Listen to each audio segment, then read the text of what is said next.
Hi, welcome back guys. This is your friend, the Scion Fanfics. Back with amazing fanfiction. This is the series of What if Deku had DBD gaming quirk? Now before starting, please give this video a like and subscribe to the channel if you want more videos like this. Now let's get into the fanfic. Izuku hoped that he would get his quirk soon. Maybe it would stop Kaken from hurting him. It wouldn't. Maybe he could be a hero. If that is what he so chooses. He could smile like All Might and save everyone. Then he shall accomplish his dream. One night Izuku has a strange dream. He was standing in the middle of a cornfield. Out of nowhere his heart started hammering in his chest. What is this?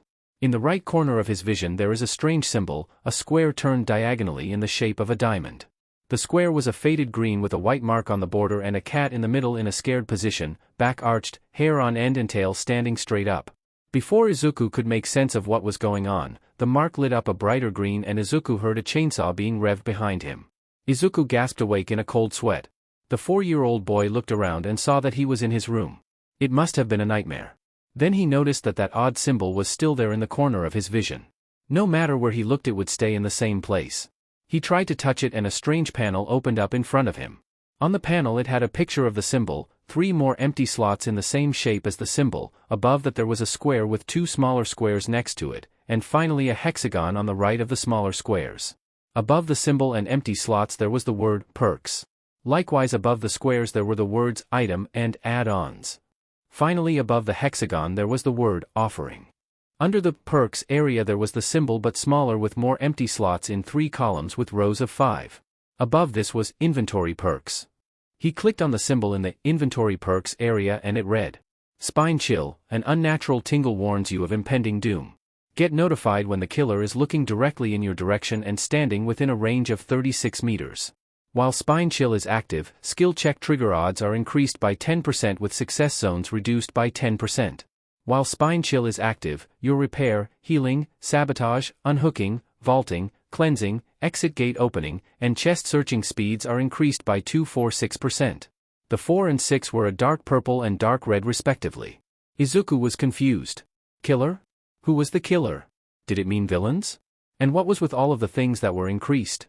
Izuku was very confused about this, but decided that it was best to talk to his mom tomorrow and figure it out then. Was this his quirk? Izuku forced himself to calm down, he doesn't know that. For now he needs to figure out how to get rid of this screen. He pressed on the symbol again, but the panel just closed and reopened to the first panel with the empty slots. A little worried, Izuku pressed the air next to the panel and the panel went away. Izuku breathed a sigh of relief.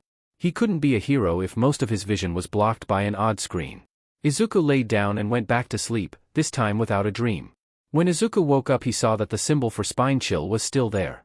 Deciding that this was definitely his quirk, Izuku jumped out of bed and ran out into the living room. Mommy! My quirk came. His mother popped out of the kitchen as fast as possible. What? Izuku smiled brightly and said, Can't you see it? It's right here.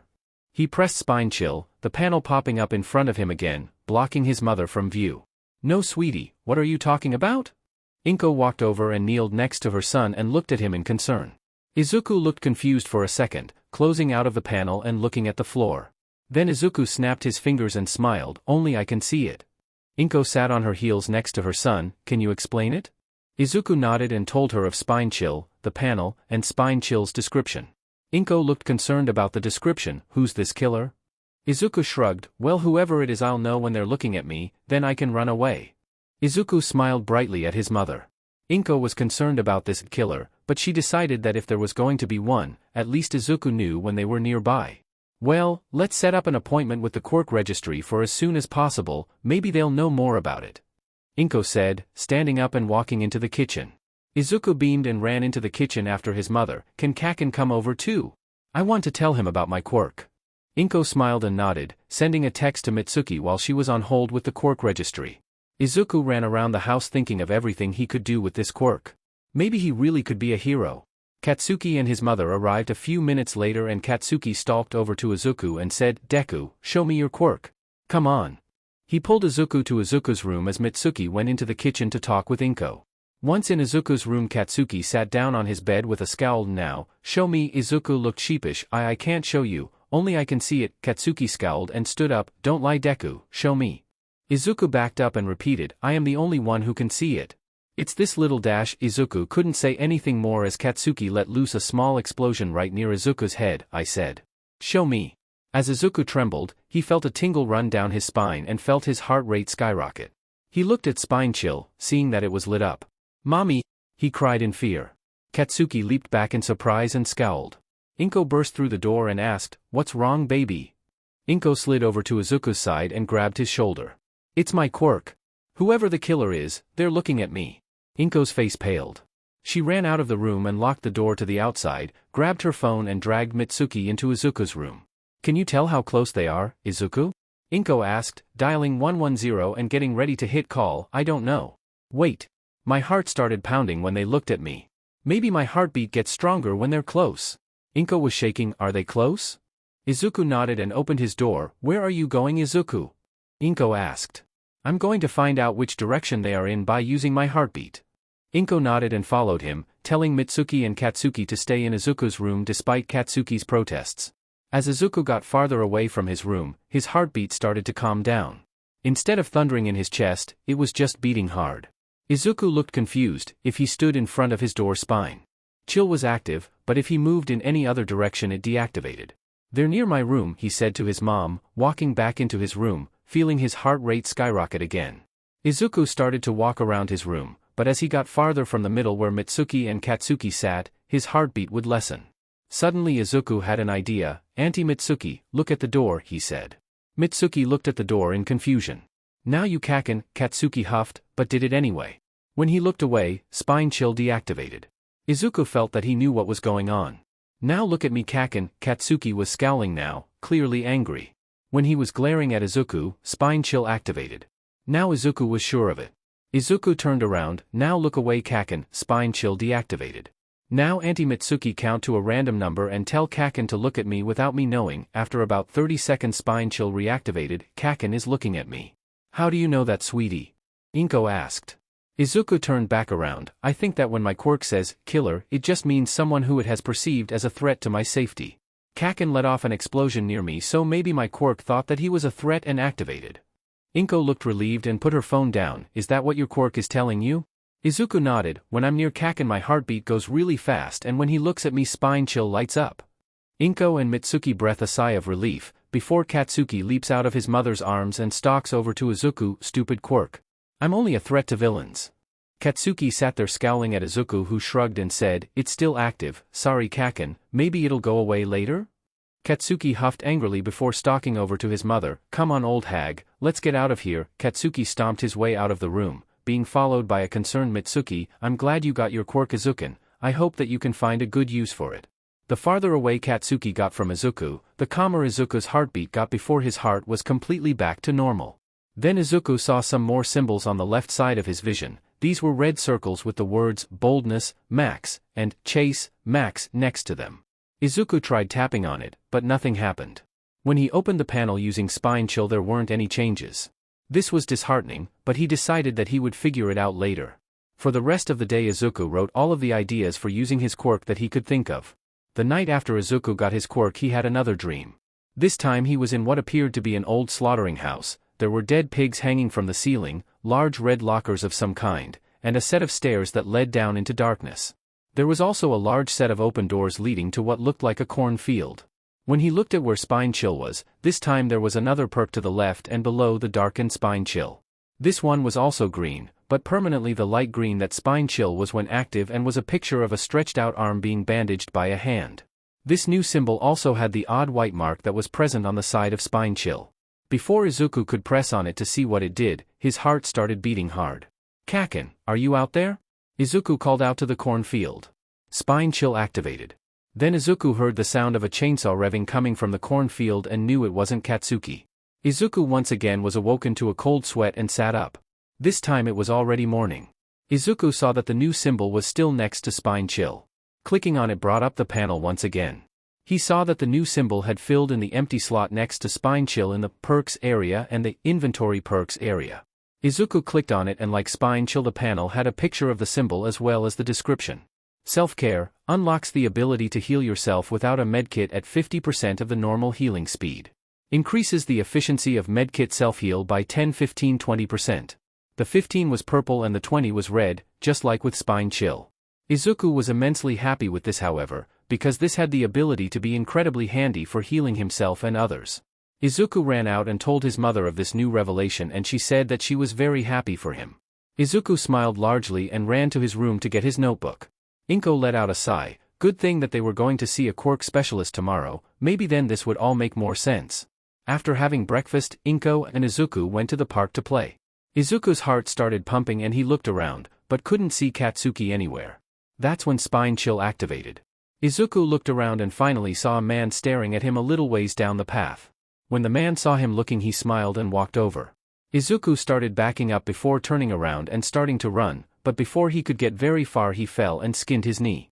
Izuku's heart pounded in his ears as the man squatted next to him. Hey little buddy, I see that you got hurt, I have some band-aids in my car, come with me. Izuku's breath caught in his throat before it thundered out of his mouth in the form of MOOMMMMYYYYYY. The man's eyes blew wide before he took off running down the path the way he had come. Inko came running down the path from the opposite direction. What's wrong baby, what happened? Izuku started crying and hugged his mom, his heart slowing to a normal pace. There Wawa was a M-man ANSP. Spine Chill L lit up. Inko was confused for a second before her eyes filled with realization as to just what sort of person her son had run into. She hugged him close so that he wouldn't see the absolute fury that set her eyes ablaze.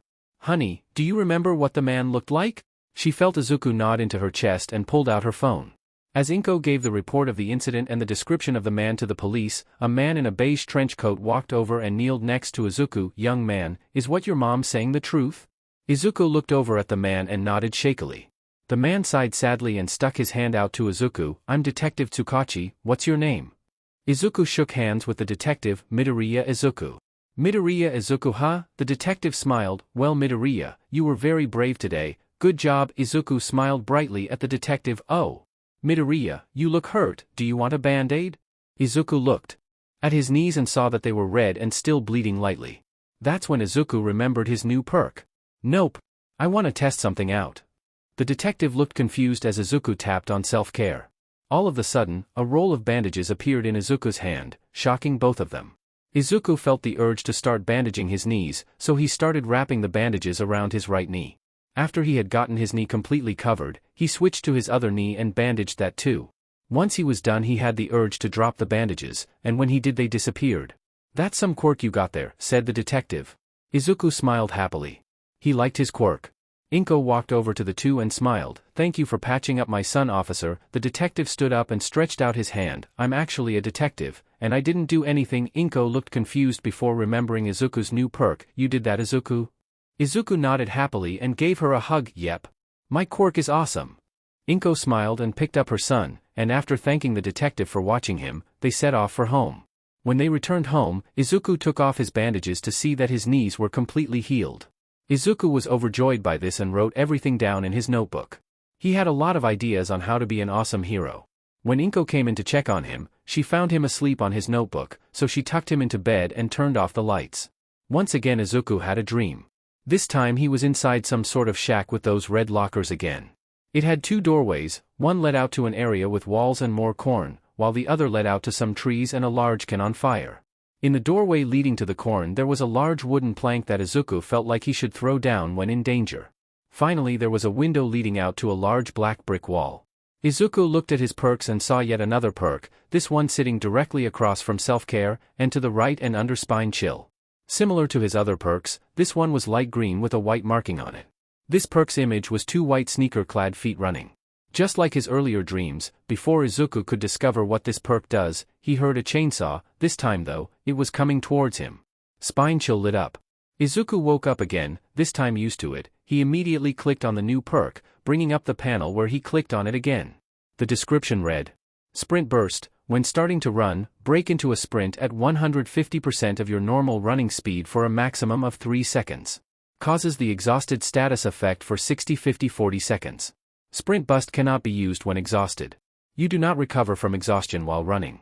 Izuku excitedly jumped out of bed to run and tell his mom. And slammed face first into his door. Izuku saw a little icon appear next to his perks. It had a white heart that was only filled in a little, and when he clicked on it, it read exhaustion 56 seconds. Oh, so that's what that means, Izuku said, feeling very tired. Inko opened the door and asked, Izuku honey, are you okay? Izuku smiled up at her and said, yeah, I got a new perk. Inko sighed and smiled, another one? Well, tell me what that one does when we are heading to the doctor's appointment. When they arrived at the doctor's office, Izuku was busy writing new ideas in his notebook, very excited about the developments in his quirk. After waiting for a few minutes, Inko is always 5 minutes early, a nurse calls for them. She checks Izuku's height and weight before leading them into a room and telling them that the doctor would visit them in a few minutes. As they waited, Izuku continued writing in his notebook when suddenly his heartbeat picked up. Mommy, he said, someone bad is here. Inko looked over at her son for a second before dialing 110 and pressing the call button. Hello, can I speak to Detective Tsukachi? It's urgent. Inko waited for a few seconds before saying, hello detective, it's Inko Midoriya. Yes, from yesterday? Well, do you have the report that I filed? It should explain how Izuku's quirk works. Yes, someone at the doctor's office has set off Izuku's quirk. Great, please get here fast. Inko and Izuku waited for a few minutes. Every so often Izuku's heartbeat would increase and decrease in intensity, when finally the detective arrived with 2 police officers. Now, young man, can you show me this bad person? Izuku nodded with a serious expression before leading the detective out of the room. Using his quirk as a sort of hot and cold, Izuku led the group to a room and pointed inside.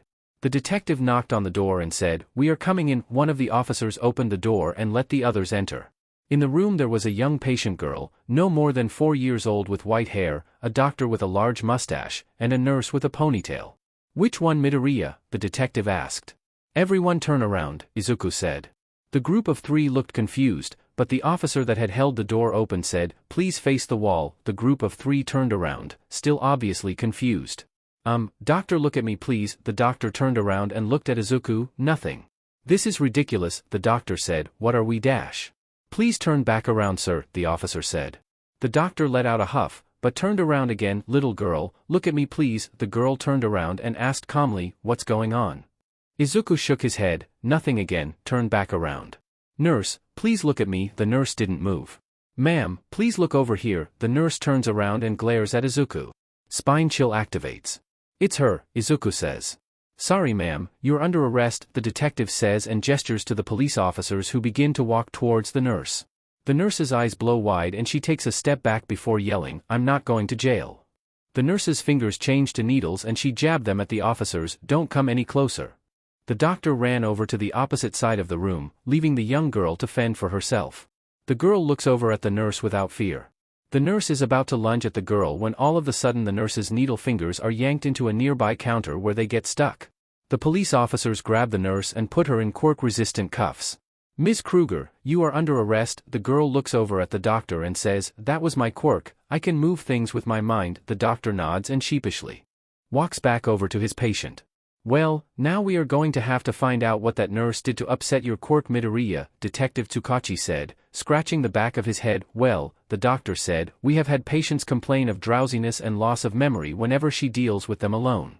We looked, but could find no evidence of foul play. The detective glared at the doctor, then why did you not call the police? The doctor paled. The detective sighed, whatever, we will look into it. It is possible that that is related to her quirk. Thank you, Midoriya. With that the detective walked out.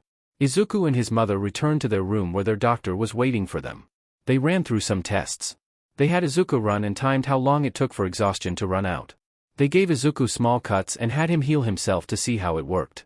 Thankfully they didn't have to test spine chill as it had already spoken for itself.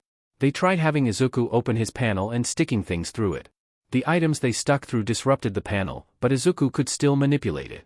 Well kid, all that's left is to name your quirk, the doctor said, stroking his black beard. Izuku thought for a moment before having a great idea, I'll call it Perk, after all, that's what it says when I open it. The doctor nodded sagely, good name Sonny. Now, how would you spell it? The doctor was odd, dressed in an all-red suit with the sides of his head shaved and a boomerang hanging from his belt. PRK? Izuku said, confused. The doctor nodded and scribbled something on his clipboard before standing up. Welp, come back in a month and we'll see if anything new has appeared with it. Suddenly the door burst open and a man with a bald head and blue arrow tattoos called in, there's an emergency, someone got into the cactus juice. The doctor gasped, not my cactus juice. The 2 odd men ran out of the room. Are we sure that was the doctor? Izuku asked. Inko thought this was a good point and talked to the nearest nurse. Turns out that was a doctor, he was just very odd. The Midoriyas went home and had a party to celebrate Izuku's quirk. Did you know cake tastes really good after a bowl of katsudon? Izuku found himself once more in an odd dream. He saw some bales of hay, trees, a large red and motionless generator, the same corn stalks from his previous dreams, and strangest of all, a small construction made out of what Izuku knew were distinctly human bones. Izuku checked his perks and saw that once again there was a new symbol. This symbol was of a super cool looking gauntlet, once more white on green with the white tally mark on it. Like Spine Chill, this new perk wasn't lit up, so Izuku thought that it must have requirements to activate. Izuku felt his heart rate pick up, hearing the noises of chainsaws in the distance, and saw Spine Chill light up. Izuku jolted awake, starting to get used to waking up sweating and a slowing heart rate. Looking over at the clock, Izuku saw that it was 6 o'clock in the morning. Izuku tapped on his perks and read the newest icon sitting in his inventory of perks. It was called Medal of Man, and read, Medal of Man, evil has a way of finding you. After you earn 3 protection hit score events, Medal of Man activates. Once activated, the next occasion that would put you into the dying state from the injured state is ignored. The next time you heal back to full health, your aura will be revealed to the killer when you are farther than 12, 14, 16 meters from the killer. Medal of Man will deactivate the next time you are put into the dying state. Increases the odds of being the obsession. The killer can be obsessed with only one survivor at a time. Izuku wasn't happy about the whole killer being able to see his aura and being the obsession, but he did realize that that could be incredibly useful for being a hero. Jumping out of bed, the small boy ran to his mother to tell her the good news. When Izuku arrived at his preschool, he was excited to tell Katsuki all of the cool new aspects of his quirk. He searched around for the boy before finding him and his cronies over in the far corner of the playground. Izuku happily skipped over to the boys, feeling his heart rate pick up, but reasoning that it must be his quirk still freaking out about Katsuki for whatever reason. When Izuku arrived, he saw Katsuki and the other boys picking up stones and throwing them at a girl. Before Izuku knew what was happening, his body forced him to use Sprint Burst to run in front of the boys. The stones that they were throwing at the girl bounced off of Izuku's body, giving him cuts and probably bruises later on. Izuku didn't care, however, focusing on keeping the girl behind him safe. Glancing at his perks, Izuku saw that Medal of Man was now lit up, meaning that the boys had given him the 3 protection hits needed for Medal of Man to activate. Move out of the way, Deku. We're busy testing her quirk, we can test yours later. Katsuki growled. Izuku shook his head and stood his ground, no kaken. It's not okay to hit people with rocks. Before the boys could continue arguing, they heard someone chanting something. It was a man with a crazed look in his eyes chanting, flesh. Flesh. I want flesh. Suddenly the man's eyes locked on Katsuki and he smiled insanely, throwing his mouth open wide. His teeth grew incredibly fast and shot at the explosion-quirked boy. Katsuki's eyes blew wide and he threw his hands up in front of his face, eyes slamming shut as he waited to be skewered. When the pain never arrived, his eyes slowly opened to see Izuku standing before him with his arms stretched out wide. Deku? Katsuki asked, afraid that his once best friend had protected him with his life. Out of nowhere the crazed man was tackled to the ground, his quirk cutting off and his teeth returning to their normal crooked selves. The man who had tackled the crazed villain slapped quirk suppression cuffs on the villain and looked up to see the brave boy who stood in front of the onslaught of teeth. Besides some cuts and bruises that were obviously not done by the teeth, the boy was fine. Izuku looked to his perks to see that Medal of Man had gone dark. He was grateful that his quirk had protected him because that would not have been a fun experience. The man who had captured the villain slammed his head into the concrete below him and walked over to the boy. Hey kid, the young man said, his tired eyes tracing the boy's injuries, are you alright? Izuku nodded. Yes, thanks to my quirk I'm alright. Are you a hero? The young man gave a small smile. Yep, but don't tell anyone, I'm an underground hero, the name's Eraserhead, I just graduated a few months ago. Izuku's eyes widened in wonder, but before he could ask any questions, the young hero moved over to the villain and said, now I have to go turn this guy into the police, see you later kid. Wait! Izuku yelled, causing the man to turn back around. Izuku was holding out a notebook and pen. See, can you give me an autograph? The young hero looked surprised before he smiled once more.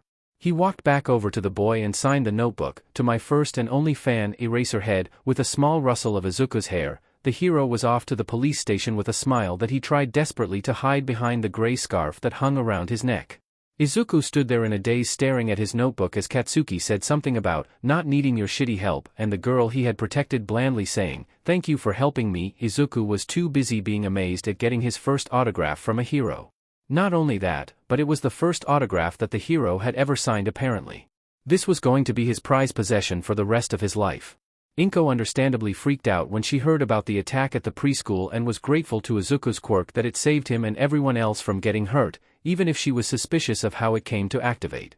Izuku was still in awe of the mysterious hero that had saved him, having spent the rest of the day writing in his notebook about the young hero. Inko got a call later from a woman who talked about how Izuku had protected her daughter from some bullies throwing rocks at her. This explained how Metal of Man had activated, but Inko was worried that similar things would happen in the future and Izuku would just heal himself and pretend that nothing happened. The mother on the phone explained that they were pulling their daughter out of the school and moving, but wished that Izuku and her could have been friends. Inko was still worried about Izuku pretending that everything's fine, but her pride in her son won out in the end.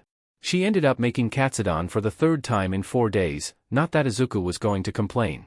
That night as she tucked her already asleep boy into bed, she snuck a glance at his notebook, seeing that the first few pages covered the more famous heroes, namely All Might, but discovered that after the autograph almost the entirety of the rest of the notebook was dedicated to Eraserhead. She found drawings, theories about his quirk, even names for possible super moves depending on the quirk that the man had. As she got closer to the end she saw costume designs based off of the hero. She saw hero names like Perkhead and drawings of what was clearly Izuku standing next to the freshly minted hero. With a soft smile, Inko set down the notebook and kissed her son goodnight once more before walking out of the room and closed the door behind her, determined to keep an eye out for anything related to this Eraserhead. My boy had a good day. I knew Metal of Man would be the best choice. My boy has always wanted to be a hero. I must think of more ways to help him. What perks would be useful to him? More food for thought. For tonight we'll put him inside the Thompson house and give him quick and quiet. Yes, my boy will like that perk. Good for stealth, he'll say. I'll do anything to keep him safe. Anything for my boy. Time skip 4 years. Izuku once again found himself dreaming of the strange cornfield. Just because he was always in the same area did not mean that the dream did not change. Long ago Izuku had realized that his dreams were some odd part of his quirk. Every time he would awaken, another perk would be added, or improved upon. Last night he got the final upgrade to his final perk, and now he was curious to see what he would get next. Izuku looked down at his perks, but saw that they were the same 4 perks that he always used, ironically the first 4 he had gotten. He loved all of his perks, knowing each and every one of them had its own purpose and use, but his first 4 were his favorites for various reasons. Over the years he had used Spine Chill along with his heartbeat to locate criminals. He has had Detective Tsukachi's phone number on speed dial for at least 3.5 years now. He has been called in to testify a few times, and with the backing of Detective Tsukachi's quirk, it became known that his quirk was the best at picking up hidden criminals, bar none. Tonight Izuku was working on a generator. Over the years the dreams had started having him do things. He has worked on generators, destroyed the creepy piles of bones, hidden in lockers, thrown down what he now realizes are pallets, and vaulted windows. It seemed to him that the dreams were training him for something. Izuku found that he had perfect knowledge on how to fix generators, and that his body has become more and more toned as the years went on. Muscles slowly built under the skin of his arms and his baby fat melted away, except from his face for whatever reason. Izuku was going about his business, moving gears and fixing pumps, when he heard what sounded like footsteps approaching. This was something that didn't happen often, only once or twice over the 4 years of having his quirk, so Izuku was understandably excited. The dream made him keep working on his generator when someone appeared from the corn. It was a man. He had black hair, black glasses, a dirty white button-up shirt with a brown, black, and orange tie, dark pants, and strangest of all, a key clutched tightly in his right hand. The man paused, seeing Izuku working on the generator. Oh no, don't tell me a kid wound up in this god-awful place. What's your name, kid?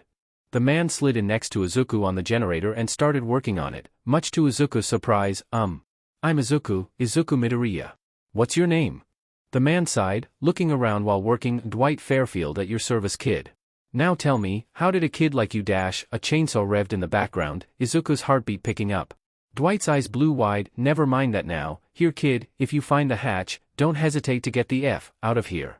It's much worse if he catches you. Dwight stopped working on the generator and placed the key on the ground.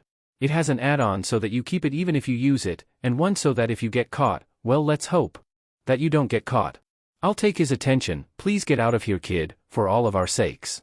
With those words, Dwight ran off in the direction of the sounds. Izuku discovered that he could stop working on the generator, so he picked up the key. His eyes widened when he saw a box appear above his perks. This one was pink with a white key inside. Before Izuku could ponder any further, he heard the chainsaw start up before someone let out a pained cry. "Dwight!" Izuku screamed, sitting up in bed. He looked down at the key in his hand, and remembered what Dwight had said. He hoped that he was all right. Boom! His mother charged into the room, knives held in the air with her quirk. "Izuku. What happened?" Izuku sighed and stood up to comfort his mother. After telling her what had happened, Inko hugged her child close to her, telling him that she was glad that he was okay, and that if she ever met Mr. Fairfield, she would have to thank him. Izuku messed around with his perk screen after realizing that he couldn't let go of the key in his hand. After a while he found out that if he clicked on the key it would bring him to an item inventory, and if he clicked on it again it would be unequipped, so to speak. He got dressed and headed off to school, thinking about Dwight the entire way. He was so distracted that he ran into someone. I am so sorry. IWW wasn't looking W or IW was go dash. Before he could finish, he was slammed into a wall. Stupid Deku. It was one of his many bullies. Because of his supposedly weak quirk, something that when stated would send an odd rush of anger through him, Izuku was bullied on a daily basis. This boy was one of the worst. There were two factions that bullied him, one that was led by Katsuki and one led by this boy, Ran Kichida. Ran held Izuku off of the ground by his shirt collar, an impressive feat considering the muscle that Izuku had packed on over the years. "What do you think you're doing here?" Ran asked, his breath smelling like rancid milk. "Gigi getting any education?" Izuku said, not really thinking about his words. The larger boy growled, "You shouldn't have said that, Deku, now you're going to get it." Izuku trembled at those words. Ran dragged Izuku along by his shirt collar until they arrived at a door. Ran grabbed the door handle and threw the door open before tossing Izuku inside. Izuku's back crashed against the back wall and he let out a little groan, looking up into the eyes of one of his many tormentors. Ran smirked from his position in the doorway of the janitor's closet. "Good luck getting out now, Deku." As the door slammed shut, Izuku started to panic. He couldn't be late for class, his teachers would kill him. Dwight's face flashed in Izuku's mind. I really wish Dwight was here, he'd know what to do. Izuku curled into a ball, holding onto his legs tightly as he resigned himself to a lecture, detention, and, of course, waiting until someone ended up opening the door. Then Izuku remembered the key. Quickly equipping it, he slid the key into the slot in the door. No way this can work, it's not even the right key. Even as he thought this, he twisted the key before pushing the door open, allowing light to flood onto him. "Thank you, Dwight, I hope we meet again." Izuku unequipped the key, seeing that one of the add-ons was now missing, supposedly the add-on that allowed him to keep the key when he used it. As Izuku was running home, something that was routine to him after the years of torture at the hands of his two factions of bullies, all he could think about was meeting Dwight again and thanking him for the key. Hopefully they will meet again soon. Time skip, last year of middle school. Izuku was cleansing a hex totem near a generator. They were linked to the killer's perks, and destroying them would take away that perk for that night. Since that night almost 7 years ago, Izuku has seen many things. He has talked to other survivors, finding there to be much more than he'd expected. Thankfully they were all nice to him. The killers on the other hand? Not so much. Izuku had had experiences with them. They would chase him all over the place. There were so many different killers, the hag, the doctor, Pyramid Head, the trapper, and so many others. Of course there was also Billy. Izuku hated him the most. No matter how long the killers chased him, just before they hit him he would wake up in bed, sweat dripping off of him as if he had taken a bath in it. Finishing the totem, a loud thrum rang out throughout the arena that Izuku found himself in this time. Macmillian Estate, his brain supplied. Turning to the generator, Izuku found someone working on it. He was dressed in a blue sailor's outfit with a white cap that read, "Scoops Ahoy!" This was Steve Harrington, one of Izuku's favorite survivors to interact with. Steve never treated him like a child, he saw that Izuku was stuck here like the rest of them, at least for the night, and would talk to him like a person. Steve would also tell him interesting stories about his time in America. Before he was brought to wherever this is, he lived in a place called Hawkins, Indiana in the 1980s. This was a sad fact to learn for both Izuku and Steve, as that was over 300 years in the past, but Steve said that it felt like he had only been there a few months, so while he was sad that he was likely never going to see the world or his family again, he accepted that it was the truth of the matter and he would help Izuku whenever they saw each other. "How you doin', kid?" Steve asked, peeking over at Izuku from his position on the generator. Izuku sighed, "Well, I could be better." "How are you?" Steve chuckled, "I could be better, too." "So, still gonna try being a pro hero?" Unlike a few survivors, Steve was very supportive of Izuku's dream to be a hero. He said that Izuku could be whatever he wanted to be regardless of the fact that his quirk was a non-combatant type. Steve told him of when he and some of the kids that he knew from his time beat the Demogorgon with nothing but a baseball bat, a bear trap, some gasoline, and a gun. Izuku thought that he might have been over-exaggerating a smidge, especially since he had talked to Nancy Wheeler who was there and she said that it was embellished. Yeah, I've got a lot of ideas on how to use my quirk for good. I just hope that Kaken won't try to stop me. Again, Steve scowled. He had never been a big fan of Katsuki. Before they could say more, Spine Chill lit up, but there was no heartbeat. Steve, run. It's a killer without a terror radius. Steve's eyes widened and he stopped repairing the generator. Before he ran off, he looked at Izuku like he wanted to say something before deflating and saying, "I believe in you, kid." As Steve ran off, Izuku realized that the generator was almost finished. Izuku was about to finish it as he heard heavy breathing behind him and a little jingle. It was the worst killer to go up against. Michael Myers. Suddenly Izuku felt a large hand grab him and yank him off of the generator before he was slung over a shoulder. Izuku realized that this was what it was like to be carried by the killer. He struggled, pounding his fists against Michael's back. "No! Kid!" Izuku turned, still trying to get loose, and saw Steve and another survivor, Ash Williams, running over to where Izuku was being carried by Michael. Before they could do anything, Michael grabbed Izuku by his waist and lifted him off of his shoulder. Izuku's eyes widened as he was suddenly slammed down on a hook. The pain was excruciating as the metal pierced the back of his shoulder and emerged out of the front. Izuku heard screams of pain, his hands clutching the offending metal as his body spasmed and tried to pull him off of the sacrificial hook. Izuku saw Steve running over to Izuku as his consciousness faded to black. Inko Midoriya was used to Izuku's nightmares. Sometimes he would wake up with a yell of fear because he had been caught, but this was nothing like that. She was standing in the kitchen sipping coffee when she heard Izuku wail in pain.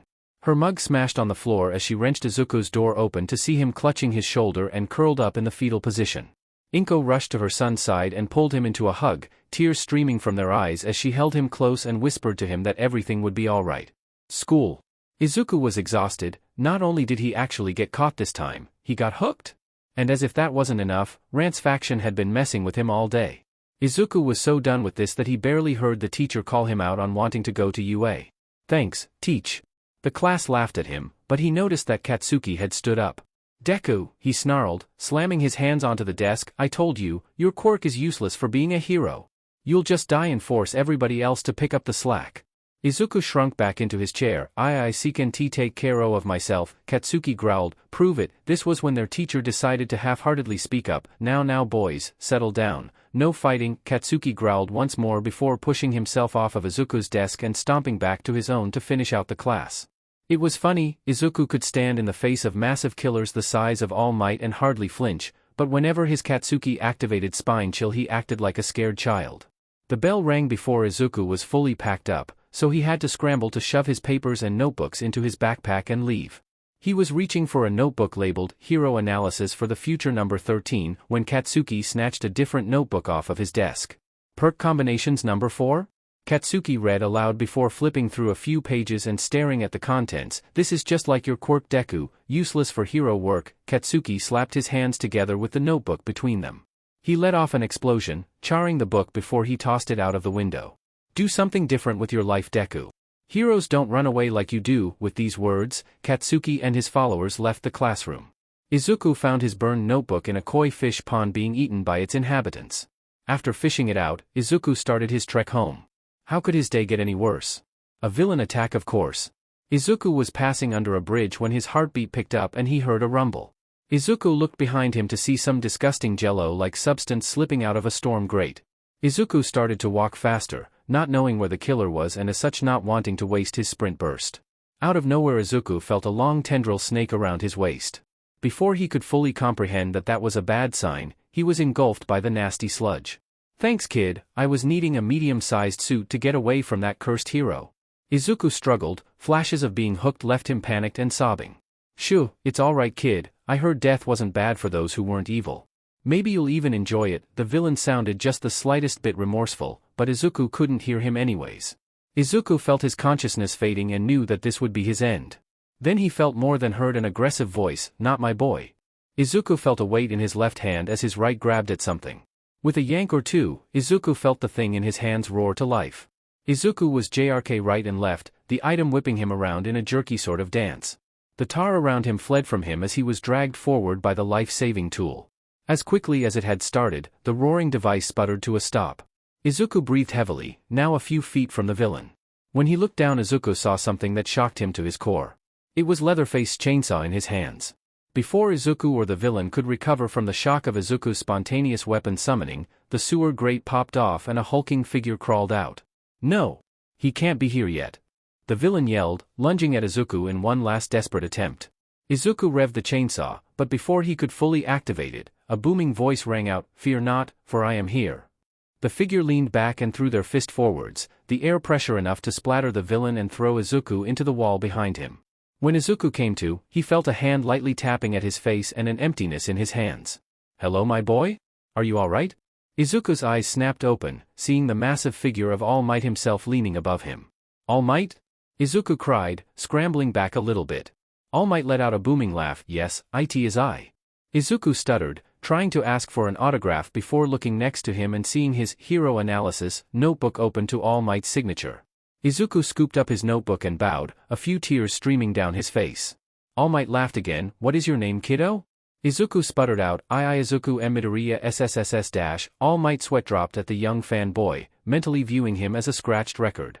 A light pat on the back brought out a "S sir." All Might flashed his signature smile. "I'm glad you're okay, my boy. Thank you for distracting the villain and I apologize for getting you caught up in my fight." All Might bowed to Izuku, who felt like he was going to simultaneously implode and explode. "Now, I must be OFF. Safe travels."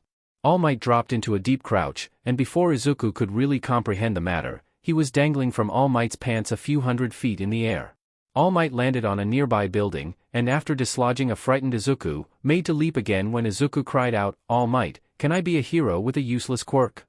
All Might paused before he was engulfed in steam. Out walked a frail man clutching his side. "Of course you can, young Midoriya." The man began coughing up blood into his hand and leaning on his knee. Izuku panicked and rushed to help the man, a purple medkit being equipped with a flurry of hand motions. "Where are you injured, sir?" The man looked up at the boy in surprise before letting out a bloody chuckle. "A simple first aid kit can't help me, young Midoriya." He lifted his shirt to reveal an angry purple scar on the left side of his stomach. Izuku gasped before looking more determined than ever. "I think I can heal you, sir. My quirk gives me an incredible healing power." The man looked up at Izuku stunned before removing his shirt slowly. "Might as well give it a shot." Izuku brought out a roll of gauze from the medkit and began wrapping it around the man's body with surprising speed and skill. Once Izuku had fully wrapped the man's torso, he tore the gauze and the medkit disappeared, used up. The man looked shocked, already feeling better. "By my best estimate, if you keep that on for at least a week, you should be fully healed. I can give you my phone number just in case something happens and you need me to rebandage you." The man rubbed at the gauze-covered wound in complete disbelief. "As I told you, young Midoriya, you can 100% be an amazing hero." Izuku tilted his head in confusion. "How do you know my name?" The man scrunched his face up a bit before a puff of steam surrounded him, and where there was once a frail-looking man, All Might stood in all his glory. The steam surrounded All Might and the man appeared once again. "I am All Might." Izuku freaked out for a few seconds before asking All Might to explain. All Might explained how he was involved with a villain a little over 5 years ago and received the wound to his chest, causing him to only be able to maintain his hero form for a few hours a day. Izuku was shocked, putting the pieces together in his mind and seeing that it all made sense. "Now, young Midoriya, to return to your question." Izuku looked up at his idol once more. "I believe that anyone with the drive and passion can be a hero. Strong quirk, weak quirk, no quirk. The first heroes were quirkless after all. Of course, training and mastering some kind of gadget or device to help with fighting against villains would be mandatory, but anyone can do it. And young man, you have already proved yourself a hero. You immediately went to work helping a complete stranger. You are already more of a hero than some pros." Izuku burst out crying, holding his head in his hands as All Might proclaimed, "Young Midoriya, you will not become just a hero. You will become a great hero." Izuku sobbed and held his chest, allowing his tears to freely flow down his face. This was all he's ever wanted to hear. Then he heard an explosion in the distance, and he was off like a shot. All Might looked after him as the door he had flown through banged against the wall. He smiled before chasing after the boy, eager to see what he would do next. When Izuku arrived at the scene, he couldn't see what was happening, just that the heroes weren't doing anything. Moving around, he tried to catch a better glimpse, not noticing All Might come skidding to a stop beside him. All Might hadn't felt this good in years. Then, Izuku saw what was happening. The slime villain had returned, and this time the hostage it was holding was none other than Katsuki Bakugo. "I need to save him, but how?" Izuku screamed into the abyss of his mind. Like this, Izuku felt his joints popping and his muscles tearing, but all he cared about was saving Katsuki.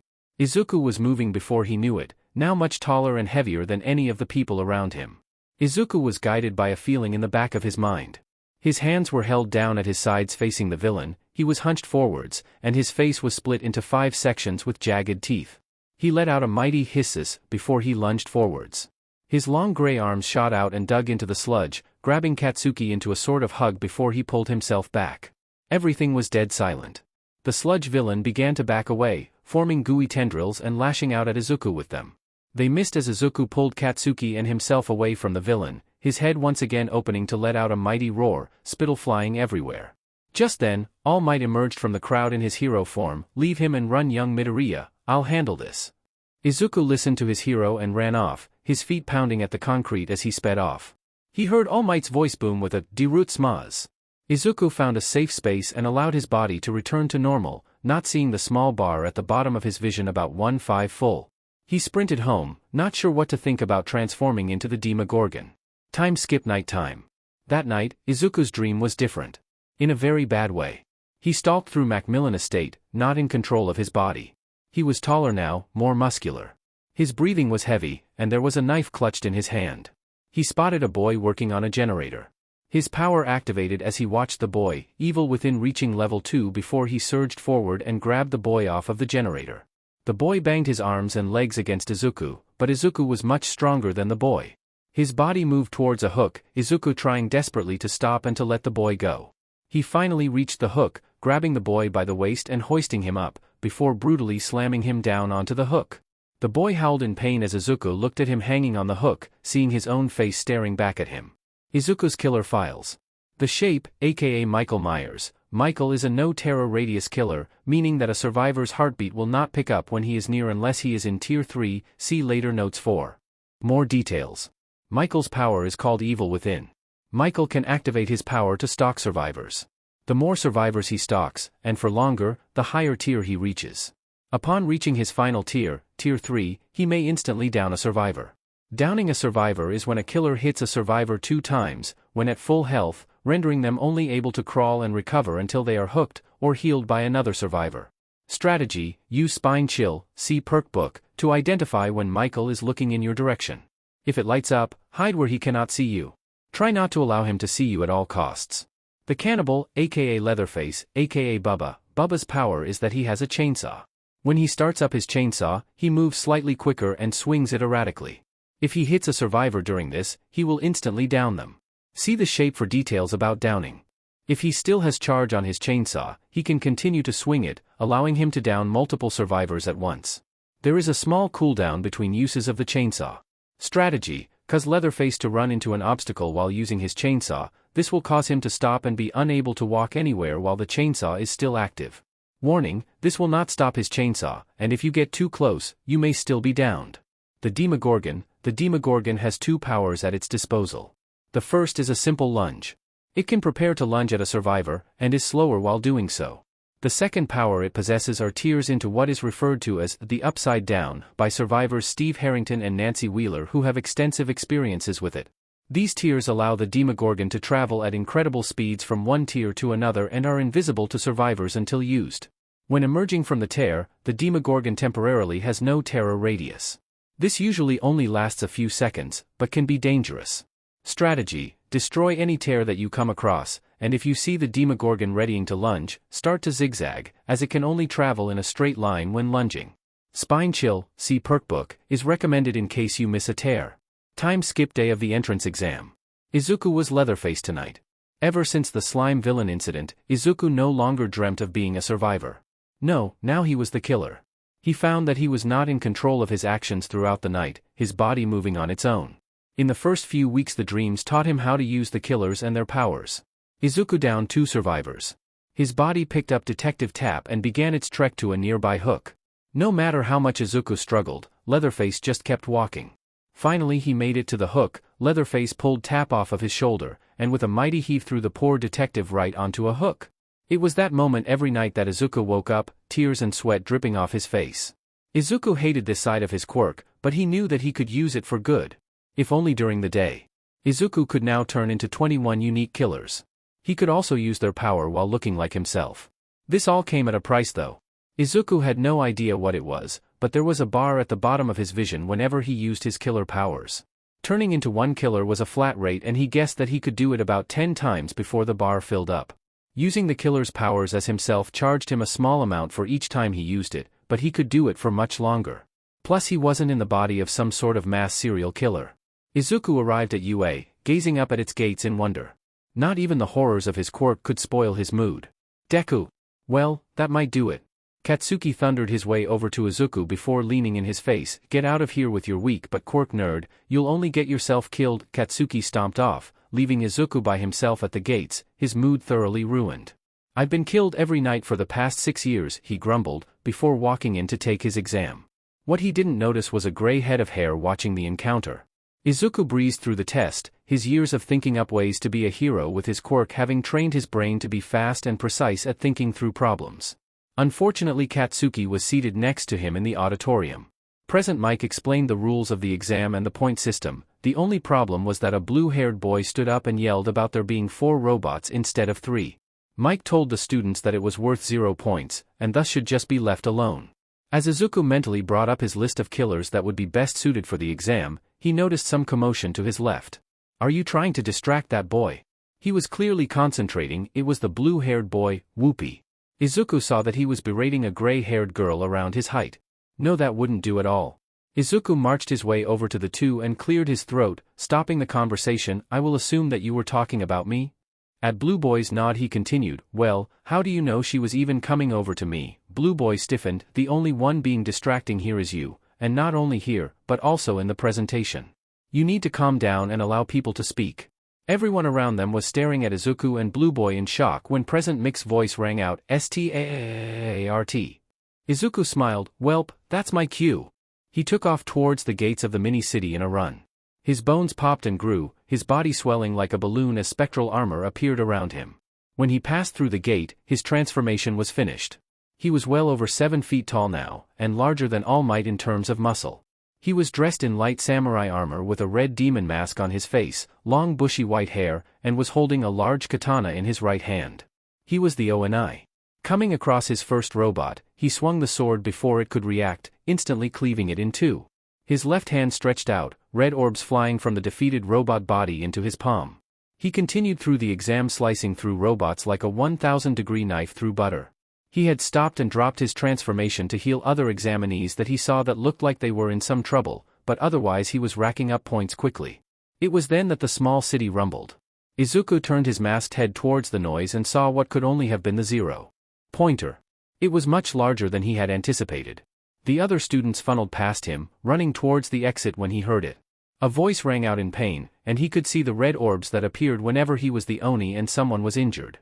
It was the gray-haired girl from earlier. She was trapped under a large piece of rubble. Izuku was storming his way towards her before he knew it. When he had processed his charge, he activated the Oni's power. A rage flowed through him, and he let out a mighty roar. Red mist flowed out of him as his katana switched into a large spiked metal club. He held the club with both hands and held it by his side, charging forward with astounding speed. The 0-pointer reared its arm back and threw a punch at the helpless girl. Izuku made it before the robot's arm did, and with another roar, he swung the club up into the giant's hand. The arm crumbled like paper, and explosions blasted their way up the arm until the robot's head popped off of its body. The now lifeless robot crashed into the pavement and lay motionless. Izuku turned to the girl and saw her staring up at him with wide eyes. It was odd though, where Izuku expected to see horror and fear, there was wonder and awe. Izuku's rage mode faded, and he raised his foot. With 2 hard kicks, the rubble split in 2, and Izuku moved it off of the girl. Izuku allowed the transformation to drop before he whipped out a green medkit.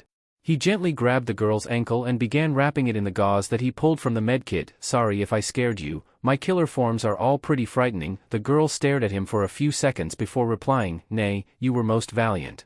I could not feel horror at your display of chivalry. Izuku was confused by her way of speaking, but smiled at the compliment. Thank you, this should be fully healed in an hour or so. Before Izuku could say more, he heard some sort of tapping. Hello? Is there anyone injured over here? Izuku's head shot up. Over here. I'm taking care of it, but she should be carried or assisted to the bus while her foot heals. Recovery Girl appeared from the ruins of the city and looked at Izuku strangely before her eyes widened in realization. You need to come with me, Sonny, I have someone who needs to thank you. Izuku was confused, but when two robots walked over and put the girl on a stretcher, he decided to follow Recovery Girl. He didn't notice the gray-haired girl reach out to call to him before he was out of sight. Izuku and Recovery Girl took a smaller shuttle to the main UA building which they entered. Izuku was busy trying to not geek out to notice that they had reached the nurse's office. Recovery Girl opened the door and gently pushed him inside. Izuku saw a large man sitting on one of the cots. He had long blonde hair and was very tall. He was skinny, but nowhere near the emancipated look he had sported 10 months ago. All Might? Izuku's killer files. The Oni has a very interesting power. When he injures a survivor, he collects red orbs that appear as the survivor moves. Once he has collected a certain amount, he can enter a rage mode where he has a club instead of a katana. While in this rage mode, he can sprint at an incredible rate, break pallets quickly, and instantly down a survivor. His rage mode will persist even after downing a survivor. Strategy: heal as quickly as possible so that the Oni may not collect enough orbs to activate his power. If his power is activated, stick close to walls and other objects. When the Oni sprints, it is much harder for him to turn. All Might?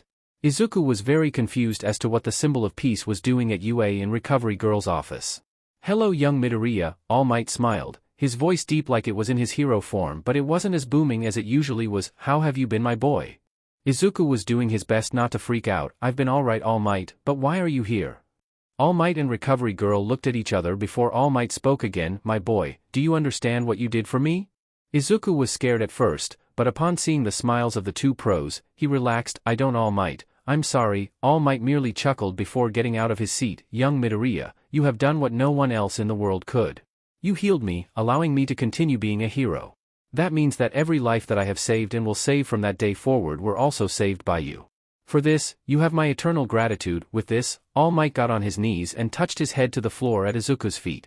Izuku stumbled back with wide eyes. All M Might, GGGG, get up.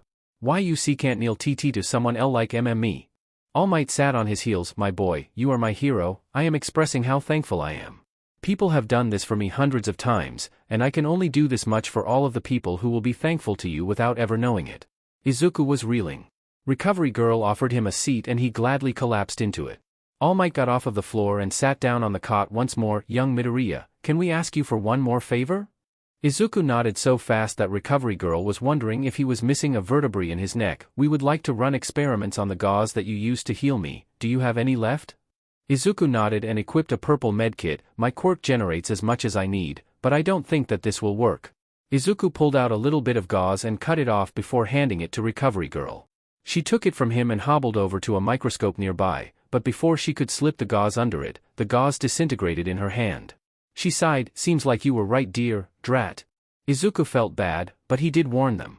Now, onto the last topic of discussion, All Might's piercing blue eyes delving into Izuku's green. Izuku Midoriya, you have the heart of a true hero. You have shown time and time again that you wish to do only the right thing. For this reason, I have deemed you worthy of inheriting my quirk, one for all. Izuku's eyes widened. Inherit a quirk? That seemed impossible. One for all is a sacred torch passed down for hundreds of years to defeat evil anywhere it may appear. I am the 8th wielder and I believe that you are the most suitable candidate to be the 9th. Izuku's jaw dropped as he thought about it. He could be as strong as All Might, even with his evil quirk. His quirk. He hadn't thought about that. How does one for all affect quirks? Izuku asked, already feeling guilty. All Might looked at him in confusion before replying, well, it boosts their power quite a bit. I wouldn't really know. Izuku looked down sadly. I'm sorry, All Might, I can't accept this power. All Might did a double take. What? Why not, young Midoriya? Izuku fidgeted in place. My quirk, it's evil. And not in the sense that it makes me look evil, as in it truly is. All Might's expression fell. My powers come from people trapped in a place that we do not understand, and from creatures that hunt them down. The one that you saw me transform into on the day we first met is the Demogorgon and is the cause for hundreds of real deaths. I know. I looked it up. All Might couldn't believe his ears. I've come to terms that it is evil, that's why I'm going to be a hero anyways. To make up for the deaths that have come from the killers of my quirk. All Might looked like he wanted to argue, but didn't know how to start. I'm so sorry, All Might, I wish it was different. With this, Izuku stood, bowed low, and walked out of the room. Izuku stood for a second outside of the door. Then with the aid of sprint burst he took off down the hall, tears streaming down his face. He didn't see All Might watching from the door he left. Nor did he see the gray-haired girl watching him run out of the gate. Time skipped 2 weeks. Izuku was surprised. For the past 2 weeks he didn't have any dreams, although he felt much more tired than he usually did. He had been feeling awful since he got home from the entrance exam. His mom had tried cheering him up, but nothing that she did seemed to work. Izuku was laying in bed staring at the ceiling when it happened. "Izuku! It's here!" His mom came crashing through the door with an envelope in her hand. Izuku took the letter from her and sat down at his desk. Opening the envelope revealed a small black disc. "I am here." As a projection. Izuku's heart sank as he saw his hero in holographic form. "Young Midoriya, you did amazingly on the written exam. Scoring highest out of all of the other hero examinees. As for the practical exam you scored 54 points. This would land you 5th place, if not for one thing. Rescue points. And you got them in droves. For healing others in the exam, and saving a girl trapped in rubble, you were awarded 100 rescue points. You now hold the record as the highest scoring person on the exam. Beating me by 10 points. Haha. Welcome, young Midoriya, to your hero academia. All Might's smile shrunk a little, and my offer still stands, young Midoriya, if you so wish to take it. With that the recording shut off and Izuku was left to his thoughts. He was happy with his results, and he wondered what it would be like to inherit one for all, but he can't help but see the dangers in it. It was something to think about later. For now, he had some packing to do. POV switch. Katsuki Bakugo could hardly believe it. Izuku had beaten him. How? Did he know something that Katsuki didn't? That's absurd. The DMN Deku was only going to get himself killed. It must have been a fluke. Yeah. That has to be it. A fluke. POV switch. She watched the video of the boy who saved her. She was certain that most people would be horrified by the large demonic man charging at them, but she could tell. The spirits told her that he posed no threat to her. In fact, he was an old friend of hers. She replayed the disc for what felt like the 5th time. She found it hard to believe that she was going to the same school as him. She was just, well, her. Nothing special. She watched as the video was brought up again. She watched as the Oni charged down at her before saving her from the clutches of the giant robot. Her savior in red. Important. You guys get to decide what happens with Izuku and One for All. There are 3 options. Option 1, Izuku doesn't accept One for All and helps All Might decide who to give it to. Option 2, Izuku takes One for All and Sheet hits the fan. Option 3, mystery option where Sheet gets interesting. This is a surprise tool that will help us later. Let me know your choice in the comments below. Izuku was the nurse tonight. The rocks and trees of Macmillian Estate making it difficult to teleport. He blinked across the map paying close attention to the generators. Finally he found a survivor, Meg. He felt bad about hurting anyone in his dreams, but he knew that the longer he waited, the longer he would be here. Smacking her once, he watched as she ran into the building aptly named Ironworks of Misery. He blinked into the building to find her on the catwalk. After another 2 blinks he was behind her and knocked her to the ground. He glumly reached down and lifted her onto his shoulder, but when he looked up he noticed someone else standing there, Dwight. Shocked and overjoyed, Izuku floated forwards, forgetting the situation. Then Dwight lifted something in his hand, a flashlight. This stopped Izuku, confused. The light came on and burned his eyes, the whole world turning white. He felt the weight of Meg leave his shoulder and he reached up to rub his eyes, only to find himself in his bed. This new discovery along with what this day was sure to hold significantly brightened Izuku's mood. He leapt out of bed and began his morning routine. After getting ready, and having a fight with his tie, Izuku was ready for the day. He wished his mother a good day with a kiss to her temple and a smile before walking out the door. The train ride was smooth, and Izuku couldn't wait to see what was in store for him.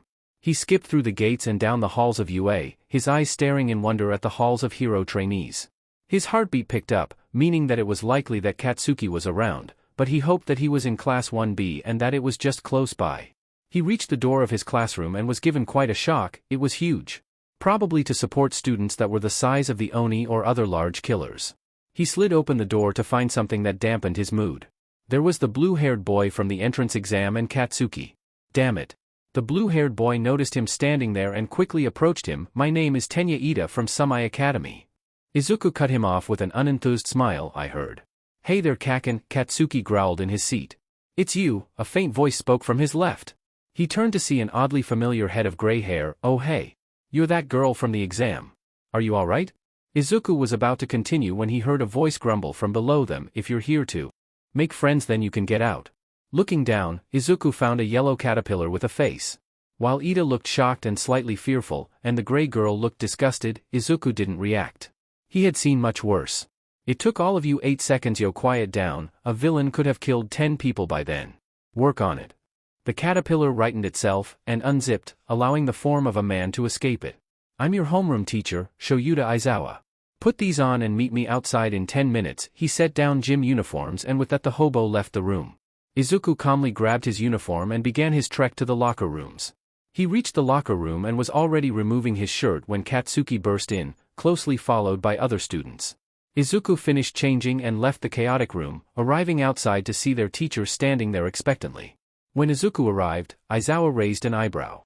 Izuku shrugged. I learned to get things done before things get me done. A small smirk grew on his teacher's face, and Izuku felt like he had made a good first impression. After the rest of the students arrived, Aizawa began to explain what they were doing. You have taken part in school athletic competition since you were children, but they never let you use your quirks. I say that is ridiculous. Midoriya. Izuku stepped forwards. You scored first on the entrance exam. How far was your ball throw in middle school? 42 meters, sir. Aizawa smirked again, pleased with the way he was addressed. Now try it with your quirk. You only need to stay inside the circle. Izuku nodded and took the ball from Aizawa's hand.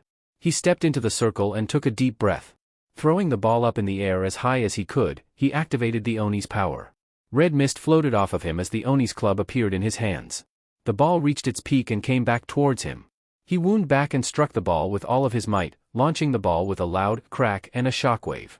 Aizawa waited for a little while and showed the class the score, 800 meters. Most of the class looked flabbergasted. The only two that didn't have to pick their jaws off of the floor were the gray-haired girl who looked proud for some reason, and Katsuki who looked ready to take his ball throw too. With Izuku as the ball. Deku! He thundered, his explosions boosting him forwards until something happened and he fell flat on his face. Thank you, Eraserhead, that would have been annoying to deal with. Aizawa looked impressed, so Izuku took that as a good sign. Wow! This might be fun. Then a dangerous look flashed in Aizawa's eyes. Fun, you say? Well, the person who gets last will be expelled. Welcome to UA, kids. The next event was the 50-meter dash, and Izuku had a plan. He had his normal perks at the ready: Spine Chill, Self-Care, Medal of Man, and a relative newcomer Vigil. Vigil, you look over your friends even in dire situations. You and your allies within a range of 8 meters recover from exhaustion, hemorrhage, mangled, hindered, and blindness status effects 10, 15, 20% faster. Once out of range, this effect persists for 15 seconds. He used Vigil to help out anyone he came across if they were hurt or tired. He switched out Self-Care, as he didn't see the problem of having to heal himself in the immediate future, for Sprint Burst. Lining up at the starting line with Katsuki, he could see the boy glaring at him. He edged a little away from Katsuki. He may have more confidence, but he wasn't ready to face him yet. The shot rang out and Izuku took off, Sprint Burst activating. 3.04 seconds rang out as he crossed the finish line. 3.25 seconds was Katsuki's score, and he looked very upset at this outcome. Izuku slumped over to the group of students, panting. Izuku couldn't think of any other uses for his quirk for the next few events, like the side steps, sit-ups, and seated toe touch. He ended up doing relatively well, but nothing special. Then there was the long jump. He grasped the nurse's power, a hacksaw appeared in his right hand, and his left hand glowed gently, his feet lifting off of the ground. Izuku moved out his hand, blinking up and towards the end of the sandbox. He blinked once, past the sandbox, twice, another sandbox length, and thrice, coming to a stop and releasing the nurse's power. His feet hit the ground and he stood there as Aizawa measured the length. He nodded once with an almost imperceivable smile. Izuku was feeling proud of himself for how he was doing.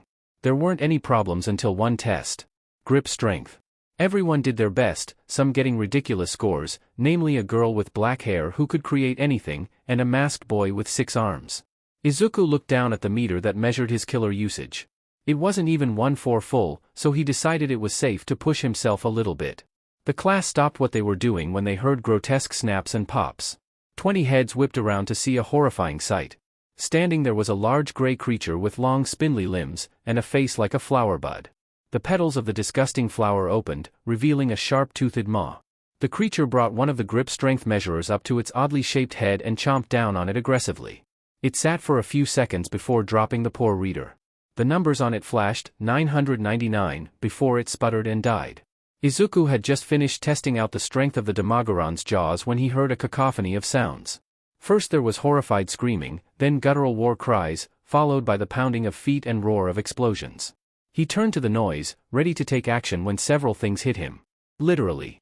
There was a rock-hard punch to his stomach, a strong slug to his left shoulder, and an explosion to his, thankfully closed, face.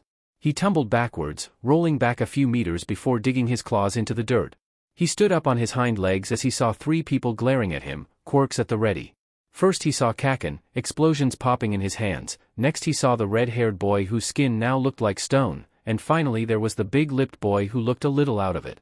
Izuku backed up, unintentionally letting off the bubbly growl of his transformation. "Stop!" An angry voice echoed across the field. The 3 boys in front of him were wrapped in Aizawa's capture tape as he stormed his way over to stand between them. "What in the hell are you doing?" Everyone froze, clearly not expecting this. Reaction from their teacher. "I was killing this villain, teach, now let me go." Kaken struggled against his bonds. "That's not a villain, you idiot, that's your classmate." Aizawa hissed loud enough for the whole class to hear. They stared at him in shock before turning to their classmate. "I'll give you 3 guesses as to who that is." Aizawa rubbed his nose with his fingers. "That creature of the night is Midoriya, Mr. Aizawa." The gray-haired girl stepped up. "Thank you, Yanagi, you are correct. This is part of Midoriya's quirk, he can transform into creatures like this." 1 inch. He jabbed a thumb at the massive boy. Izuku let his quirk slip and with the sickening pops, returned to his normal size. The class gasped as his normal form returned. He grabbed his shoulder and stomach, feeling the attacks that the 3 boys had given him. "You okay, Midoriya?" Aizawa released his attackers and turned towards him. "Yeah, it shouldn't physically affect me, but I still feel the pain." Aizawa nodded. "Well, you're done for now, the only thing left is the ball throw. If you keep feeling this way, let me know and I'll send you to the nurse's office." Izuku nodded and took a shaded spot under a nearby tree, far away from the rest of the class. A few of the students looked like they wanted to approach him, namely the red-haired boy, but they were too focused on the ball throw. After that, Aizawa brought up the scoreboard. Izuku was proud to have claimed 2nd place, just behind the black-haired girl. "Oh, and about someone getting expelled?" "I lied, I wanted you to do your best." A few kids looked upset by this, but the purple boy who had gotten last wept tears of joy. When they entered the changing room, the red-haired boy and the boy with big lips apologized to Izuku. He told them that it was alright and he had nearly crapped himself the first time he saw it too, but then something happened that would cement his place as the scariest kid in class. "Bless the students who came before us." The purple midget cried, kneeling on the ground and staring at the sky. "What is it, Minta?" asked a blonde boy with electric powers. "They left us the greatest gift of all." The boy was now slobbering all over the place, a peephole to the girls' locker room. At this Izuku froze, once glance at his meter told him all he needed to know. "Now, come to Papa, ladies." He was about to lean against the wall and look through the hole when a loud scraping noise stopped him. Slowly turning around, Mineta saw an image that would haunt him for the rest of his life. There was a large man with a large pyramid for a head, slowly dragging a knife his own height towards the pervy grapevine. Mineta jumped up and sprinted out the door, not paying attention as he ran straight into his teacher. "Hello, Mineta, we were just talking about you." His head slowly turned up to see Aizawa with his arms crossed. There was a girl next to him with jacks instead of earlobes. Mineta gulped, knowing he was in big trouble. Izuku let his transformation fall, changed and left, not wanting to deal with his classmates anymore. When he arrived at the classroom door, a bawling Mineta walked out and trudged away holding his backpack. Aizawa dismissed him, saying, "Go home and rest, problem child. And good work today." Just before Izuku was going to make it out of the UA gates, a yell stopped him. "Deku!" Izuku turned around to see Katsuki standing there glaring at him. "I don't care if it was you there that day, but you didn't save me, you got that." Izuku turned and left. He didn't care what anyone else was going to say, he would be a hero. Izuku's killer files. The nurse is a ghostly woman who can teleport, called blinking, becoming intangible and passing through anything she comes across.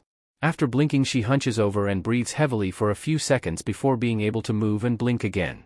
Strategy: when the nurse blinks towards you, turn around and run to where she was standing before she blinked. This can cause her to swing wide and miss. It is also a good idea to zigzag, as she can only blink a certain amount of times before tiring out. Warning: pallets and windows can be rendered useless as the nurse can just blink through them, so be wary. Pyramid Head, aka the Executioner. Pyramid Head is a large man with the head of a pyramid who carries with him a large knife. Pyramid Head can stab this knife into the ground, carving a trail, causing survivors who walk into it to become tortured. When in this state, Pyramid Head can send them to cages instead of hooking them. If the survivor would be dead on hook, Pyramid Head can kill them instantly. Pyramid Head can also flick his knife while it rests in the ground to send out a wave that can damage survivors. Strategy: do not step in the trail unless absolutely necessary. If Pyramid Head stabs his knife into the ground while chasing you, immediately turn in a different direction, as it is likely that he will hit you. Trails will disappear after a PRD of time, so watch for that. Izuku heard a snap ring out across the Midwich School. He lumbered over, his large blade gripped tightly in his right hand, the other holding a bear trap. In this nightmare Izuku was the trapper.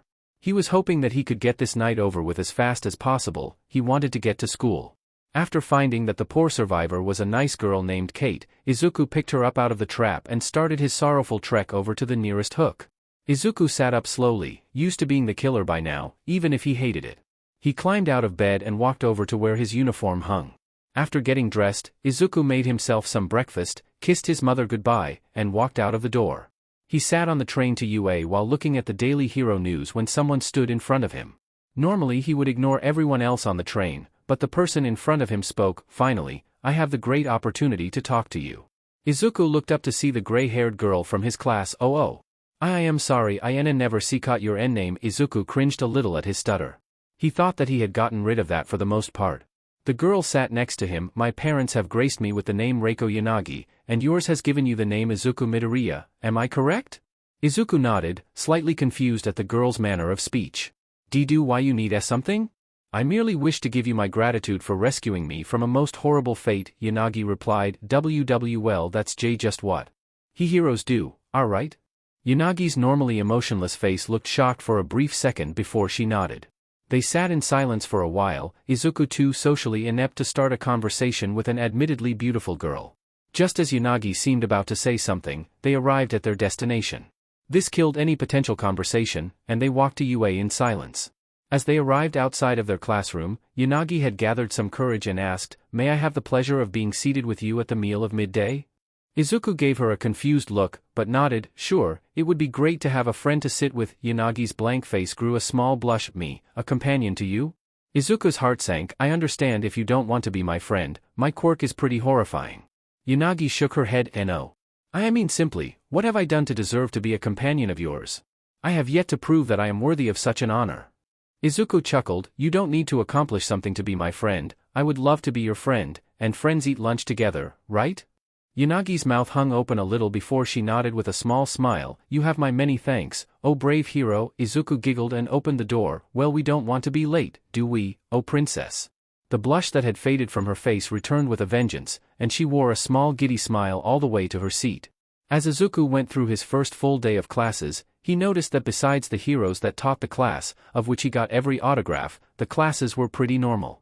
He noticed that some kids were more comfortable with certain subjects, or in the case of a few, none at all. Thankfully Izuku was an overstudier. He may or may not already know most of what the teachers were talking about during class. After literature with Cementos, the class headed to lunch. Izuku quickly got his lunch and sped over to a table in the corner. He started to devour his lunch. He wanted to be done and to leave as soon as possible so as to not get bullied. He might have a new lease on life with his new confidence and aspects of his quirk, but that didn't mean that words didn't still hurt. He had forgotten that he had promised to eat lunch with his newest friend, so when Yanagi sat down across from him, his head shot up to look at her. Her face held its blank expression for a second before she held up her hand to cover her mouth as she giggled. Izuku now remembered that he had made a friend, but he was confused as to what she was laughing about. His eyebrow shot up as he slowly slurped his noodles. He had noodles hanging out of his mouth. Oops. Izuku slurped up the last of his noodles before laughing along with her and rubbing the back of his head. When they had settled down, the both began to eat. Izuku was slower about it this time, knowing that the teachers here wouldn't allow any bullying. It was surprising to Izuku, but the two awkward teens managed to make small talk after they had finished their meals. They covered small things, favorite colors, hers turned out to be green and red, their favorite food, udon, and their favorite heroes. Or well, Izuku talked about how All Might was his favorite hero, but all she said about hers was that they weren't popular yet and that he wouldn't know them. They ended lunch with Izuku trying his best to guess the hero's name. Then came the class that Izuku had been both the most excited for, and dreaded coming the most. Heroics. The class talked excitedly amongst themselves about who would be teaching it, and what they would be doing. Izuku's heart was pounding, and only half of it was related to being seated behind Katsuki. Maybe he could talk to Aizawa about being moved. That was when a voice rang out, "I am coming through the door like a normal person." All Might burst through the door with his muscles flexed. Izuku was a mega fanboy, so while the others in the class commented on his old costume, Silver Age, Izuku noticed something only he could. All Might was larger. Not in the sense that he had grown in height, but his muscles looked bigger, more full. Izuku's wide smile faltered. He was proud that he could heal his hero, but at the same time he couldn't help but remember his offer. All Might spared a small glance in his direction. His eyes were less sunken than they had been before. Then he laughed. "Today's subject for heroics is this." He held up a card, "Battle Training. But before you can be a hero, you must dress the part." He pressed a button and one wall opened to show a bunch of cases. "Now meet me down at Gym Gamma. Hurry up, little heroes." With that, All Might left the class. The students grabbed their cases and ran down to the locker rooms. Izuku was excited to see if the support class had gotten his design right. His mother had wanted to make a costume based on his childhood drawings, but after turning down the hero that they were based on, Izuku couldn't bring himself to wear one, so he kindly told her that he would ask the support course instead. She understood and wasn't upset. She just gave him a hug and told him that she was proud of him. Izuku quickly changed into his new costume. The shirt was a little snug, but he chalked that up to him not noticing he had grown larger after working out for 10 months. He had worked on his quirk at Dagoba, but to keep up with it he made sure that he was in great shape. He looked at himself in the mirror and was proud of the hero looking back at him. Because he didn't really need anything to help him with his quirk, his costume was more about aesthetics and protecting him while he wasn't in his killer form. His arms and chest were covered in tight dark green leather armor, the thick material placed just right so as to not limit his movement.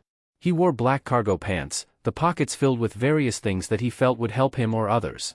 He had a black belt with a dark silver buckle of a skull, something that he didn't ask for, but he thought it was pretty cool nonetheless. He had forest green boots that were covered by the pants. His outfit was rounded out with a black respirator that covered his mouth and nose, and a black bandana. When he tied the bandana around his forehead, he noticed that it had red tally marks on the front that added up to 5. Izuku walked out of the locker room and began his trek to Gym Gamma. When he arrived, he looked around and saw that his classmates all had extremely cool costumes. Then he noticed the black-haired girl from yesterday. Yaoyorozu, if he remembered correctly. Her costume was way too revealing. Even for her quirk he made a mental note to talk to her about it when he could. "Midoriya?" A feminine voice called from behind him. He turned around to see Yanagi, whose costume left Izuku a blushing mess. She wore what appeared to be a white robe that only came down to around her mid-thigh, fluffy red fur that lined her collar, black boots that came close to reaching her knees, a black and red belt, and a black mask that covered the bottom of her face.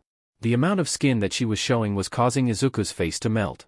"Now that you look the part, it's time to sort out the exercise," All Might said, pulling out some note cards. "Now we are playing what is essentially a more complex version of the heroes and villains game that you played as children.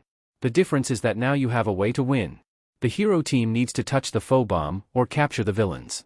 The villain team needs to guard the bomb for 10 minutes or capture the heroes.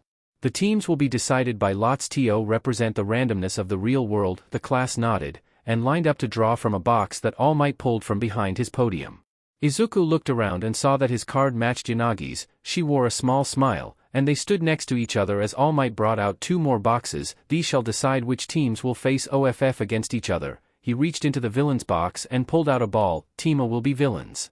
Izuku's shoulders dropped a little, but he knew it was just luck, and Team A will be heroes? The class collectively raised an eyebrow. "Haha. That's some funny luck. Now, Team G. Team G will be the heroes." Izuku looked around and noticed Katsuki smirking at him while an armored student stood next to him. This wasn't going to end well. Izuku's killer files. The Trapper's powers are simple, but deadly. He has the ability to place traps around the map. Based on what add-on is used, the Trapper's traps can knock survivors down instantly, injure them when they disarm it, or leave them completely unharmed. This is a strategic killer. Be wary. Strategy: watch the ground when running, especially when in tall grass. Traps can be placed almost anywhere, so jumping through windows and throwing down pallets can be dangerous. Be cautious at all times. Izuku was muttering up a storm while he and Yanagi walked into the building. Plans raced through his head at light speed and were discarded just as quickly. "Mayhaps we should discuss my quirk. Then you may devise the best plan for this exercise," Yanagi said, continuing their walk to where the bomb had been placed. Izuku's head shot up at the mention of a new quirk, and he whipped out his notebook. "Okay." Yanagi giggled a little. "My quirk, at its base, allows me to pick things up and move them with my mind. I can lift at the heaviest one person, Izuku furiously scribbled in his notebook before his pencil suddenly stopped. I have an idea. Bakugo was glaring at the building as he paced in front of it, small pops ringing off of his hands to build up sweat. Ida was chopping his arm and trying his best to get his partner's attention, but he was focused solely on where Izuku might be in the building. Finally they heard All Might yell, "Hero team, you may enter the building. Your time starts now." Bakugo raced towards the doors, Ida hot on his trail. Bakugo burst through the door and immediately turned towards the stairs. "Why are we going this way, Bakugo?" Ida asked, his quirk flaring to keep pace with the boy. "Deku's smart enough to have realized that the bomb did not need to be inside, so it's definitely on the roof. We need to get up there quickly because we don't know if he has any transformation stronger than the one he used yesterday." They arrived at the stairway and began climbing the steps at a slower rate to conserve energy. They had just made it to the first landing when it happened. With a loud shout, Izuku popped out from nowhere. Bakugo launched into action, swinging his right hand in a large hook. His eyes widened in surprise when he passed straight through the other boy. He had overextended, so his foot slammed down to balance himself. When his foot hit the ground, a loud snap was heard and Bakugo grabbed his leg in pain. There was a bear trap, sitting in the middle of the stairwell. Ida took a step back in shock, when the image of Izuku was swallowed into the ground, only to be replaced by the real Izuku. Izuku shifted into a hunched creature with a cane, orange goop dripping from where his face was hidden under his hood. Ida took another step back, inching towards the door, when Izuku lifted his head. A glowing orange mouth dripped glowing orange sludge, as two beady eyes of the same color glared at him. Ida threw open the door behind him and activated his quirk, flying down the hall. He heard the creature behind him release a screech. Turning to look behind him for a second, he saw the monster hurtling at him with its cane raised. Ida slowed down and turned a corner, hoping to lose the dripping horror, when it slammed face first into the wall. He skidded to a stop, wondering if it had been hurt, when the creature spun towards him like a top and released another screech. It lunged forward and smacked him with its cane, sending Ida sprinting down the hallway. Bakugo watched as Izuku took off after his fleeing teammate as he struggled to release himself from the trap. He never expected Izuku to have something like this up his sleeve. It seemed too dangerous for hero work. That's when he noticed that despite the pain, he wasn't bleeding. That DMN nerd is looking down on me. Even though he was so weak before now. Finally Bakugo forced the bear trap open. He expected to stand up in victory and find where the bomb was hidden, but instead he dropped to the floor. He couldn't find the strength to push himself up, no matter what he tried. Deciding that he would win anyways, he started crawling up the stairs to victory. Ida was hiding in a room, hoping that he lost the beast. Blood was dripping from his costume, and his side hurt as he leaned against a wall. Then he heard it, a clicking noise coming from the hall outside. He covered his mouth, hoping to hide the sound of his breathing. He heard the clicks stop outside his door before they started to fade. When he felt it was safe, he let out a sigh of relief. Then a screech rang out and the monster slammed into the wall on the opposite side of the room before whipping around to face him. It released another screech and barreled down on him, cane raised. Bakugo was halfway up the third floor's stairs when he heard All Might's voice ring out, "Ida has been captured. 5 minutes remaining." Bakugo growled, continuing to crawl. He wouldn't let this stop him. As he reached the fourth floor, he heard a door slam open and footsteps pound up the stairs. He stubbornly kept crawling, determined to win. Suddenly Izuku was at his side. Before Bakugo could even try to activate his quirk, Izuku tied the capture tape around his head and pulled out a first aid kit. Bakugo has been captured. Villain team wins. Izuku started wrapping some gauze around Bakugo's stomach. "Sorry Kaken, I shouldn't have slugged you like this. I had hoped Ida would have gotten stuck in one of my traps so I could come back to fix you up." Bakugo found that he could now stand with some difficulty. He tried to push Izuku off of him, but he smacked him on the head. "I have to heal you, or you could bleed out, hold still." Bakugo reluctantly stopped moving so that Izuku could wrap the gauze around him. After a while he found that he could stand without issue. He pushed Izuku away and growled before walking down the stairs. Izuku walked down behind him, and when they reached the outside they found Ida and Yanagi waiting for them. Yanagi wore a blank expression on her face, but when she saw Izuku the corners of her mouth turned up in a small smile. Ida, Izuku, and Yanagi walked together as Bakugo stomped ahead of them. They arrived in the observation room to applause. Izuku blushed and wrung his hands in front of him. Ida looked down and to the side with a sad smile. Yanagi's face returned to its completely blank state, and Bakugo looked like he was going to burst a blood vessel. "Good job everyone. Now, let's talk about the good, the bad, and the bloody of this trial. Who wants to take a guess at the MVP?" A girl with black hair raised her hand, after briefly glancing at her Yaoyorozu was the name that popped into Izuku's head. It could only be Midoriya, sir. Bakugo was not cautious enough and got caught in a trap right away. Ida abandoned his partner, and Yanagi just didn't have the chance to do anything. This was when Izuku moved in front of Yanagi and bowed to her. I'm sorry about that, Yanagi. I did everything and didn't let you take part in the exercise. I apologize. The room went silent, watching as Izuku bowed to the girl. The only noise was a boy in the back saying something along the lines of, "That's so manly. Please don't bow." Yanagi sounded a little flustered. You merely did what a hero, or villain in this instance, would do. You resolved all of the problems that you could. I'm sure that there shall be more exercises in the future. Izuku looked up to see Yanagi with a large blush on her face and wide eyes. Haha. It's alright, young Midoriya. She's correct.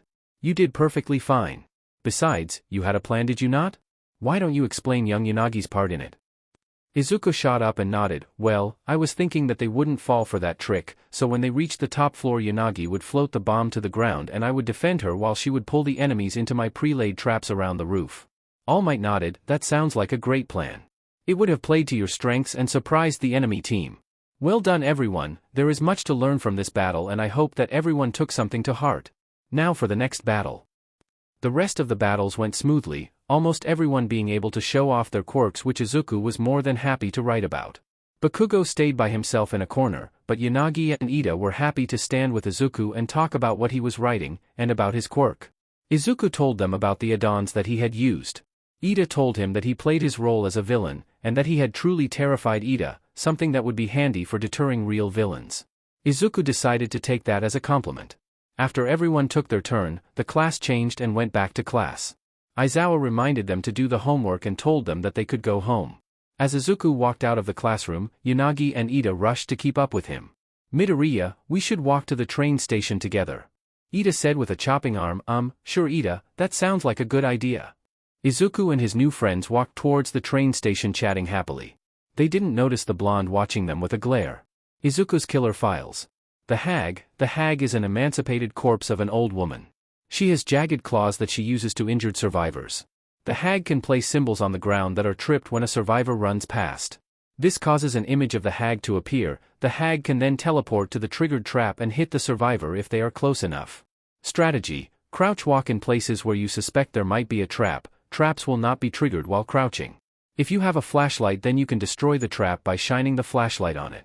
If you trigger a trap, run away from the trap. Hopefully you can get away before the hag teleports to the trap. The Blight is a hunched-over mutilated man with a cane. The Blight can run at high speeds, and when it runs into something it can rapidly change directions. If the Blight does not run into something after a certain PRD of time, he will have to stop and rest before he can run again. Strategy: find the nearest pallet or window and jump over it. This will likely make it hard or impossible for the Blight to catch you. If there are no pallets or windows nearby, make the Blight run into as many objects as possible. This will waste his power and make it harder for him to chase after you. Add-ons. Padded Jaws, add into the trapper's bear traps. The trap will no longer do damage to a survivor that walks into it.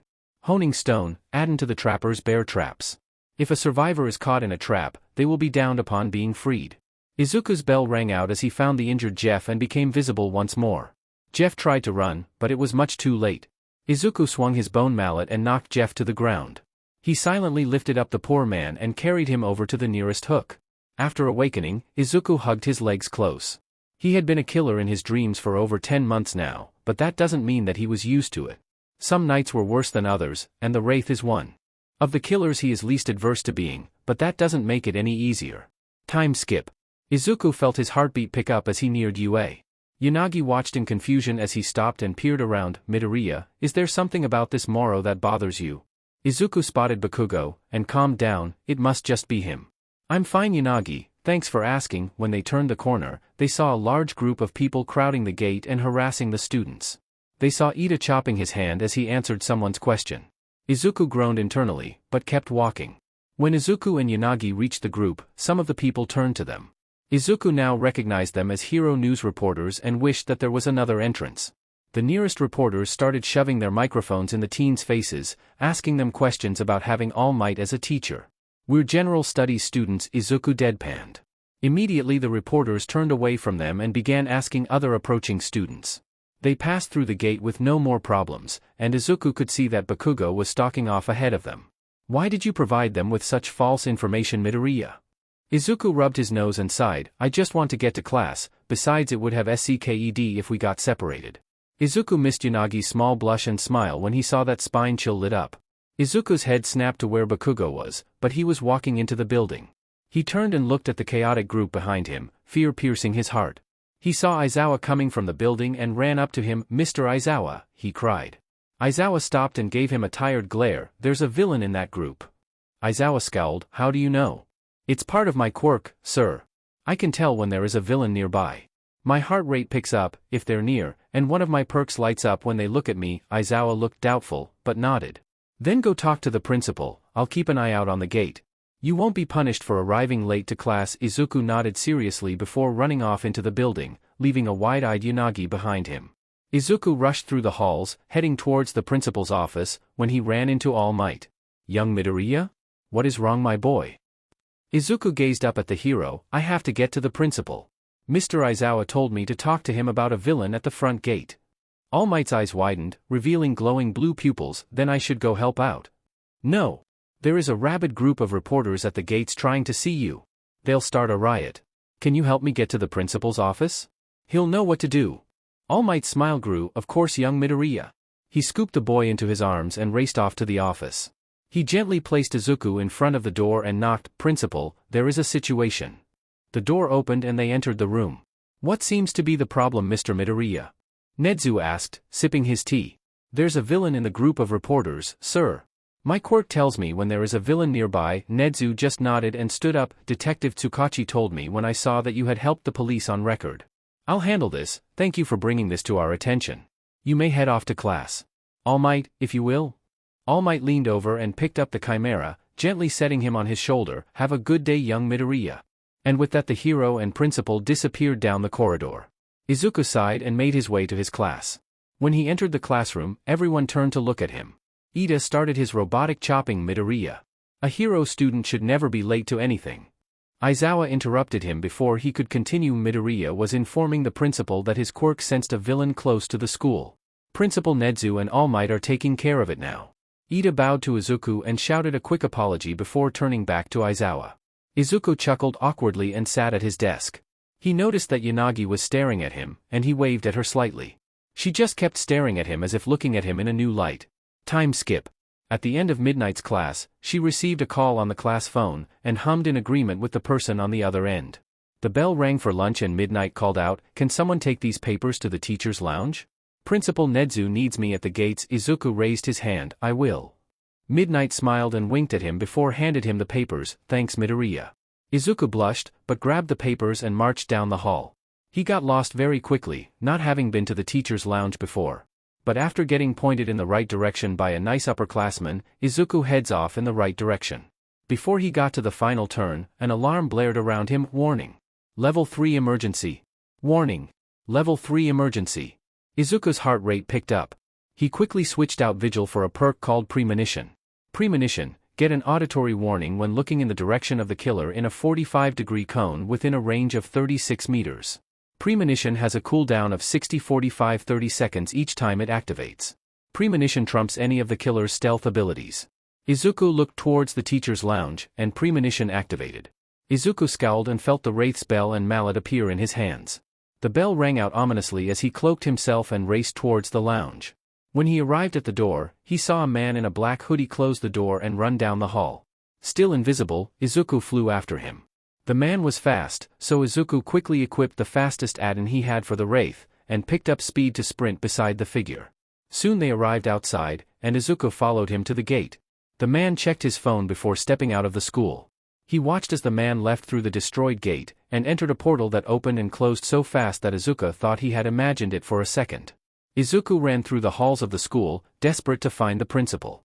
After making it to the principal's office, he stopped in front of the door and uncloaked, the bell ringing his arrival. Come in, Midoriya, he heard from inside the room. He entered and bowed to the principal. I'm sorry for the intrusion, but someone infiltrated the premises. He had switched to what Detective Tsukachi calls his detective mode. Yes, Mr. Midoriya, the school knows this. That was why the alarms went off, Nedzu explained. I understand, sir, but I was the only one to see who it was, Midoriya replied. At this, Nezu's eyes widened. What do you mean, Mr. Midoriya? It was the press who entered the school. No, sir. It was a villain. He entered the teacher's lounge and I followed him invisibly as he left the premises. He entered some sort of portal directly outside of the UA gate. I believe that the man who I saw is responsible for the damage at the gate, and has also destroyed the cameras that would have seen him, sir. Midoriya responded, giving his report as he had done many times in the station and a few times in court. Nezu nodded and pulled out a notebook and pen. Describe the villain for me, please. Yes, sir. He was wearing a black sweatshirt with the hood pulled up, black tight jeans, and black skater-style shoes. I was unable to get a good look at his face as he was incredibly fast and kept his head down. I did notice something else, however. He used only 4 fingers to do things, despite having 5 fingers. I believe that he has some sort of destructive quirk that requires 5 fingers to activate. That or it is an odd habit, which is unlikely. The principal nodded as he took detailed notes on the figure that Midoriya described. After he was done listening to the description of the man and the events that transpired, Nezu set down the notebook. Thank you, Mr. Midoriya, we will look into this matter. You may head back to class. I will contact President Mike so that he knows what you have been up to. You can stop by Lunch Rush's kitchen and pick up something to eat. You are dismissed. Izuku nodded and left the room. As he walked towards the lunchroom, Izuku wondered why the man had done something so bold as to infiltrate UA. And when he will do so again. Izuku's killer files. The Wraith is a tall humanoid with a mask on its face. It has a mallet that it uses to ring a bell that it carries. This allows it to turn invisible. While invisible, the Wraith moves and does actions much faster, however it is unable to attack survivors. It is still slightly visible by the distortion of air around it as it walks. Strategy: pay close attention to your surroundings. It is easy for the Wraith to sneak up on you, and the only warning that you will get is the ringing of its bell. It does have an add-on that makes this silent, however, so being vigilant is incredibly important. Good perks to use when facing the Wraith are Spine Chill and Premonition, as they can warn you for when the Wraith is near. Add-ons. Windstorm Blood. This add-on tremendously increases the Wraith's movement speed while cloaked, at the cost of slightly decreasing the Wraith's movement speed while decloaking. Izuku floated in an empty black void. This was terrifying to him, as he had had dreams of being either a survivor or a killer for as long as he could remember. He felt something scraped past his leg. It was sharp and rough like tree bark, but cold and damp. Izuku felt like he was being watched from all sides, as if some Lovecraftian horror had engulfed him. He lay there for what felt like hours, the odd thing poking, prodding, and brushing him. He woke up in a cold sweat for the first time in years. Something was going to happen today. Something big. Yanagi could tell that Izuku was nervous today. He was fidgeting in his seat more than normal, looking around with wild eyes. She gently laid her hand on his. My dearest friend, what has you so agitated? Izuku's head whipped around to her. After taking a deep breath, he calmed down. I had a nightmare last night. There's something coming. Yanagi tilted her head. I understand that you experienced a terror of the night, but that does not mean that today will be a day of judgment. When she said that, Izuku's eyes blew wide and he froze. That's it. Today is a day of judgment. Yanagi squeezed his hand. You don't understand, Yanagi. I have had the same type of dream since I got my quirk. The fact that it was different last night is an omen. We are in danger. His hand tightened around hers, and her face exploded in a blush. They exited the train with hands still locked. Izuku was on edge the whole day. He was constantly looking around and trying to find what could be wrong, but the day was relatively normal. Before Heroics class, Bakugo turned around to look at him. Yo nerd.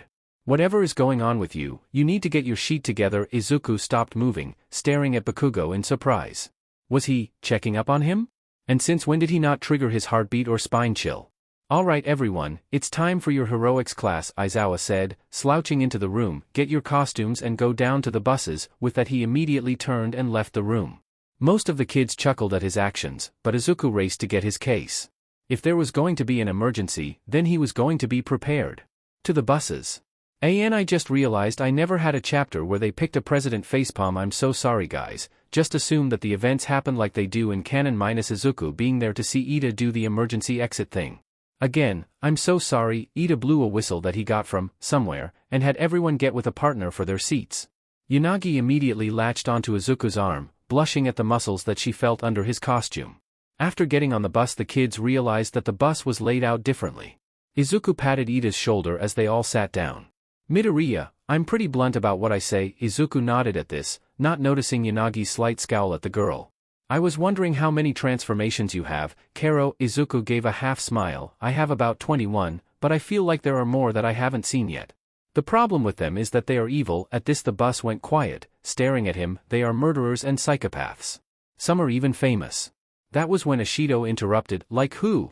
Izuku ran through his mental list of killers, and contemplated if it was a good idea. Deciding that he was likely safe with the cooldown, he shifted into a recognizable killer. He grew larger, a mask appearing over his face. A large butcher's knife sliding into his hand. There he sat as the hardest killer to go up against. Ashido gasped, I know him. That's Michael Myers.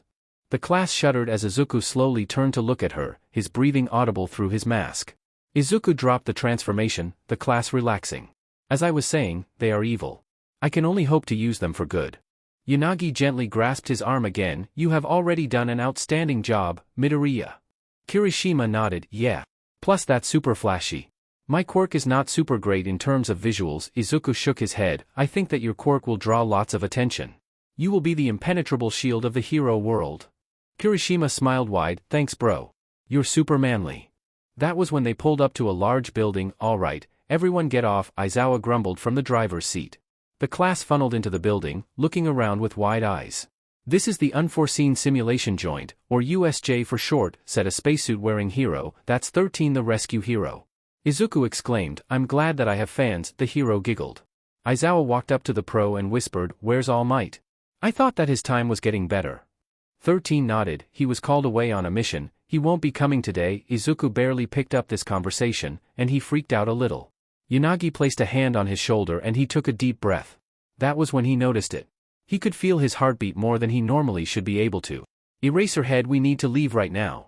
He shouted hysterically, his eyes roving the USJ looking for villains. What's wrong, Midoriya?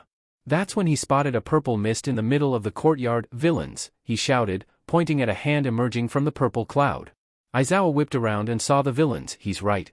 Everyone to the exit now. Before they could move, the doors slammed shut. The class is here, but where is All Might? He was supposed to be here today. A villain covered in hands shouted, be patient Shigaraki, we will find him, said two yellow eyes floating in the mist. Kurojairi, if you weren't our way out of here I would kill you, Shigaraki said, scratching at his neck. I understand, young master. 13 protect the kids, I'll deal with the villains, Aizawa said, pulling up his goggles and leaping down the stairs. Come on kids, I can still get us out. 13 tried herding the teens along, but Kurojairi appeared in front of them. I'm afraid I can't let that happen. Kirishima and Bakugo leapt forward, ready to attack. They passed harmlessly through the mist villain, and he sighed, now to separate the rest of you. Goodbye. The mist exploded across the students, sending them to various parts of the USJ. Before they could get teleported, Yanagi reached out and grabbed a firm hold on Izuku's arm, the boy pulling her into a hug. They hurtled through a void of purple and black. When they reached the other side, Izuku saw a large lake with a boat in the middle of it. He quickly activated the nurse's powers and blinked once, twice, 3 times onto the deck. Izuku and Yanagi crashed onto the deck, Izuku twisting them so that he was on the bottom. They lay there dazed for a moment before something slammed onto the deck beside them. They both took a battle pose, before realizing it was just Mineta, Tsu jumping over the railing a few seconds later. Now I wish that they had just expelled me. Mineta cried, tears streaming down his face. Yanagi and Tsu glared at the boy, while Izuku peered over the edge of the boat. He saw a bunch of villains swimming around aimlessly. Guys, I have an idea, but it's going to be really dangerous. The teens looked to him, and paled, but nodded. Aizawa was not having a good day. First he had been roused from his nap to take the class to the USJ, he knows that it was in the lesson plan but that didn't make his sleep deprivation any better. Then when he gets there villains show up. He slugs one in the gut before kicking another in the ball as hard as he could. But of course All Might just had to be called off. He slammed 2 villains' heads together. This was just a fine mess, wasn't it? The battle was wearing him down. He could feel his eyes itching, and his breathing getting heavy.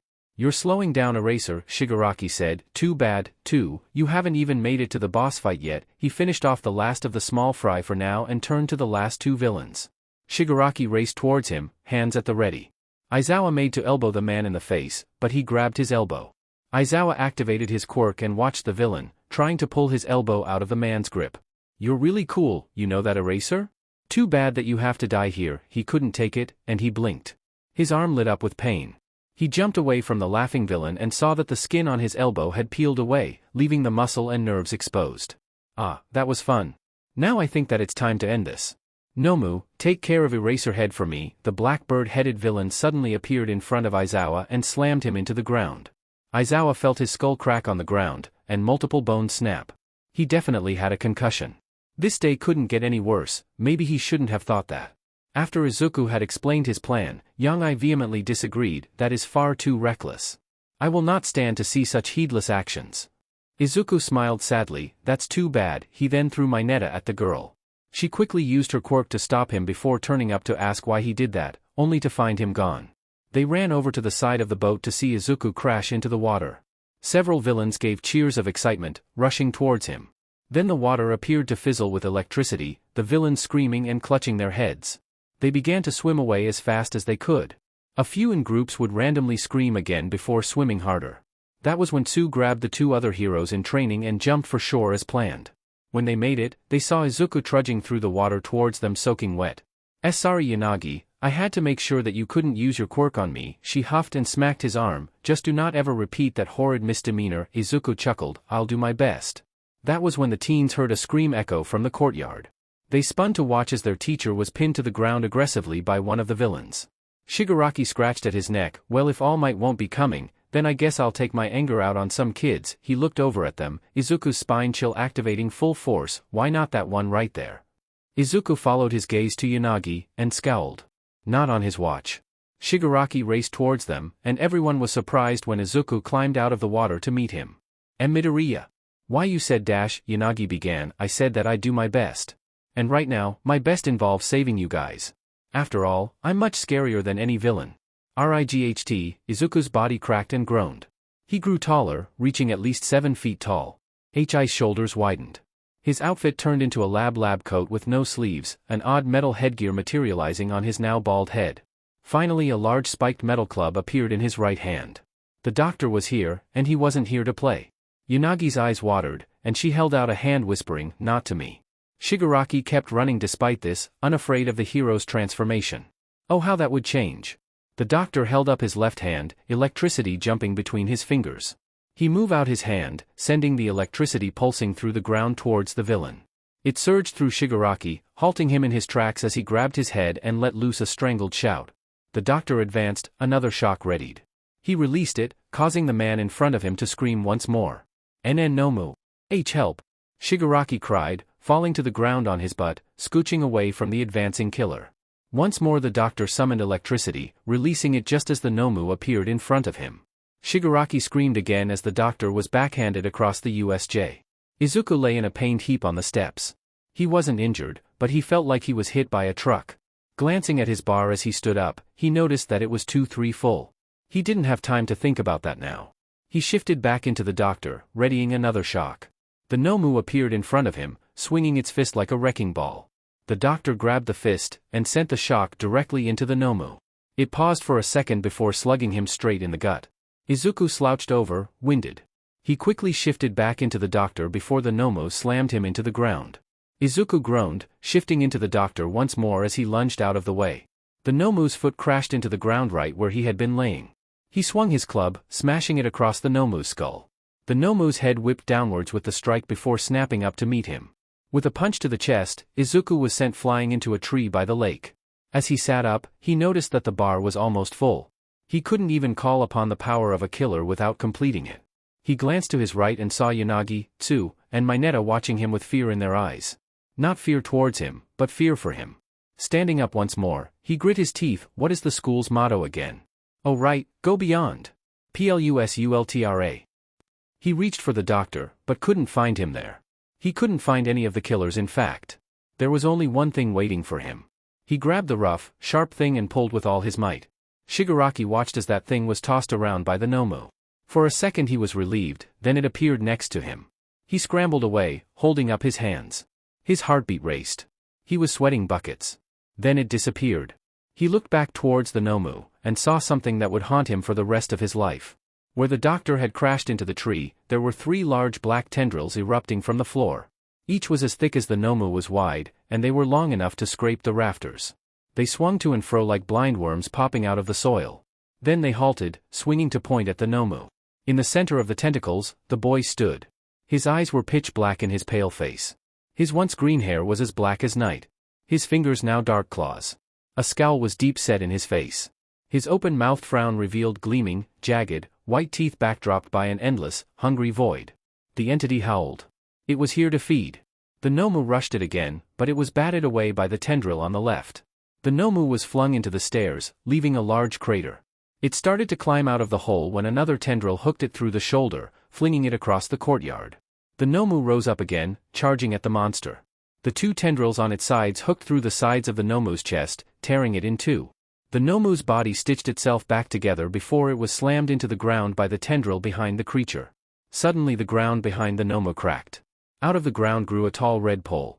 On the end of the pole, a dark black hook hung, swaying ever so slightly. The entity speared the Nomu with two of its tendrils, lifting it up into the air. It struggled and strained helplessly as it was slammed onto the hook behind it. It grasped the hook, a loud screech wrenching from its beak. It tried to pull itself off as the entity strode forth, walking towards the hook. Finally the monster reached the flailing animal, its frown twisting up into a smile. Its jaw unhinged, the back tendril slowly reaching down at the Nomu. It lunged with surprising speed through the Nomu's chest, pulling it off of the hook. The Nomu squirmed on the tendril, unable to make any progress. The entity lowered the Nomu over its head before it jumped up and swallowed the Nomu whole. Everyone watched in horror as the Nomu disappeared into the entity's mouth. It licked its lips with a midnight black tongue. Its head slowly turned towards Shigaraki, a sick smile on its face. Shigaraki crawled backwards as the tendrils wavered above him. Before they could lash out, a figure slammed into the entity. Its claws sped towards the figure before they stopped dead at the sound of a voice. "Izuku, you are already my hero. You can stop now. Please just rest, you're tearing yourself apart." The entity looked at its hands and Izuku noticed that they had black cracks running up them towards his arms. His eyes rolled back in his head, and he slumped forwards into Yanagi's arms. Shigaraki took this time to fall into the portal that Kurojiiri had opened beneath him. It was then that All Might crashed through the doors of the USJ with the rest of the staff in tow. "We are here, to." The teachers looked out over the destruction.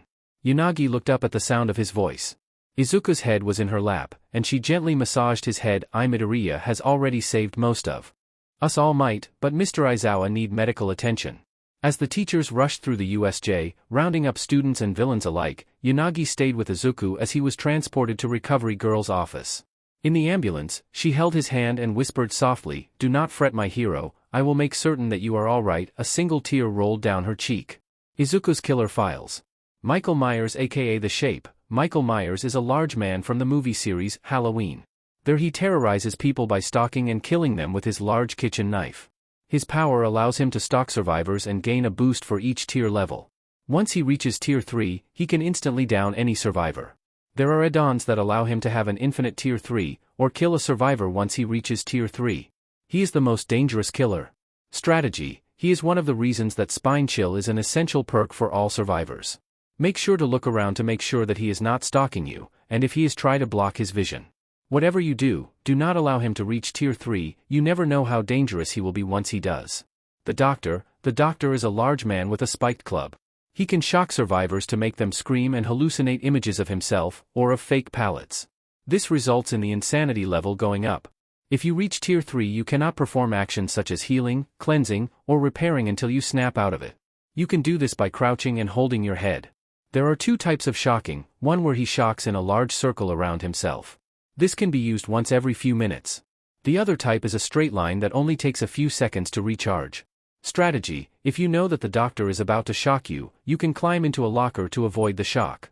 Make sure to pay attention to what pallets have been thrown down. Izuku jolted awake, sitting up and looking around. Large rocks blocked off the small clearing that he found himself in. A campfire crackled, lighting up the dark forest around him and keeping him warm in the cool night. As Izuku looked around, he noticed something. The bar was gone, and where his perks should be was just one empty perk slot. He tapped on his perks and brought up the familiar screen. He could tell that something was wrong immediately. There was only one perk left in his inventory, and it wasn't one that he recognized. It was green with one tally mark, meaning that it was brand new. The image was what really confused Izuku.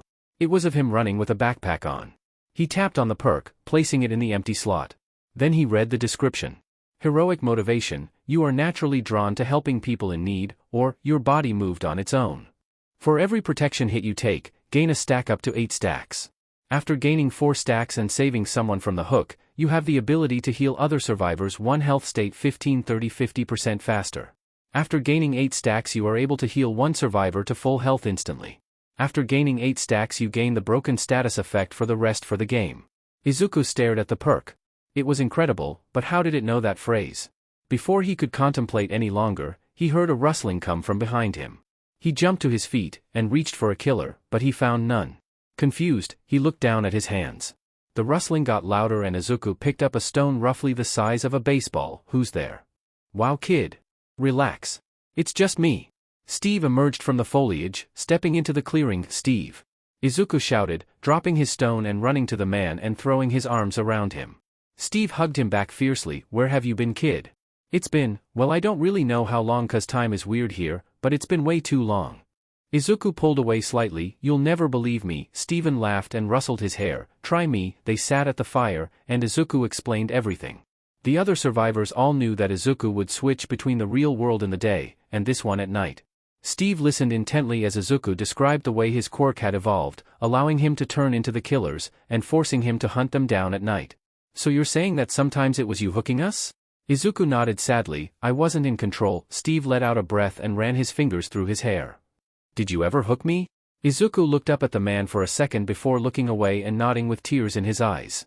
Well, better me than you. Izuku's head whipped back around. What? You don't hate me? Steve looked over at him and smiled. Course not, kid.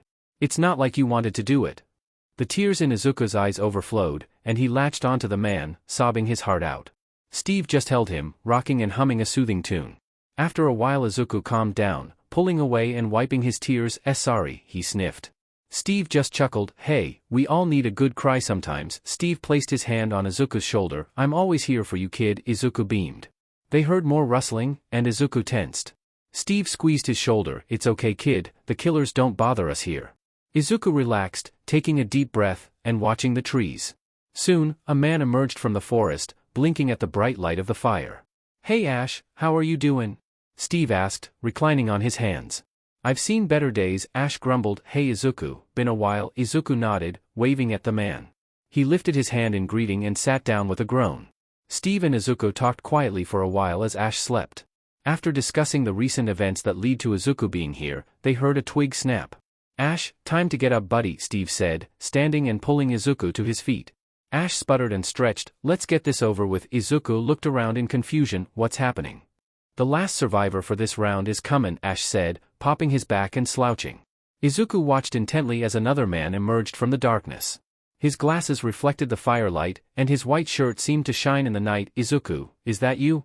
Izuku started sobbing, running to the man. Dwight. The man froze in surprise as Izuku held on to him. Where have you been, kid? How did you get so big? Dwight asked, holding onto Izuku's shoulders lightly. Izuku wiped some of the tears away. I'm stuck between this world and the real world, so I've grown up. Dwight looked Izuku up and down. So you have, he chuckled. Izuku beamed. Thank you for that key. I woke up before I needed to use it, but it helped me out in the real world. Dwight raised an eyebrow. What do you mean? Before Izuku could answer, the fire was snuffed out, casting the clearing into darkness. What's going on? Izuku exclaimed. It's startin'. Ash's voice called out to him from the darkness. Good luck everybody. I'll see you on the other side. Izuku's vision went black, and his head spun. It felt like being teleported by Kurogiri again. He felt his feet hit the ground and he stumbled forwards. Looking around, Izuku saw a very familiar sight. He was standing in a small wooded area, corn sprouting in front of him, randomly egged walls to his right, and the killer shack to his left. Izuku walked over to the shack and peered in. He saw a generator resting silent in the middle of the shack, 2 large red lockers waiting on the other side of the shack, and a staircase leading down to darkness on his left. Izuku sighed and walked in. He circled to the other side of the generator and set off to work. He was about done with the generator when his heartbeat picked up lightly. The killer was near. He heard a shout, and an aura appeared. It was Ash. He was downed. Izuku stopped working on the generator as Ash was lifted off of the ground. His heart thundered in his chest as the killer approached the killer shack. The killer rounded the tree and Izuku gasped. It was the Nomu. Its huge steps shook the ground as it marched its way to the killer shack. Izuku ran forward, slamming into the Nomu's gut. It didn't even flinch. A large hand came down and slammed into Izuku, knocking him to the side. He ran towards the killer shack, blood dripping from his wounded side. The Nomu chased after him, Ash pounding its back, trying to escape. They reached the shack, and Izuku thanked his lucky stars that the pallet was on the closest side. He slid to a stop inside of the doorway to the shack, prepared to slam the pallet on the mindless beast. Then it did something he didn't expect. It turned and walked along the outside of the shack. Izuku limped to the other side as it entered through the door. He threw his arms out wide, roaring, "Stoop! No kid! Run!" Ash yelled, but it was too late. The Nomu swung, ramming Izuku into the wall. Izuku groaned, trying to crawl at the Nomu. The Nomu turned to the basement, but before it could walk down the stairs, Ash jumped off of its shoulder. "I'll be back for you, kid," he yelled, rushing out through the window. The Nomu shrieked its fury. Its breath heaved in anger as it faced Izuku, its normally expressionless eyes burning with hatred. It stormed its way over to him, hooking its arm under his stomach and lifted him off of the ground.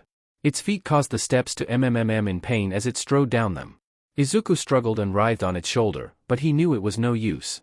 The Nomu approached the hook and grabbed Izuku's body. It hoisted him into the air and slammed him onto the hook.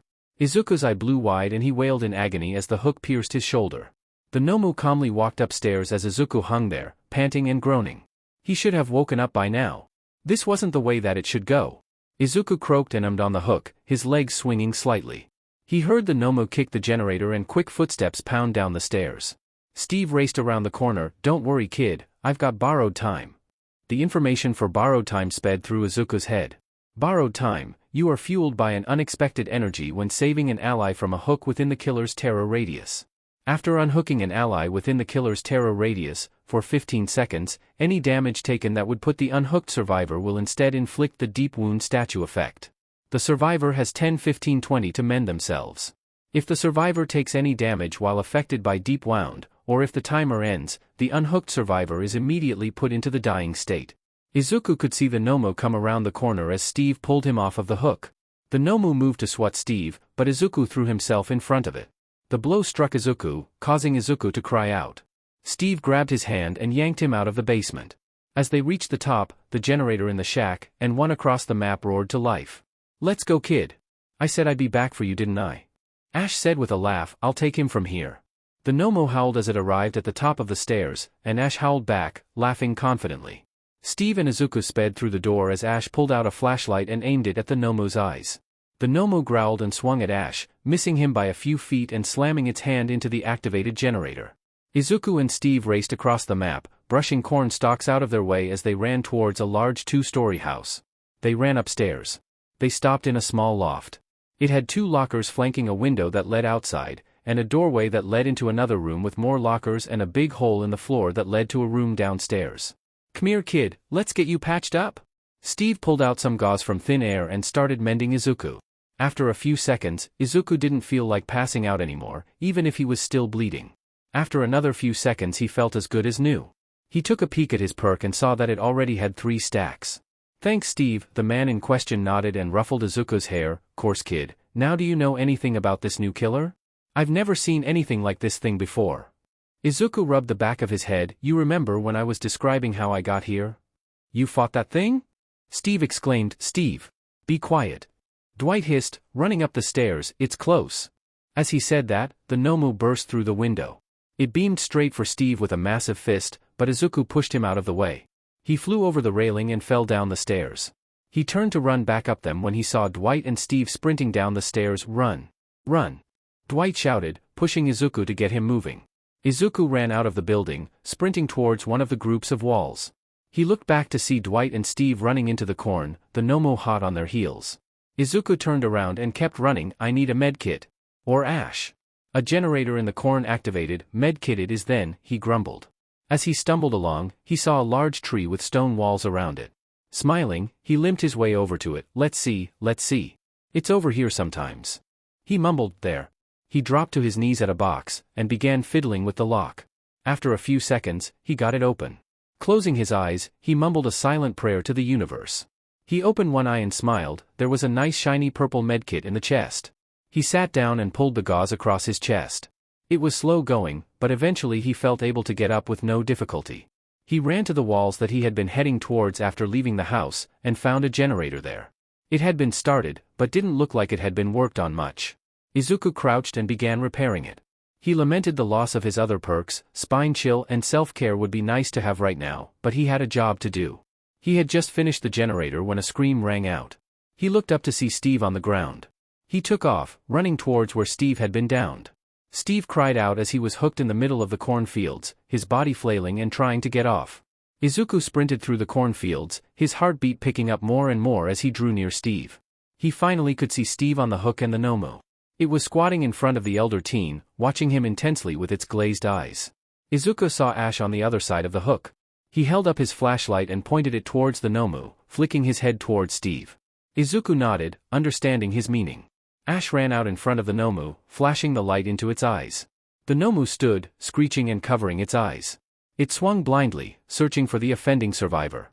Izuku ran out, grabbing Steve under the arms and pulling him off of the hook. The Nomu stopped its attack on Ash and whipped around to glare at Izuku and Steve. "Hey ugly! I'm your dance leopardna. Leave them kids alone!" Ash shouted angrily. The Nomu chased after the boys. Izuku pushed Steve along, muttering for him to move. The Nomu smacked Izuku aside. Izuku gasped in pain, but continued to run behind Steve. "You gotta get outta here, kid." Steve yelled, "No. I need protection hits for my quirk." Izuku replied. "That's all well and good, but you're already injured." Steve rebuked. "Now's really not the time you two." Ash hollered back. The Nomu charged forwards and tried to hit Steve once more, but Izuku lunged in front of the large fist. Izuku flipped into the air as the Nomu slugged him in the chest. It skidded to a stop and picked him up. Ash ran in front of the monster. "You've gotta have some sort of death wish, kid," he said as he shined his light right in its eyes. It reared back, dropping Izuku onto his feet. "Thanks, Ash," he called as he ran after Steve. "No problem, kid. Go get yourself healed up." Izuku watched over his shoulder as Ash ran off into the corn. Izuku relaxed as the Nomu followed him deeper into the foliage. "Izuku, over here." He heard Dwight call from a small wooded area. Izuku hobbled over to him, and saw Steve panting against a tree. "Let's heal him up," Izuku said, already moving to Steve. Dwight huffed and followed him. They began wrapping Steve up. After they finished, Dwight looked over to Izuku. "That was fast. What perks are you using?" Before Izuku could explain, their heartbeats picked up. The Nomu burst through a tree, and threw Izuku to the ground. Steve and Dwight ran, trying to get the killer's attention to no avail. The last generator released a satisfied ding as Ash finished repairing it. The Nomu picked Izuku up and set off for a nearby hook. Dwight ran off towards the nearest door as Steve followed Izuku and the Nomu. The Nomu hooked Izuku, twisting to look for Steve. Black tendrils reached for Izuku, one trying to stab him through the gut, forcing him to grab a hold of it. Steve dodged around the Nomu and reached for Izuku. The monster interrupted Steve's attempt with a right hook. The man shook it off and grabbed Izuku, saving him from the hook. "Let's go!" he cried, eyes wide and panicked. Izuku took another hit from the Nomu, staggering forwards to follow the older teen as they sprinted for the door. With a quick glance, Izuku saw that he had 8 stacks. A loud grating sound announced the opening of the door. Steve and Izuku could see Dwight and Ash waiting for them at the door. The boys smiled, they were home free. Then everything went wrong. The Nomu broke through the wall next to Steve and slugged him straight to the gut. The man collapsed to the ground, gasping for air. Izuku skidded to a stop, turning to face the hulking creature. They both moved to get to Steve. Izuku reached out, and with a touch of his hand, Steve was healed. He stood and took the hit, leaping towards the door. They ran into the exit gate, Steve laughing as he crossed the threshold. "We did it. We did it, Izuku." He whipped around at the sound of a cry. There, lying a foot from the threshold, was Izuku. The Nomu towered over the boy, roaring its triumph. "No!" Steve cried, pounding on the barrier of the threshold. "Izuku!" Dwight and Ash grabbed his arms and pulled him away as he wept.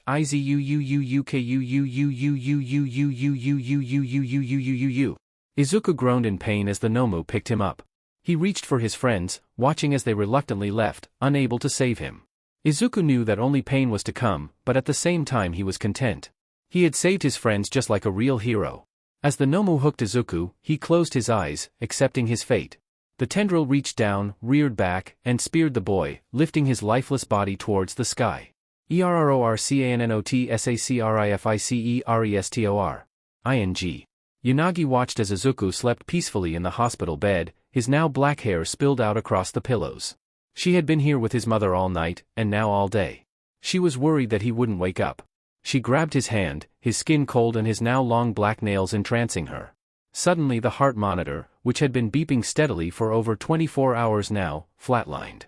Izuku's mother's eyes shot open. "Get the doctor," she shrieked, lunging at her son. Yanagi leapt from her seat, running to the door and throwing it open. "Help! We need help!" She heard the distressed mother gasp, and Yanagi whipped around. There, sitting up in bed, gazing around the room, was Izuku. His pupils were now black instead of their previous dark green. He smiled, revealing razor-sharp teeth and looking at his mother. "Have you enjoyed my gift, Inko? Make sure that you continue to take care of him. He's very dear to me." Inko's face went as white as milk, and Izuku's eyes rolled back into his head. His head hit the bed and the heart monitor began beeping again, as if nothing had changed from the way it was just 2 minutes earlier. As doctors rushed into the room past Yanagi, Inko approached the shell-shocked girl. "We need to talk about Izuku. If you're going to keep admiring him the way you do, you need to know where he came from." Yanagi's face returned to its usual stoic expression, and she nodded, following the mother closely. Izuku's killer files. The Nomu, aka the Abomination. The Abomination is a large humanoid with pitch-black skin, a beak, and an exposed brain. The Abomination has the ability to charge at a survivor. If it hits a wall while charging, it breaks a hole that both survivors and the Abomination can walk through. Only one hole can exist on the map at a time, unless it uses an add-on strategy, cause the Abomination to run into a wall when it charges at you, then circle around it and enter the hole. It will usually confuse the Abomination, and you can get away. Note to future self, only use under dire circumstances. Nomus are associated with the League of Villains and this can scare civilians. Yanagi and Inko arrived at an outside garden, Yanagi allowing Inko to guide her to a nearby bench. They sat in silence for a few seconds as Inko gathered up the strength to talk. "Izuku isn't human." At this, Yanagi's head shot up. "Well, he's half human. I guess I should start at the beginning, shouldn't I? Almost 16 years ago. I was married to a kind man. We had our problems, but we got past them with hard work and love. We had stable jobs, a nice apartment, good connections. We were ready to have kids is what I'm trying to say. We tried and we tried, but it just didn't work. Finally my best friend Mitsuki recommended that we see a FRTLTY clinic. We sat there, hoping that it was just poor luck. We were wrong. I was infertile.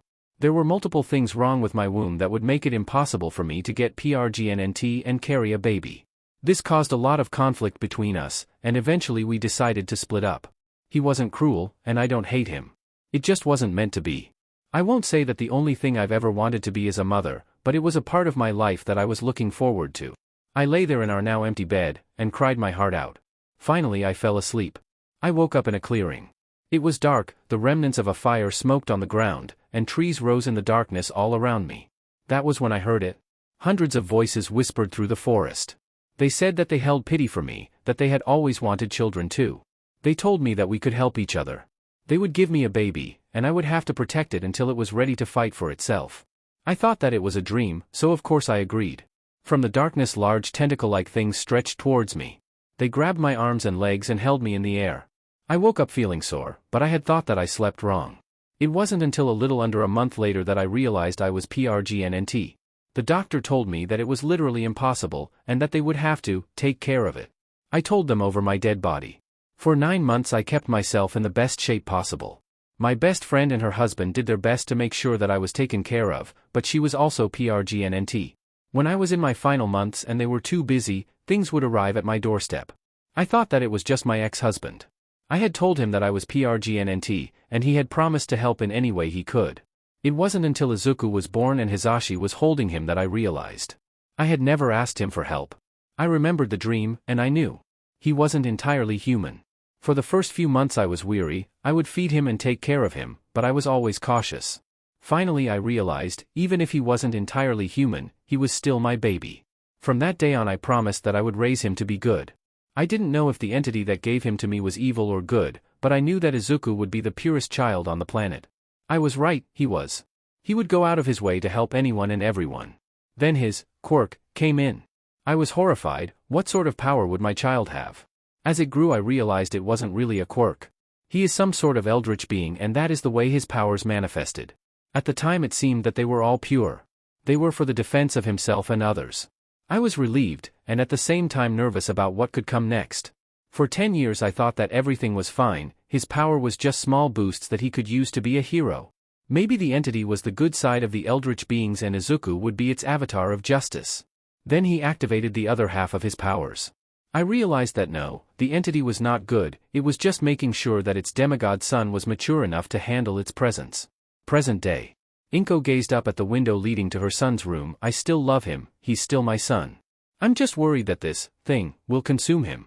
If you're going to care for him the way that you do, you needed to know. I have to tell him. I hope that he doesn't hate me from keeping it from him. He will not loathe you, madam, you are his mother. I will do my damnedest to stay beside him on his dark path.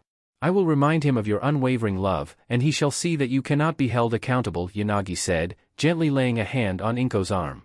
The woman smiled at her, her face wrinkled and weary from long years of worry, but she remained beautiful regardless. They walked back to Izuku's room together. Yanagi gave the woman a hug as she entered her son's room. She took a seat next to the door, knowing that they would need time alone for this discussion. She waited there for a few minutes before the door crashed open. She was startled from her chair, standing and watching as Izuku sprinted down the hallway with unnatural speed. She ran after him, ignoring the calls of the nurses and doctors. It was difficult following him, but finally she found him on the roof. He was standing at the railing, panting and sweating. Is Midoriya? His head whipped to her, his now black pupils filled with tears. Why, Yana-gi? He said, his back bumping into the metal railing. She approached slowly, one hand held out to steady him as the other gripped her shirt. It is okay, my hero, you needn't be worried of me. Izuku's breath slowed from the nervous panting. WWH at our YYOU doin' G hurry, he asked, his voice wavering and afraid. I've been awaiting you patiently, my hero. It was simply not possible for me to leave you, Izuku shuddered, looking at the ground. D-Don, T-Cal el me that. I am and no hero. Yanagi shook her head with a small smile. You've always been a hero, Midoriya. Do you not recall the time long ago? When you graced a Quirk doctor with your presence and stopped a nurse with villainous intent? Izuku's eyes widened. How do why, UKK now abuti the T. Yanagi smiled, continuing to inch towards the scared boy. That was the first time that you have been my savior, Izuku Midoriya. The first of 4 occasions where you protected me with your powers over this mortal plane. Izuku shook. NNO. I see couldn't have saved anyone. I am nothing but AAM, monster. Fog rolled across the roof, small black wisps rose from the ground like the tendrils from the USJ. You are a monstrous creature, Izuku Midoriya, but a monster has the strength to become one of the most fearsome heroes. You saved me from that nurse. You threw yourself on the bladed edge of a villain's teeth to keep myself and others safe. You obliterated the arm of the robot that surely would have led to my demise. You sacrificed your body and mind to save not only I, but all of our classmates and teachers from a monster who chose to only do evil. You may be a monster, but you are my hero. With this, Yanagi lay prostrate on the ground in front of Izuku. The fog fell, the wisps faded into nothingness. Izuku took a shaky step forward, collapsing to his knees in front of the girl. She quickly sat up and held out her hands to stop him from falling over. They sat there and stared at each other. Yanagi gazed into his dark eyes, and she could see that there were still flecks of green hidden in the dark orbs. You are a monster, but one of justice and righteousness. You are a hero, and I will force you to recall that every instance that you doubt your constitution. Izuku nodded and tears spilled down his face. He drew the girl into a hug, and they sat there as the sun set, focusing on the comforting presence of the other. Izuku realized, whatever he was, he would still be a hero, for Yanagi if no one else. From the door, Inko's face pulled into a sad smile. She could only hope that her baby didn't hate her. She would support him in any way that she could, even if that meant keeping her distance. The entity may have used her to make Izuku, but she would do all that she was able to keep him on the right path. Yanagi was walking home. She had gone out and bought some groceries for her mother and had met Ashido there. They were walking together on a nice street and Ashido was talking her ear off. As they were walking, Yanagi saw a large figure standing half hidden against a large hedge a ways down the sidewalk.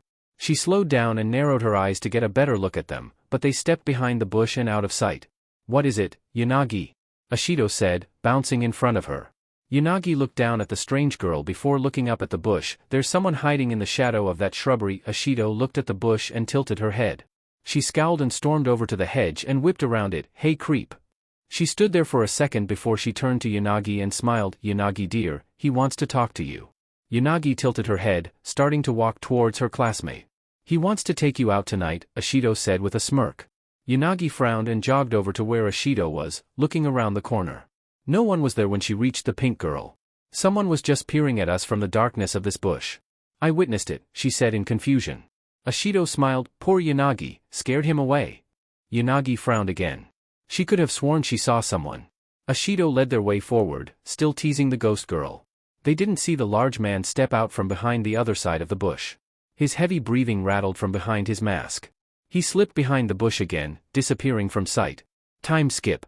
Yanagi had arrived home. Ashido had apologized about teasing her so brutally when they parted ways, but Yanagi had told her that she wasn't upset by it. When she entered her apartment, she noticed something strange. Some strange sense whispered to her gently, "Hide." She quickly slipped into a nearby closet, slowing her breathing and pressing her back into the wall. That was when she heard it. Deep, ragged, muffled breathing began to get closer. A shadow passed in front of the closet and Yanagi held her breath. The shadow paused before continuing down the hallway. When she could no longer hear the breathing, Yanagi let out a sigh of relief. Suddenly the door swung open, a large hand reaching in and grabbing her by the front of her shirt. She was hauled into the hallway and held up by the large hand. She looked down with her blank expression at the masked man. A giggle slipped through her facade, before she burst out laughing. The man set her down with a sigh. Yanagi barely heard the cracking and snapping as she laughed herself to tears. "It's not funny."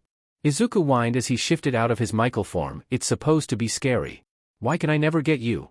Yanagi's mother called to him from the kitchen. "It's no use, sweetie, she's only ever been afraid of one thing." Before her mother could continue, Yanagi cried out, "Do not utter their name. I loathe them." She covered her ears and shook her head. Izuku tilted his head and raised an eyebrow. "What was that, Ms. Yanagi?" "Nothing, dear, you should head home before your mother worries again." "I would rather not get another phone call with her sobbing if I'd seen her son." Izuku sighed. "Yes ma'am, thank you for letting me in. I'll come over again soon." He heard her laugh. "You better, I've never seen Reiko this expressive before."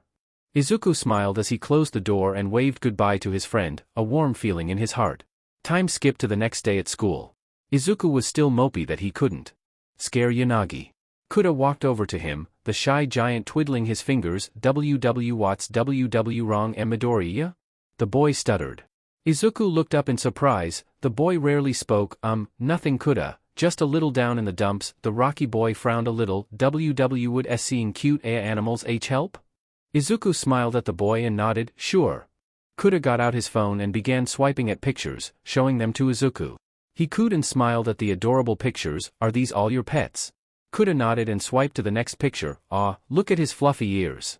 This was when Yanagi noticed the two boys. "What objects are you gazing at that could draw out such an amazed reaction, my friends?" Izuku smiled and looked at Kuda. "Show her." Kuda smiled back shyly and turned the phone so that Yanagi could see. Yanagi's eyes blew wide and she leapt backwards, stumbling and knocking over desks at her attempt to escape. Izuku raised an eyebrow. "Yanagi, what's wrong?" "It's just a dash." Before he could say another word, an invisible force closed his mouth. "Do not speak its wretched name. It's the most foul-tempered rodent that you've ever laid eyes on. It's a killer. It's got huge pointy teeth." She did an odd motion with her hand, 3 fingers slightly curled in front of her mouth. The class was silent. "Yanagi. It's a rabbit," she wailed. "No." Izuku grew a devilish smile and gently took the phone from Kuda's hand. Yanagi scrambled backwards, the class giggling around them. "So you're not afraid of my killers, but you're afraid of a small, fluffy, harmless rabbit?" Yanagi got up and ran out the door screaming, "Not the rabbitssss." Aizawa walked in the room and looked around in confusion. "Midoriya, stop terrorizing your classmate and go find her." Izuku handed Kuda's phone back and ran out of the door. He found Yanagi sitting on a stair with her arms curled around her legs. Izuku's smile fell and he sat down next to her. "Listen, Yanagi. I'm sorry, it was a joke. I didn't mean to make you upset." When she didn't respond, he nudged her gently. "Still friends?" She slumped limply on the stairs, not moving. Izuku saw red dripping down the stairs. "Yanagi? Yanagi?" He grabbed her shoulder and pulled her back into a sitting position. Then the girl started laughing, holding up a ketchup packet. Izuku's jaw fell open. "An eye for an eye, Midoriya," Yanagi giggled. Izuku sat there shocked for a second before pouting. "Yeah, you're right." They laughed together on the stairs before heading to class. That was a good day. Izuku's dream once again started at the campfire. He had noticed that when he woke up all of his perks had returned, but now that he was asleep again, they were gone. He had his perk Heroic Motivation, and a new one as well. This one had an image of All Might in a running stance. It said, "You say run, you have more people to save. You can't give up here. After saving another survivor from the hook, the next time you are being carried your struggle meter is automatically a quarter full. If you are able to wiggle off, you gain the haste status effect and can sprint at 150% of your sprint speed for 357 seconds. Afterwards you gain the exhaustion status effect for 90 70 50 seconds. You cannot recover from the exhaustion status effect while sprinting. This perk does not trigger while exhausted. Izuku popped it into one of the empty slots, and watched the campfire as he waited for his fellow survivors. He waited for a while when bushes all across the clearing started rustling. He caught a glimpse of his fellow survivors just before the campfire was extinguished. He saw Claudette, Feng Min, and Detective Tap. Then the world was bathed in darkness. When his vision returned, Izuku could see that he was on the catwalk in a large building. This was Ironworks. He jumped down from the catwalk and landed hard on his feet. As was customary for his dreams, this barely inconvenienced him. He limped for a few steps before walking normally towards the generator in the corner. He wasn't working on it for long when his heart rate picked up. He continued working, but looked around worriedly. Then he heard it. That sound that he would never forget. The sound of a revving chainsaw. He stopped working on the generator and crept behind some pipes. Suddenly a girl's scream rang out and the chainsaw stopped. He saw the aura of Claudette hit the floor before getting hoisted into the air. He glanced down at his perks and grew a determined expression. He's got this. He ran out from his hiding place as Claudette was placed onto the hook. He sprinted out of the building and into the foggy area, heading for the clearing where Claudette was hanging. His heart was still beating quickly, but he couldn't see him anywhere. He finally made it to the hook, grasping under Claudette's arms and lifting her up. She gasped and winced as the cool metal slid out of her shoulder, Izuku setting her gently on the ground. It's fine now. Why? Because I am here. He smiled. Claudette gave a half-hearted smile back. Then she looked behind him and her eyes widened. Run! She yelled, turning around and sprinting away from the hook. Izuku whipped around and saw him. He loomed over the boy at a solid 6 feet 10 inches. His right shoulder was higher than the left, the skin of his right shoulder was stretched and connected to his face. He was wearing a torn shirt that covered a muscled torso, and a pair of blue jeans held up by a leather belt. In his right hand he held a hefty mallet, and in his left was a bloody chainsaw. It was the killer Izuku hated most, even if he was less deadly than some others. This was the hillbilly. Izuku started running back towards the old factory in a panic, but he heard the chainsaw revving behind his back, the herald of demise. Before he could think of a way out of it, the chainsaw struck his back, and he fell to the ground with a pained cry. Billy reached down and grabbed him under his stomach, lifting the boy onto his shoulder and beginning to limp towards the factory, and Izuku knew exactly where he was being taken. The basement. Izuku began to struggle for all his worth, pounding away at the giant's back. His hopes dwindled as they reached the building, and they dwindled more when Billy began to shamble down the stairs. Just when he was about to lose all hope, he broke free. He immediately started running up the stairs, noticing that he seemed to be moving much quicker than he should. He spared a glance at his perks and noticed that the new perk had been triggered, and was now darkened. He ran through the large doors of the factory, and his vision turned white. He sat up in his bed confused. It had been years since he had woken up without being hooked, or hooking someone else. He looked down at his hands, staring at the black nails that now adorned each finger. Finally he shook his head and tapped on his perks. As was the case yesterday, all of his perks were there, even the new ones.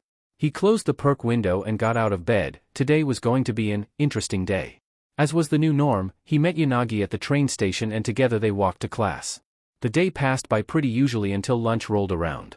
Izuku and Yanagi sat with Ida and Tsu and were chatting happily about their weekends, ignoring the events that had transpired a few days before. That was when an elbow struck the back of Yanagi's head. "Oh. I'm sorry, I couldn't see past your fat heads," said a blonde boy with a smirk. "You all think that you're so great because you defeated some villains." Well, before he could continue, Izuku stood up, the sound of his chair scraping against the floor silencing the room. "We almost died," he hissed, fog beginning to appear around his feet and spread throughout the room. "We were forced to fight for our lives, and you dare claim that we are arrogant?" His teeth flashed as he spoke, beginning to sharpen like razors. His nails scraped his chair, leaving marks in the plastic. His pupils were enlarged and black as pitch, watching the teen furiously. Yanagi reached up and grabbed his forearm gently. "Izumidoriya, you must take a deep breath and calm yourself. You would not wish to forfeit your position, would you?" The midnight eyes turned to look at the girl, but she stared back unflinchingly. Slowly his pupils shrank and regained their slight green hue, his nails stopped digging into the chair, and the fog dissipated. "You're right," Izuku sighed before glaring at the other boy once more. "You better hope that we do not face off in the sports festival because I promise you will regret it." The boy sneered and looked like he was about to say something when a large hand struck the back of his neck. He slumped forwards and was caught by the now normal-sized hand. "Sorry about Monoma, he can get a bit competitive." I'm Itsuka Kendo of Class 1B, she held out her hand to Izuku. He shook it once firmly before withdrawing his hand. Well, I will not hold back against him, or any of 1B, so be wary. Kendo sighed and nodded. I don't blame you, good luck though. Hey Uraraka, can you come help me with him? A girl bounced over to the group with an excited, sure. She slapped Monoma upside the head, causing the boy to groan and begin floating. She saw Izuku standing there watching her Quirk with awe and blushed. Ochako Uraraka, nice to meet you? Izuku Midoriya, the boy replied, your Quirk is so cool. The girl blushed a little harder. They both missed Yanagi glaring at the girl. Well, we will see you around. Kendo said, pulling a floating Monoma and blushing Uraraka behind her. Well, it seems that at least a few of the 1B students aren't that bad, right Yanagi? Yanagi? The girl in question ignored Izuku as she continued to eat her lunch. Izuku just hoped that he could fix whatever he had done wrong by the time the sports festival rolled around. He was going to need Yanagi's help? For the festival, not because of anything else. What are you talking about? Izuku's killer files. The hillbilly, aka Billy. Billy is a large deformed man who carries a mallet and a chainsaw. He can use his chainsaw to gain a burst of speed and instantly down a survivor. He can also use his chainsaw to break pallets that have been thrown down. Strategy: if Billy begins revving his chainsaw, zigzag instead of running in a straight line, this can cause him to miss you. If possible, cause him to run into a wall, this will stop him in his tracks. Izuku awoke to the fire again, seeing that there were already two figures sitting around it. Felix and Nia. He said hello to them and they made small talk as Izuku checked his perks. All of his perks except the two new ones were still missing, but there was another new one. Prove you're a hero, it's all you ever wanted, and now you're going to prove you were meant to be a pro. Go beyond. Plus Ultra. For every injured, dying, or hooked survivor, gain a stackable 2-3-4% boost to all actions and speed. The symbol for this one was of him standing in the classic All Might pose, arms curled up towards his head in a flex, with his legs spread wide and his head up. It wasn't an incredibly powerful perk, but not all of them were. Izuku heard the last survivor enter the clearing with a gasp, but before he could turn around and see who it was, the fire was blown out and the forest descended into darkness. He gazed around at his surroundings, seeing that he was in an Old West-style area. He grimaced. Dead Dog Saloon wasn't his favorite map, but he could live with it. He began to work on a generator, and the night passed quickly. He was found by the killer, the hag, and hooked him swiftly. He was grateful that his night was uneventful, because today was going to be a waking nightmare. Today was finally the day of the sports festival. There were many things that Izuku was worried about for today, chief amongst them being that he had to make a speech. To make matters worse, Yanagi was still angry at him, and he had no idea how to apologize. He sighed and got dressed for the day, hoping that she would be in a better mood. After making it to the train station, he could see that he was wrong, she was still upset. He read and reread his speech many times, making sure that it was perfect. He really didn't want to screw this up. He read his speech one more time as the class waited to walk out into the stadium. The room was filled with nervous chatter, but overall it was peaceful. Midoriya, a voice called out to him. He looked up to see Todoroki standing there, looking at him with an unreadable expression. You are strong, I'd say one of the strongest in our class. That is why I will defeat you. The room went silent before Izuku stood up. I don't understand why you feel the need to be the best, but we are all trying to win here. He glared at the boy lightly. If you do not do your best you will lose, I guarantee it. The room collectively held their breath. Izuku could see Yanagi open her mouth to say something when a banging was heard. What about me, you icy hot BSTRD? Am I not good enough for you? Bakugo yelled, sparks popping off of his hands. The class laughed and continued to chatter, Todoroki slinking off with a cold glare at the other teens. Izuku sighed in relief and threw away his speech, the speakers asking them to head to the arena. Bakugo pushed past him, growling out, "You're welcome." Izuku frowned and followed Yanagi out, wondering what Bakugo had meant. Present Mike announced each of the classes as they entered the stadium, barely mentioning the support and general studies classes while paying special attention to the hero course. Izuku sighed at this, but continued walking. After they had all arrived in front of the stage, Midnight appeared and announced that she would be the host for this year, getting some rowdy cheers from some members of the audience. Now would the student who scored highest on the entrance exam please step forward. Izuku Midoriya, you will deliver the opening speech. Izuku took the steps one at a time, trying to slow his breathing. When he made it to the microphone, he gripped it tightly. Deep breath in. Deep breath out. He opened his eyes and looked at his classmates. They wore varied expressions. Jairu, for instance, seemed bored, whereas Kirishima looked excited. Finally his gaze landed on Yanagi. He looked into her eyes as she gave him a small glare. Then her eyes widened, as if realizing he needed her support, and she gave him a small smile. Izuku took this as she was no longer giving him the cold shoulder, and he smiled back. What truly makes a hero? He began, there are many ways to define this, but I'd like to express my opinion about it. A hero is someone who helps another person when they need it, regardless of whether or not they ask. Some people have regular jobs, but are heroes every day. Some people are heroes for a living, and are never truly a hero. What sets them apart? Their intent. If you are a hero because you want fame and fortune, you will never be a true hero. If you help people in need because it is the right thing to do, you are more of a hero than I am. Anyone can be a hero. This is something that I don't think many people realize. It doesn't matter what you look like, it doesn't matter where you come from, it doesn't matter what your quirk is. There is no such thing as an evil quirk. Quirks are what you make of them, like an arm, something you use to do whatever it is you do best. So for all of you out there who think that their quirk is evil, or weak, it isn't. I thought my quirk was evil, but now I realize that it doesn't matter. What matters is how you use it. I will use my quirk to become a hero. And I implore everyone, everywhere, to do the same. Because I think that you, too, can be a hero. The crowd was silent for a moment before a wave of noise crashed into Izuku. They cheered and clapped loudly, most of them standing in their seats. From the other side of a dingy TV screen, a figure watched the boy and pondered. Was their quirk really not evil? Izuku smiled and thanked everyone before rushing off of the stage. His classmates welcomed him with pats on the back and congratulations. Izuku walked up to Yanagi, a small smile on her face. I'm sorry Yanagi, he bowed, I made you upset, and while I don't know how, I hope that you can forgive me for what I did. Yanagi shook her head, no. You mustn't bow to me, the fault is entirely mine. It was I who was filled with unjustified jello emotions. I apologize sincerely, it was uncouth of me to ignore you so. Their classmate chuckled at the two nerds as they exchanged apologies. Midnight gathered everyone's attention again, and spun a large wheel to decide the first event. Obstacle course, she shouted, flicking her whip dramatically. The kids all quickly grouped together at the starting line, Izuku formulating a plan. On your marks. Get set. Go. The students rushed into the tunnel. Izuku's body popped and creaked as his form changed. Todoroki swept his hand behind him, freezing many of the other competitors where they stood. Then he noticed a commotion from inside the group of students. All of a sudden, a hooded figure leapt over a crouching teen. The figure sprinted much faster than anyone Todoroki has ever seen, holding a knife up in one hand. They wore a hoodie and blue jeans, a smiling mask covering their face. Who is that? And why do they have a knife? Present Mike shrieked, a lot of the audience calling out in fright along with him. That's one of Midoriya's transformations.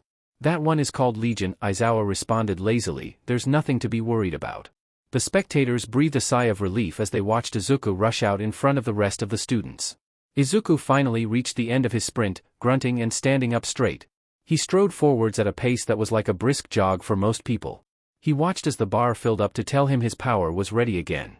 When it was ready, he crouched down and sprung forwards. His body moved like a jungle cat, his powerful legs carrying him across the ground like he was the wind itself. Now for the first obstacle. Robo Inferno. Izuku saw the robots from the exam tower over him. He slid under one before leaping over another, springing off of it like a pouncing tiger. He landed solidly on his feet, his power running out. He continued to make his way forward, slashing any robots that entered his path.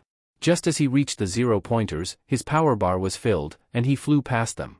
They attempted to block his path, but he just dodged around them. He looked back to see Todoroki freeze them in awkward positions, frowning at how close he was from behind his mask. Next up is the gorge. If you hit the bottom, you lose. Izuku quickly shifted from Legion to the nurse. He lifted his hand before blinking out into the open air. He blinked again, and landed on a large spire, stopping to reset the nurse's power. He blinked to the next spire and the next, until he was across the chasm. He looked back as he shifted once more into Legion. Todoroki was already halfway across one of the ropes, using his ice to steady himself. Behind him, he saw Bakugo flying towards them like an anger-powered rocket. Izuku took off sprinting again, trying his best to get ahead. He was confident that he was going to win, but he didn't want to take any chances. Now for the last trap. The minefield. Don't worry, they won't injure you. Just hurt a lot. Izuku shifted again, not liking the fact that his limit bar was about to be a quarter full. Todoroki watched as Izuku changed into a hulking figure dressed in traditional samurai armor. Izuku was the Oni. He activated his power, pulling the large metal club from over his shoulder before he began to thunder towards the finish line. Holy cow! He's just tanking the mines. Eraserhead, what are you teaching these students? Their teacher sighed, I didn't teach him that, he came like this. While the last part was muttered, the audience laughed at the comment, even as they watched Izuku make it through the mines seemingly uninjured. And while it was true, he wasn't injured, his everything hurt. He continued to storm his way to the finish, beating the rest of the competition by a long shot. The crowd cheered for him, and as the Oni, he roared to the sky in triumph. Izuku's killer files. Frank, Julie, Susie, and Joey, aka the Legion. The Legion is a group of killers, though only one ever appears at any one time, with the same ability. They are all dressed in hoodies, jeans, and a mask. Legion has the power to run at high speeds, vaulting pallets and windows like survivors. When hit by Legion while they are using their power, you are put into the deep wound state. If you do not mend fast enough, you will be downed instantly. Strategy, if possible, throw a pallet into Legion's face, this will forcibly stop their power. If you are unable to do this, attempt to outrun them as best as possible. There is not much strategy to this, it is very difficult to get away from them. Izuku was laying on the ground when Yanagi crossed the finish line. Are you feeling unwell, my friend? She asked, leaning down to look at him. Her face covered the sun, causing her to look like she had a halo. Izuku smiled brightly, just tired and in pain, rushing through those mines took a lot out of me. She reached a hand down, allow me to assist you to your feet. Izuku grabbed her hand and let her pull him up. You have my thanks, friend. I does not know if I would have been capable of establishing my stance without you. Izuku said, placing his hand over his chest in a dramatic pose. Yanagi giggled and elbowed him gently. Oh yeah? Well, I'm happy that I could like totes help you, dude. They laughed and watched as the other students reached the finish line. After the 42nd student crossed into the stadium, the entrance was closed. Thank you everyone for participating. If you didn't make it into this next event, we have goodies for you. Follow the arrows on the floor. Midnight said, holding her whip in the air. Now let's find out what the next event will be. She reached over and spun the wheel. Cavalry battle, she announced, striking a stuck pose. Here's how it will work. Each person will receive points based on their position in the race. Last place will receive 5 points, second to last will get 10, third to last will have 15, and so on. The only exception to this will be first place, which will receive 10 million points. Izuku felt his heart sink. He looked around, seeing the other students looking at him like a fresh cut of meat. He gulped before hardening his expression. He's got this. Now split up into teams of 2 to 4, and we will pass out the headbands. Midnight said, gesturing to Cementos. Izuku watched as everyone split up and formed groups. He knew he was going to have a hard time finding a team, but he only needed one person. Now, who to, 10 million. Let me be on your team. Izuku blinked at the girl's forwardness. Who are you? She smiled. I'm Mei Hasjum. Inventor extraordinaire. I'm going to use you to show off my babies. Izuku blushed. You're going to what? Before the conversation could go any farther, Yanagi gripped his shoulder tightly. Midoriya, would you kindly allow me to be your companion for this event? Izuku winced a little at the strength of her hand on his shoulder, but he nodded. Of course, Yanagi. Now to find one other person. He looked around before he spotted who he was looking for. Hey Tokoyami, I could really use your help. The bird-headed boy looked at Izuku in confusion. Are these certain? Surely there are much better allies for this banquet of madness than myself? Izuku smiled so brightly that Tokoyami was sure Dark Shadow would have recoiled in pain. Nope, you're just what I'm looking for, Tokoyami. Now it's time to begin. Midnight cried, you have 15 minutes starting. Now. She swung her whip hard enough for it to make a loud crack. The teams raced towards Izuku's group, determined to take his 10 million point headband. Wait, Midoriya isn't the rider? What's going on, Eraserhead? Present Mike called. Ayano Chako is on Kendo's team this time. Izuku knew that with his queer power, he was better fit to be a horse, so here he was shouldering the weight of Yanagi effortlessly as Hatsum and Tokoyami were ready to leap into action. Just as Midnight announced the start of the event, Izuku shifted into the form that he saw as the best fit for this challenge. His shoulders hunched, a cane resting in his right hand. His jaw cracked and broke, spilling yellow liquid all over the ground. Izuku was now the Blight. Ida, who had been leading Todoroki's team's charge, stumbled when he saw the horrifying visage of the Blight, but he continued his rush with his jaw set in a scowl. The teams that had 1B students stopped in confusion and disgust at the boy's transformation, but the 1A kids didn't falter in their attack. Before anyone could get too close, Hatsum and Tokoyami started to hover off of the ground a bit, courtesy of Hatsum's rocket shoes. As the gap closed between his team and the horde of greedy teens, Izuku counted in his head, waiting for the perfect chance to strike. Just before the students got close enough to attack, Izuku lunged forwards. The audience would swear that he teleported past all of the other teams, but the trained eye watched as Izuku slipped through the other students effortlessly. Some of the groups shuddered and shook as Izuku bumped into them, almost knocking over a few of them. The teens chased Izuku and his partners all over the stadium, getting incredibly close when he had to refill on the Blight's energy, but never quite reaching the half-eldritch deity's team. Anytime someone got close enough, Dark Shadow would appear to swat them away, usually a raging Bakugo. Finally, as there was 1 minute left, Todoroki sent out a large wave of ice, encircling the elusive boy and his friends. He turned to face them, his body snapping back to its original form. Yanagi, hold on tight. Tokoyami, Dark Shadow, Hatsum provide defense, the others nodded, their faces determined. Ida said something to his team quietly, and Izuku braced himself. As Ida got into a runner's position, Izuku shifted again, his face set in a deep scowl. His body grew much larger, a mallet clasped in his right hand and a chainsaw in his left. His crooked back provided an excellent seat for Yanagi as Tokoyami and Hatsum slid in front of him. He was Billy. Ida was already moving when Team Todoroki noticed the change, and it was too late for them to do anything. 10, 9, 8, the crowd called, watching the scene unfold. In the space of a blink, many things happened at once. Izuku revved his chainsaw and raced towards one of the walls of ice. Dark Shadow lunged at Ida's feet, tripping the boy. Hatsum shot a net gun at Todoroki. Todoroki's left side lit up with fire, and the net was destroyed before the fire was quickly extinguished. Bakugo flew over the ice wall, watching as Izuku crashed into the wall, making a nice hole for him and Yanagi to slip through. 4, 3, 2, 1. The audience cheered, "AAAND, that's time." Present Mike shouted from the announcer's box, "In first place we have Team Midoriya with some impressive maneuvering skills. After them we have Team Bakugo, stealing a few points to put them ahead of the game. Then we have Team Todoroki with their original headband, placing them just barely in third. Finally we have Team TESU, wait. No. Team Shinsu. What an upset at the very end of the game. Team Shinsu coming in to swipe fourth place in an impressive turn of events. Competitors now have an hour to eat lunch and recuperate for the next event." Midnight announced, "If you're getting out of your seats please do so in an orderly fashion. Thank you cuties." She smiled seductively up at the stands, causing quite a few spouses to hit their significant others for staring. Izuku dropped the Billy transformation and shuddered. He hated using him, but it was worth it to get the win. "Kindly set me onto the earth Izuku, I mean Midoriya. My legs hurt from sitting on your shoulders," Yanagi said, her face a light pink.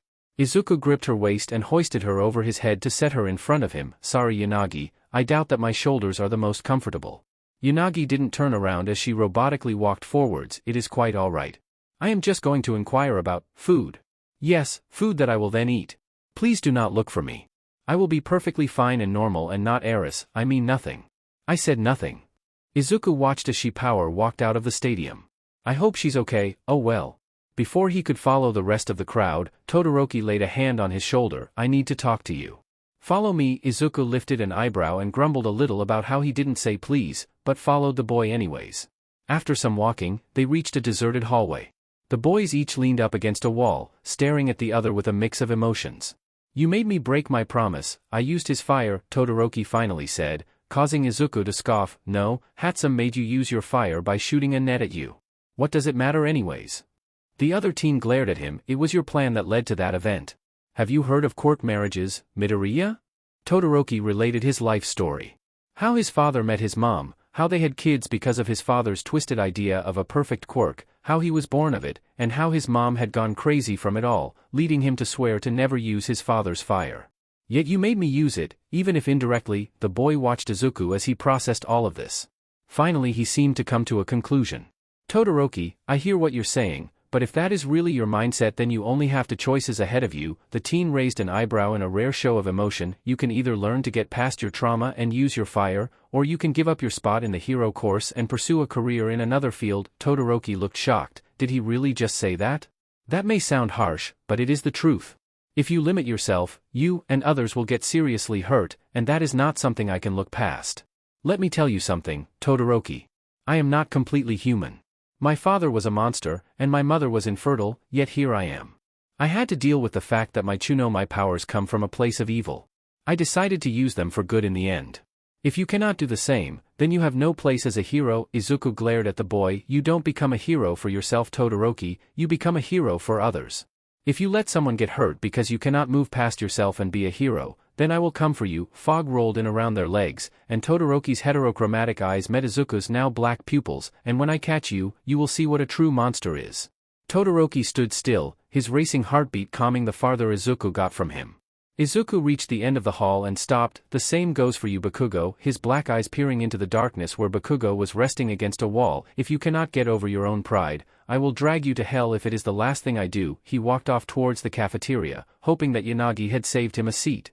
Bakugo stood there for a while, wondering many things. How did Izuku know he was there? When did he figure it out? Did he really think that Bakugo was that prideful? And, since when was Bakugo intimidated by Izuku? The students that would be progressing on to the final event waited in the field to see who they would be fighting against. "Here are the matchups," Midnight cried. The board read: Izuku Midoriya vs Hitoshi Shinso. Nairenjiki Shota vs Denki Kaminari. Shudo Todoroki vs Hantashiro. Mei Hatsum vs Tenya Ida.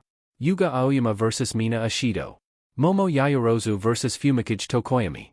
Mashireo Oriho vs Ijiro Kirishima. Reiko Yanagi vs Katsuki Bakugo. Midnight opened her mouth to speak, but a voice from the students interrupted her. "I would like to forfeit my position." Everyone turned to look at Ojiro, who had stepped forward with a determined look. "Are you sure? You're giving up an irreplaceable opportunity?" Midnight asked, looking confused. Oriho nodded. "I don't remember the last event, and I don't think it's fair for me to continue when I'm not even sure that I participated in the last challenge." "I agree," a student from Class 1B stepped forwards. "I cannot accept this opportunity if I didn't earn it." Midnight glazed between the two boys before nodding. "Mashireo Ojiro and Nairenjiki Shota have forfeited their positions in the final tournament, so 2 students will be chosen at random from the last round to fill their places." Ojiro's and Shota's last names spun and 2 new names took their places.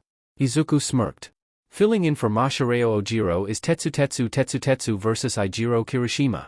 And filling in for Nairenjiki Shota is Nito Monoma vs Denki Kaminari. Izuku looked up at where he knew Monoma was and smiled evilly. As the other students left the field to allow for the first match to take place, the purple-haired boy approached him. "So you're my opponent, huh? My name's Hitoshi Shinso. Let's have a good match." He held out his, but before Izuku could answer him, Ojiro's tail covered his mouth. "Don't answer him, Midoriya, that's how he gets you." Shinso tisked and walked over to his side of the battlegrounds. Izuku looked to Ojiro and nodded in gratitude. "Thank you." Ojiro patted him on the shoulder and walked off, saying, "Beat him for me," as he left.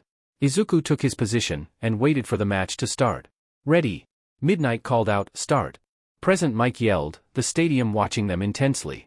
Izuku watched Shinso carefully, waiting for the boy to make his move. "I'm assuming the monkey told you how my quirk works?"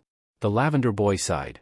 "Ojiro did indeed tell me how it works, but I don't think that it will help you," Izuku said, a light glare on his face. Shinso raised an eyebrow at the brunette's confidence, but allowed his quirk to grab the boy's consciousness anyways. Something that many didn't realize about Shinsu's quirk was that it gave him a small glimpse into the head of whoever he took over. Usually it was a flash of something, like what they had for breakfast, or the face of a loved one. When Shinso reached for Izuku's consciousness, however, he realized that he should have just walked off the stage instead. The first thing to hit Shinso was the screams. The number of voices was deafening. Next came the visions. He saw horrified faces, hooks, knives, mallets, chainsaws, and blood. So much blood. He was in a house, then a factory, then a lab, then a meatpacking plant, then a forest, then finally a cornfield. From the corn fog, rolling over him like a blanket of icy hands. Then a hook flew out of the corn, spearing his shoulder and dragging him into the corn. When he touched the corn, he found himself in an empty black space. Then 2 eyes the size of houses opened in front of him, their green pupils glowing like floodlights. Shinso gasped as he returned to the real world. He fell to his knees and held his chest with clenched fists. He looked up to see it touching its head gently. "I see," the thing said with what sounded like pity. "You were bullied because your quirk seemed villainous. I am sorry, but it isn't." That was when Shinso really saw the boy. He looked at him in sympathy. "Your quirk is not truly evil. Mine is. But that doesn't matter. As someone dear to me once said, I may be a monster, but I am a monster of justice and righteousness. I will use my powers to become a hero, will you?" Shinso looked upon the monstrous man, and finally caught his breath. He stood on shaky legs. In the crowd, Yanagi blushed up a storm.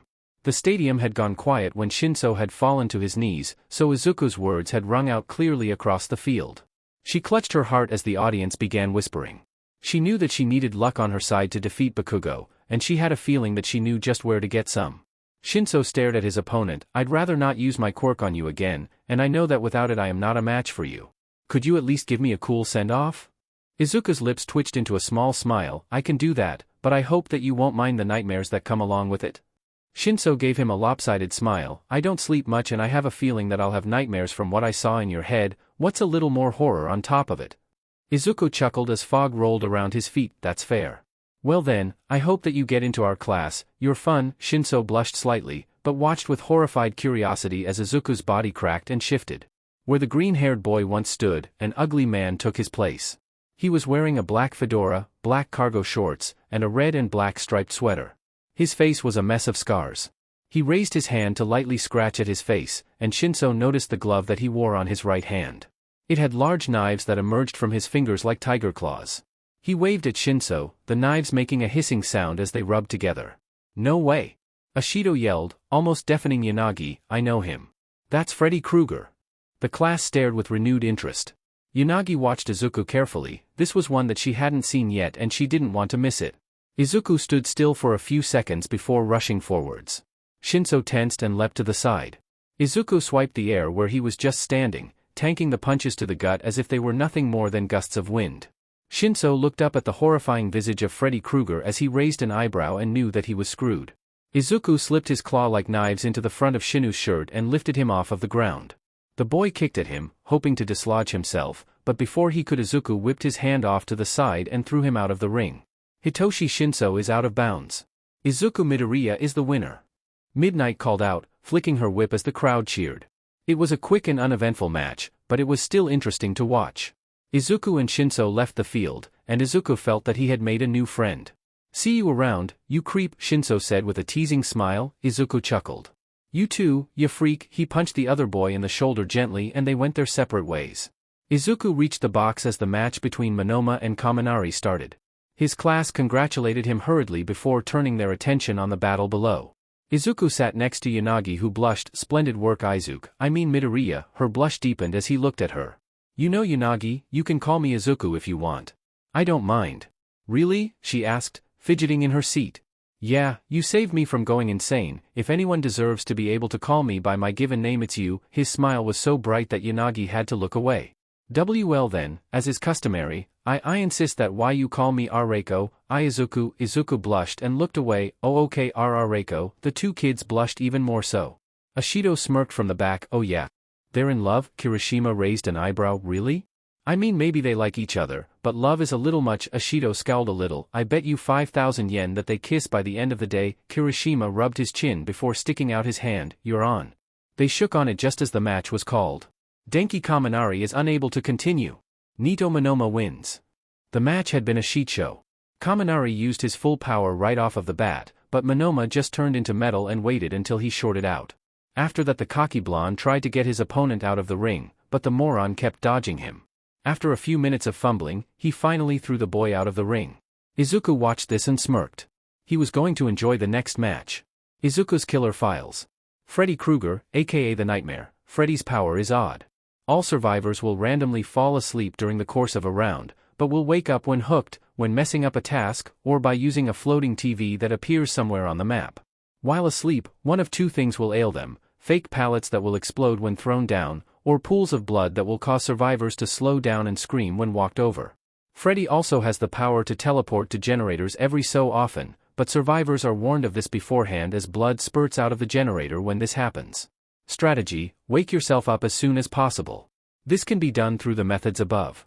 It is also recommended that you watch out in case blood begins to leak from the generator. And I'm skipping the other fights, as they would happen just like in canon. Sorry if you wanted to see me describe them, but it's a waste of all of our times. Yanagi was nervous. Her quirk was powerful and she was good at using it, but Bakugo had proven time and time again that he is incredibly powerful. She paced around the waiting room while biting her lip, a habit that she only had when she was alone. There were a few knocks at the door, and she opened it to reveal Izuku. Mind if I come in? He asked with a small smile.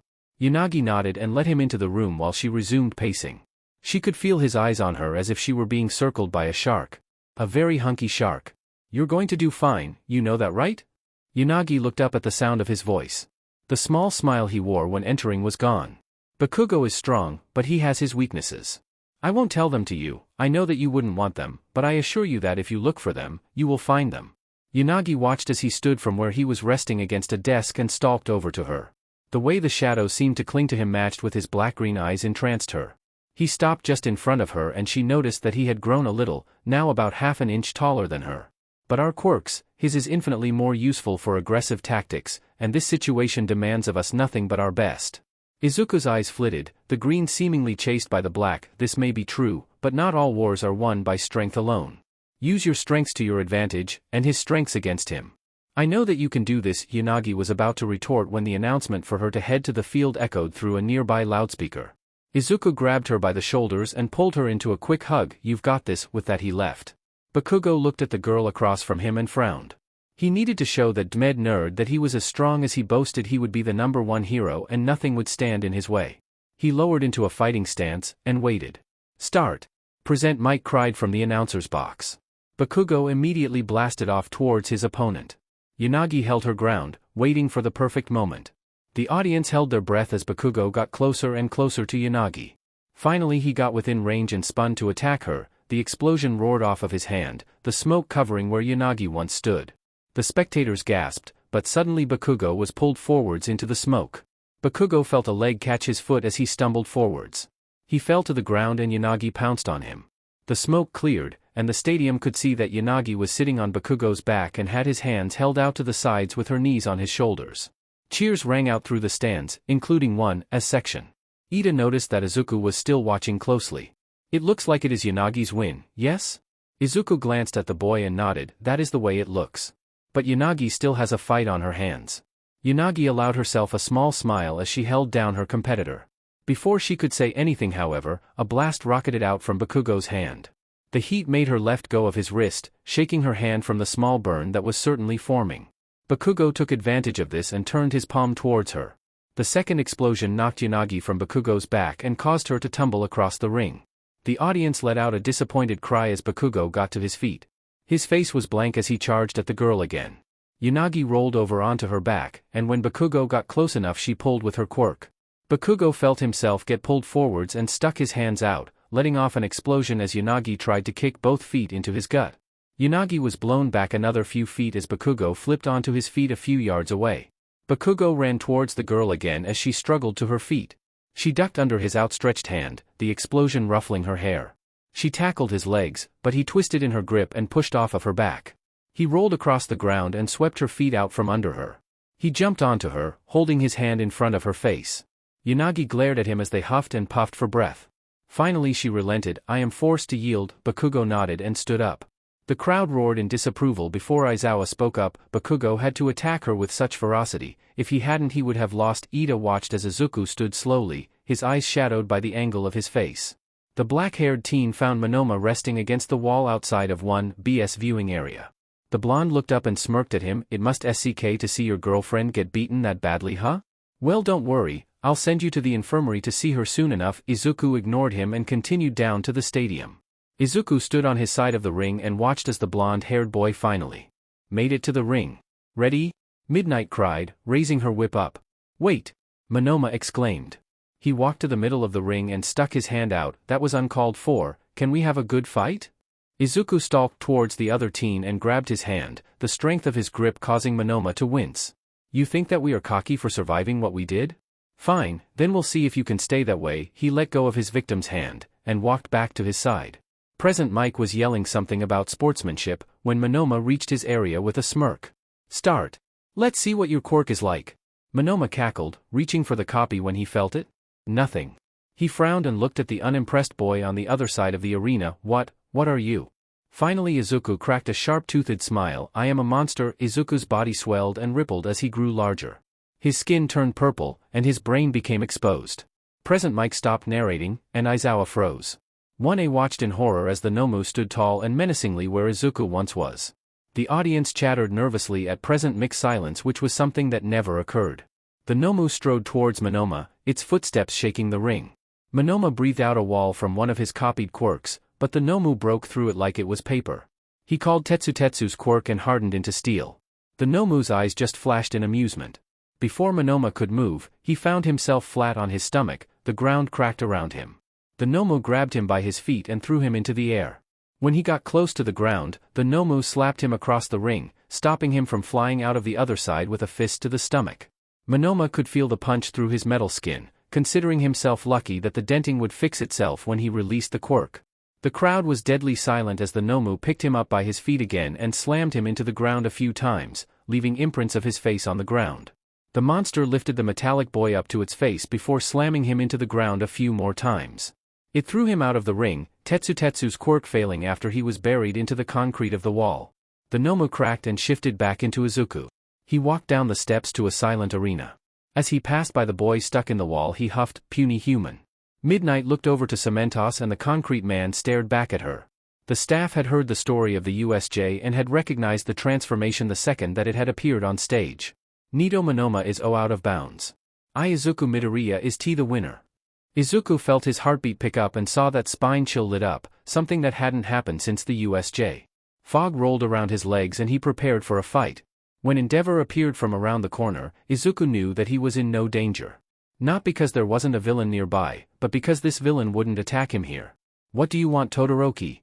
The heroes, I twitched and he scowled. "You're powerful, you will make a good challenge for my creation." Small black tendrils rolled off of Izuku's shoulders, but he held back. "I will enjoy my fight with Shudo. I think that we will both learn something from it." He glared at Endeavor. "Know this, NG Todoroki, if you're still around by the time I become a hero, I'm coming for you." The number 2 hero raised an eyebrow before it lowered back into his scowl. "So he told you?" Blood dripped from Izuku's clenched fists. "He did, and I promise you that you will be brought to justice." Endeavor almost chuckled. "Even if it's the last thing you do." Izuku couldn't hold it in anymore. He laughed. His laughter turned into cackling as the pro-hero stood there in confusion. "No," the look in the boy's eyes made Endeavor's blood run cold for the first time since he was 4. "Even if it's the last thing you do." Izuku brushed past the flaming man, the burns on his skin healing as he walked away. Warning for a gross scene in this chapter. If you want to skip it, look for this. Izuku watched as Todoroki froze Ida over the same way he had frozen Zero in the first round. Izuku was unimpressed at this showing, but was ready for his match. Yanagi looked over at him and frowned. "What will you do, Izuku? It appears as though you shall not be able to even fight back." Izuku looked over at her and gave her a reassuring smile. "I have a plan, don't worry." They didn't notice the betting running rampant behind them. Mina smirked evilly, glad that Ida was the one who had just had his match.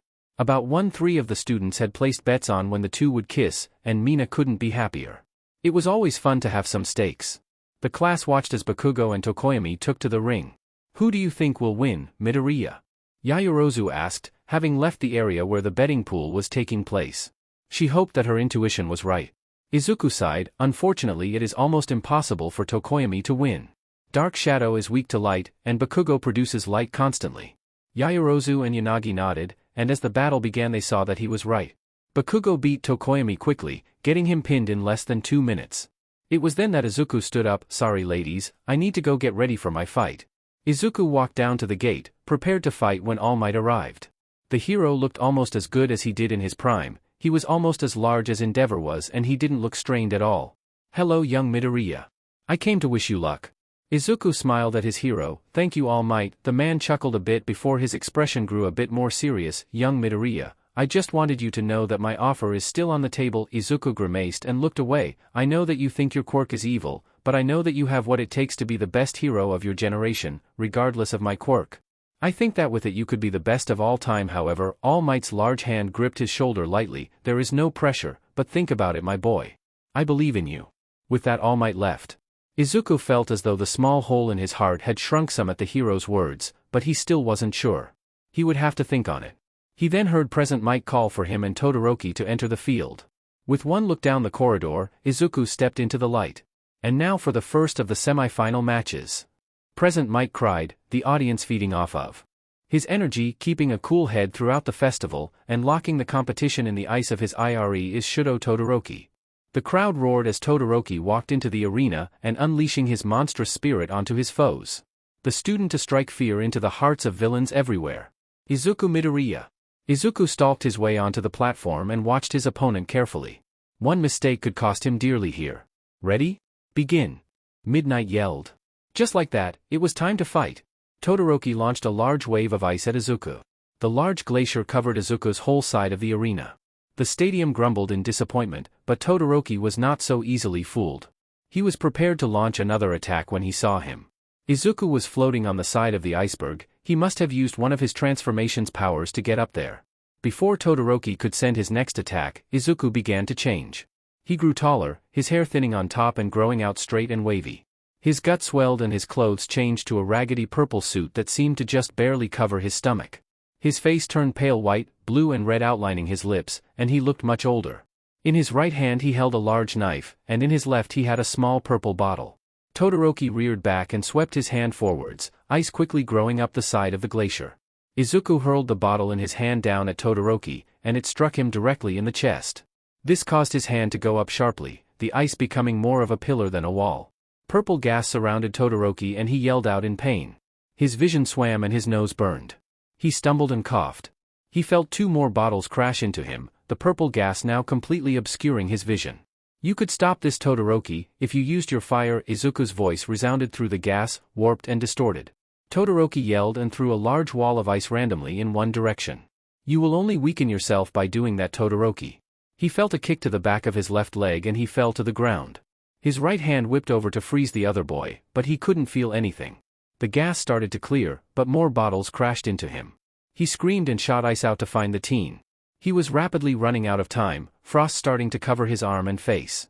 You must use your fire, Todoroki, or you will lose. A blow came to his head, making him fall onto his back. He roared and pressed a hand to the concrete. Ice sprung up in all directions, but Todoroki knew that wouldn't stop Izuku, just slow him down. Why do you care? Did that bastard pay you? Todoroki heard Izuku growl before he was picked up and thrown. His back slammed into a wall of ice, and he lost his breath. Get over yourself, damn it. Your father may be an abusive a-hole, but mine dash. Suddenly the gas parted and Todoroki could see perfectly fine. Izuku stood there, his eyes burning black voids as he grabbed Todoroki by the shirt and roared in his face, mine is AF monster. Todoroki grabbed his arm with his right hand and unleashed his quirk.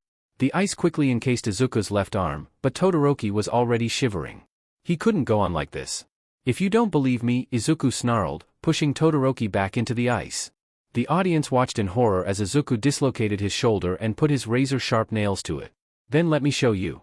Shrieks rang out throughout the stadium as Izuku chopped his arm off. Todoroki felt like throwing up, and he knew that there were many people throughout the stadium who were. Izuku picked up his frozen arm by the wrist and flicked it at the ground.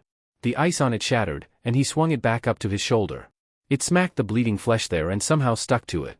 Izuku grabbed some gauze out of thin air with his right hand and quickly wrapped his shoulder up in it. After a few loops he stopped and pulled it tight. Todoroki watched as his fingers twitched, and Izuku made a fist. He brought his hand up to his face to show the other teen. I could have healed fully without any help, but it would have taken about an hour. Do you understand now, Todoroki? Without your full power, you would die in the real world. Todoroki got over the churning in his stomach and lifted his right hand, only for Izuku to smack it out of the way. Todoroki gulped down the bile in the back of his throat. Will never use his fire.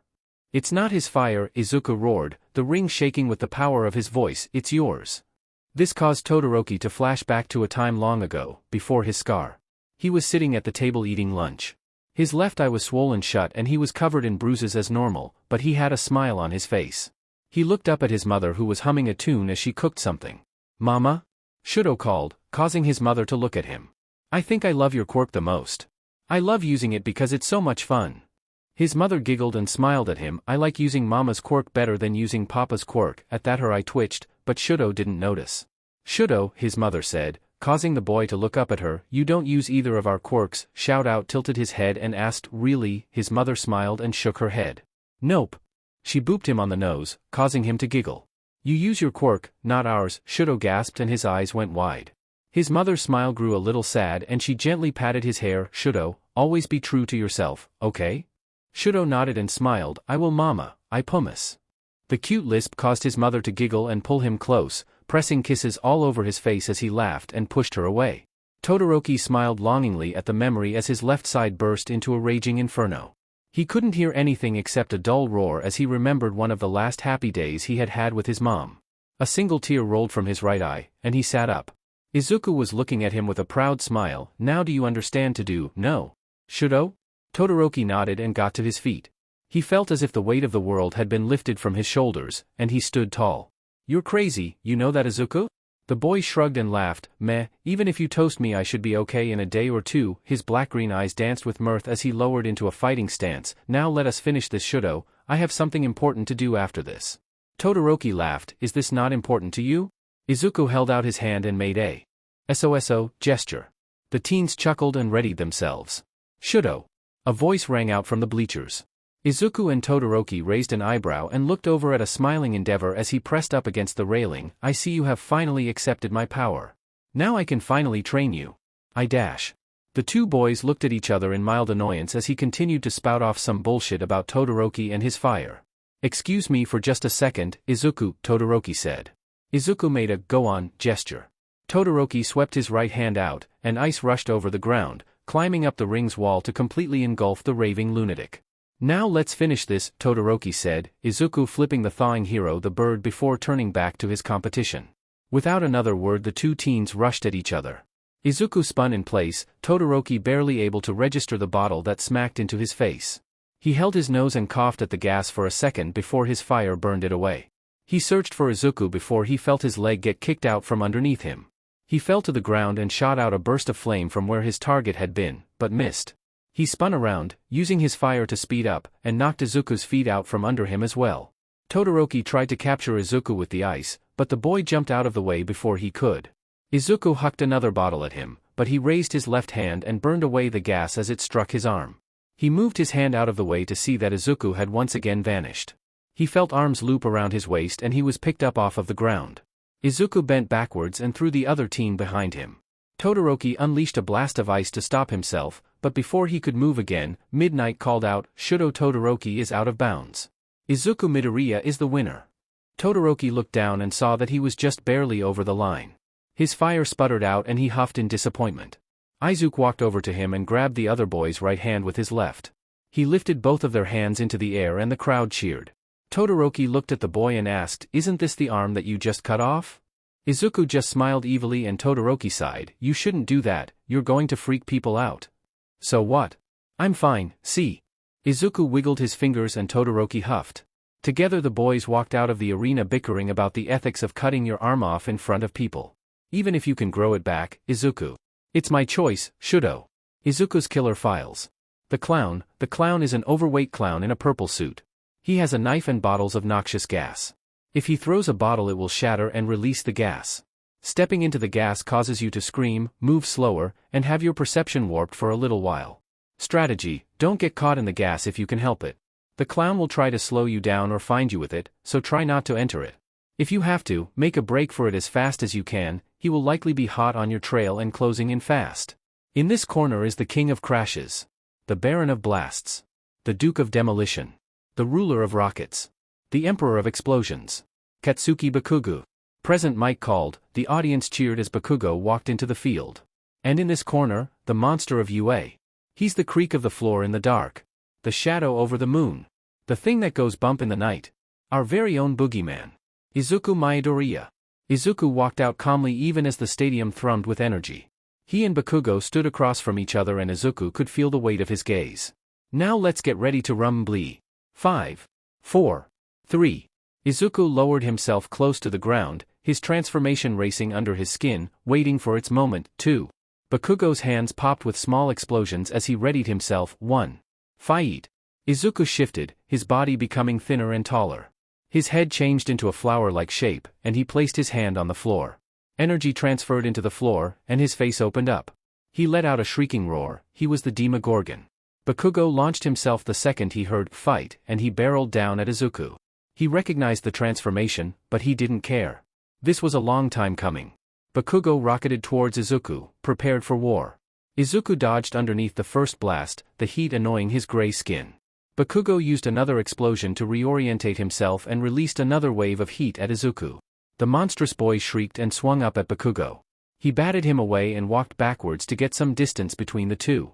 They stared at each other for a few seconds before rushing to meet again. Izuku moved right to sidestep the initial attack and grabbed Bakugo in his clawed hand. He threw the teen, but the blonde quickly regained control over his movement. Bakugo spun in the air and pressed an explosion into Izuku's face. The beast cried out and hit the ground. He stood quickly and backtracked a bit. Bakugo pushed forwards, but before he could hit the boy, he clawed at the ground and entered what looked like a large zit in the ground. Bakugo paused and looked into the hole, but there was no sign of Izuku. That was when he was struck from behind. He tumbled head over heels for a few feet before coming to a stop. He looked up and saw that there was a second hole not too far away from the first. The blonde growled and leapt to his feet. He pointed an exploding finger at Izuku and yelled, "You better stop F around and fight me for real, Deku. Ive had enough of you looking down on me." The Demogorgon, which had been charging at him, came to a stop. It shifted back into the black-haired boy and he raised an eyebrow. "What are you talking about, Bakugo?" The portals behind Izuku faded into nothing, and he knew that that trick wouldn't work anymore. "You've been looking down on me all this time. You were strong and I thought you were weak. Don't you understand how Bakugo came to halt in his mini-rant. Izuku frowned, he couldn't have heard that right. "You were what?" The blonde scowled and looked away, his left hand scratching at his right arm. In the background the boys were dimly aware of present Mike narrating this odd turn of events. "You were what, Bakugo?" The boy in question growled out an answer, but it was too quiet for Izuku to hear. "What were you, Bakugo?" "I was worried about you, you stupid F nerd," Bakugo thundered. Izuku was taken aback. "Bakugo? Worried about him?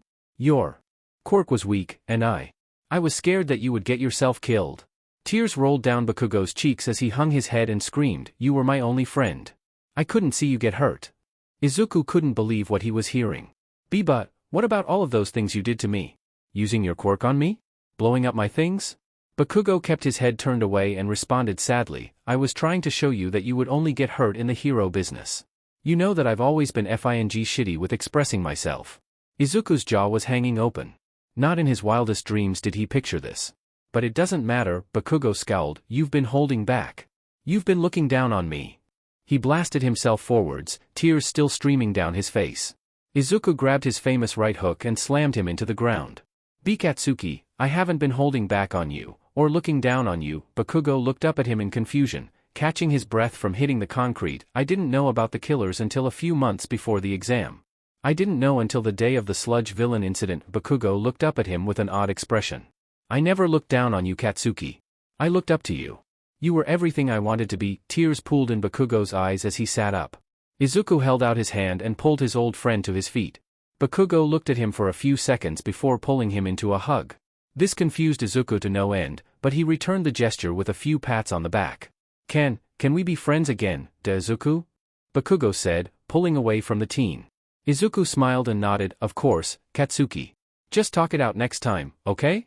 The blonde nodded before he seemingly remembered where they were. He pushed Izuku off of him roughly and crossed his arms with an angry expression. Izuku laughed and backed away. "Why don't we finish this up, huh? I mean, I still have to beat you, right?" Bakugo scoffed and glared at him, but there was no real heat to it. "Just don't hold back, Izuku. I want you to use that power that you used at the USJ." Izuku nodded, taking a deep breath. The audience watched as a light fog began to enter the stadium. Izuku's nails grew larger, and his teeth sharpened. His pupils turned pitch black, and he smiled. "Let's do this, Katsuki." 3 tendrils burst from the ground, waving dangerously in the air. They were smaller than the ones at the USJ. These were about as big around as a light pole and about 10 feet tall. "This is as much as I can control right now." Bakugo smirked and explosions popped from his hands. "PSH, I can handle those stupid things." Izuku smiled back, his teeth glinting in the light. "Ready? Set. Go." Bakugo flew forwards, quickly reaching the stationary Izuku. He raised his hand for an explosion, but the left tentacle grabbed his arm and his blast cracked the concrete. The right tendril slammed into his gut and he flipped in the air. He released a few explosions to regain control of his body, but he had to pause for a second to catch his breath. The tentacle definitely bruised one of his ribs. He dodged to the right as the back tendril stabbed into the floor in front of him. He used that opportunity to blast himself at Izuku once again. The left tentacle tried to intercept him, but he continued past Izuku, trying to attack him from behind. Before he could, the back tendril grabbed his leg and slammed him into the ground. He unleashed a blast to make the tentacle release him and boosted himself backwards as the other tendrils attacked him. The left and back tendrils raced at Bakugo and he blasted himself to the right to dodge them. He looked up and saw a chunk of concrete coming at him. He blew it up, but that gave Izuku the time to land a kick to his stomach. Bakugo skidded across the ground. When he got up he realized that they were back in their starting positions and chuckled a bit. He launched himself into the air and kept going until he was high up. "It's the end, Izuku. He smiled at the teen, seeing Izuku smile back. He let himself fall, using explosions to spin rapidly. Howitzer impact! He roared, letting off a truly large explosion. Smoke filled the ring. As it cleared, Bakugo saw that he had hit the tendrils instead of Izuku. The tentacles moved back to reveal a burned Izuku. He smirked at the blonde as his burned arms healed before the audience's eyes. That was impressive, Bakugo, but you might want to be careful next time. Not everyone can heal like I can. The tendrils snapped out before Bakugo could react. The left and right wrapped around his wrists, forcing his arms out straight and lifting him into the air. The back tendril whipped forwards, stopping with its point touching his Adam's apple and drawing just a bit of blood. I win. Katsuki Bakugo has been immobilized. Izuku Midoriya is the winner. Midnight called out. The crowd cheered and Izuku set his friend on his feet. Bakugo looked disappointed for a second before steeling himself. Good job, Izuku, you really have gotten strong. Izuku smiled as his tendrils disappeared into the ground. You too, Katsuki, you're as impressive as always. The blonde smirked and puffed up at the praise. Together the boys walked out of the arena. They had some work to do on their friendship, but this was definitely a start. Oh make. Izuku looked around in wonder at the sheer size of the hall and its impressive decorations. It was Christmas time, and Ashido had mentioned having a party. Yaoyorozu was kind enough to suggest having a sleepover at her house. The boys and girls would be split up when sleeping, of course. Everyone had thought it was a fun idea, and Hagakure went around handing each of them a piece of paper, declaring that they would do a secret Santa gift exchange. Izuku had gotten Tokoyami and had gotten him a copy of a very old pre-Quirk horror novel called Frankenstein. He knew that the goth boy would like it, and he even wrapped it in black and lime green paper, with a little help from his mother, of course. Everyone gathered in a large dining room with a table the size of Izuku's family room. It had a Christmas tree that was at least 20 feet tall and decked out in all sorts of ornaments. He placed Tokoyami's gift under the tree and walked around to mingle with the classmates that were already there. Everyone was dressed up in festive clothing. Ida had on an ugly sweater and khaki pants. Ashido was wearing a skimpy Mrs. Claus outfit, the skirt barely covering her behind. Kaminari was wearing a hat that hung mistletoe over his head. None of the girls got close to him, and Yaoyorozu herself was wearing what looked like a very cozy riding hood. Izuku was wearing a sweater with a chainsaw on it and jeans. After everyone had arrived, Mineta showing up much to the rest of the class's annoyance, they started the gift exchange. Tokoyami was as stoic as ever, merely mumbling, a classic dark literature. My thanks to whomever purchased this novella for me, but Izuku could see that he was excited under his little act. When he opened his gift, Izuku found a note inside the box. He set the note to the side and pulled out the box's contents. Firstly, there were some extremely nice pens of all sorts of colors, and under that was a sturdy notebook. He flashed a smile to his friends and sliced open the envelope with his nail.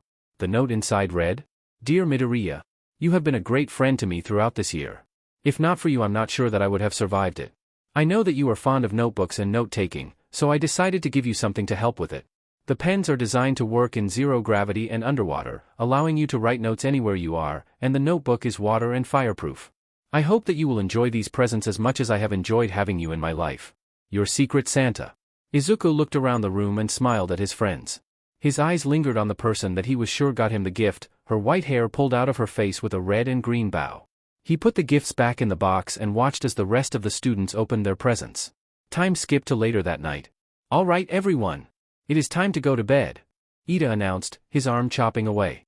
Many of the teens groaned at having to go to bed so early, but Ida's next words sent almost all of them scrambling for their toiletries. If we do not get to bed soon, Santa will pass us by.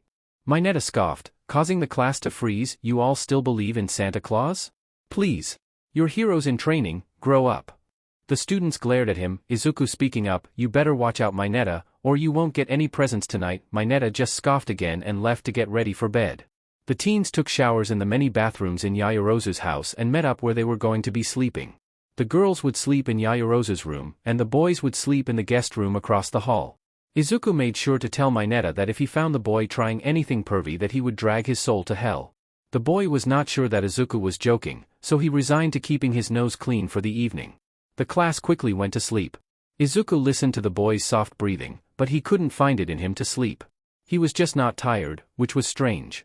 Usually he would fall asleep the second his head hit the pillow, but tonight he just couldn't. Is this some sort of curse for being half human? He has been able to sleep on Christmas Eve before though? Perhaps now that he knew and had embraced that he was only partially human he would not be able to sleep on this holy night. It kind of bummed Izuku out, but he ended up accepting it. After all, there was nothing that he could do about it. He resigned himself to reading on his phone for the rest of the night, but half an hour before midnight he realized that he was out of water. He decided that it would be fun to go make himself some hot chocolate, so he climbed out of his sleeping bag.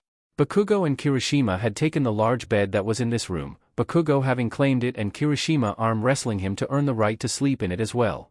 That had been funny to see, and seeing Bakugo hanging off of the bed to try and escape the wandering and cuddle-prone Kirishima almost caused him to laugh.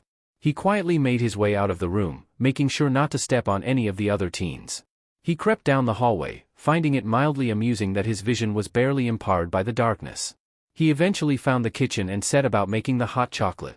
Once he was done making the delicious beverage, he poured it into a mug shaped like a snowman. He grabbed a gingerbread man for the road and exited the large kitchen. He was walking past the dining room when a sound made him pause. He peeked into the room and there he was. Santa Claus. The jolly man was munching on a cookie as he set out some presents. He stood up once he was finished and turned his head towards Izuku.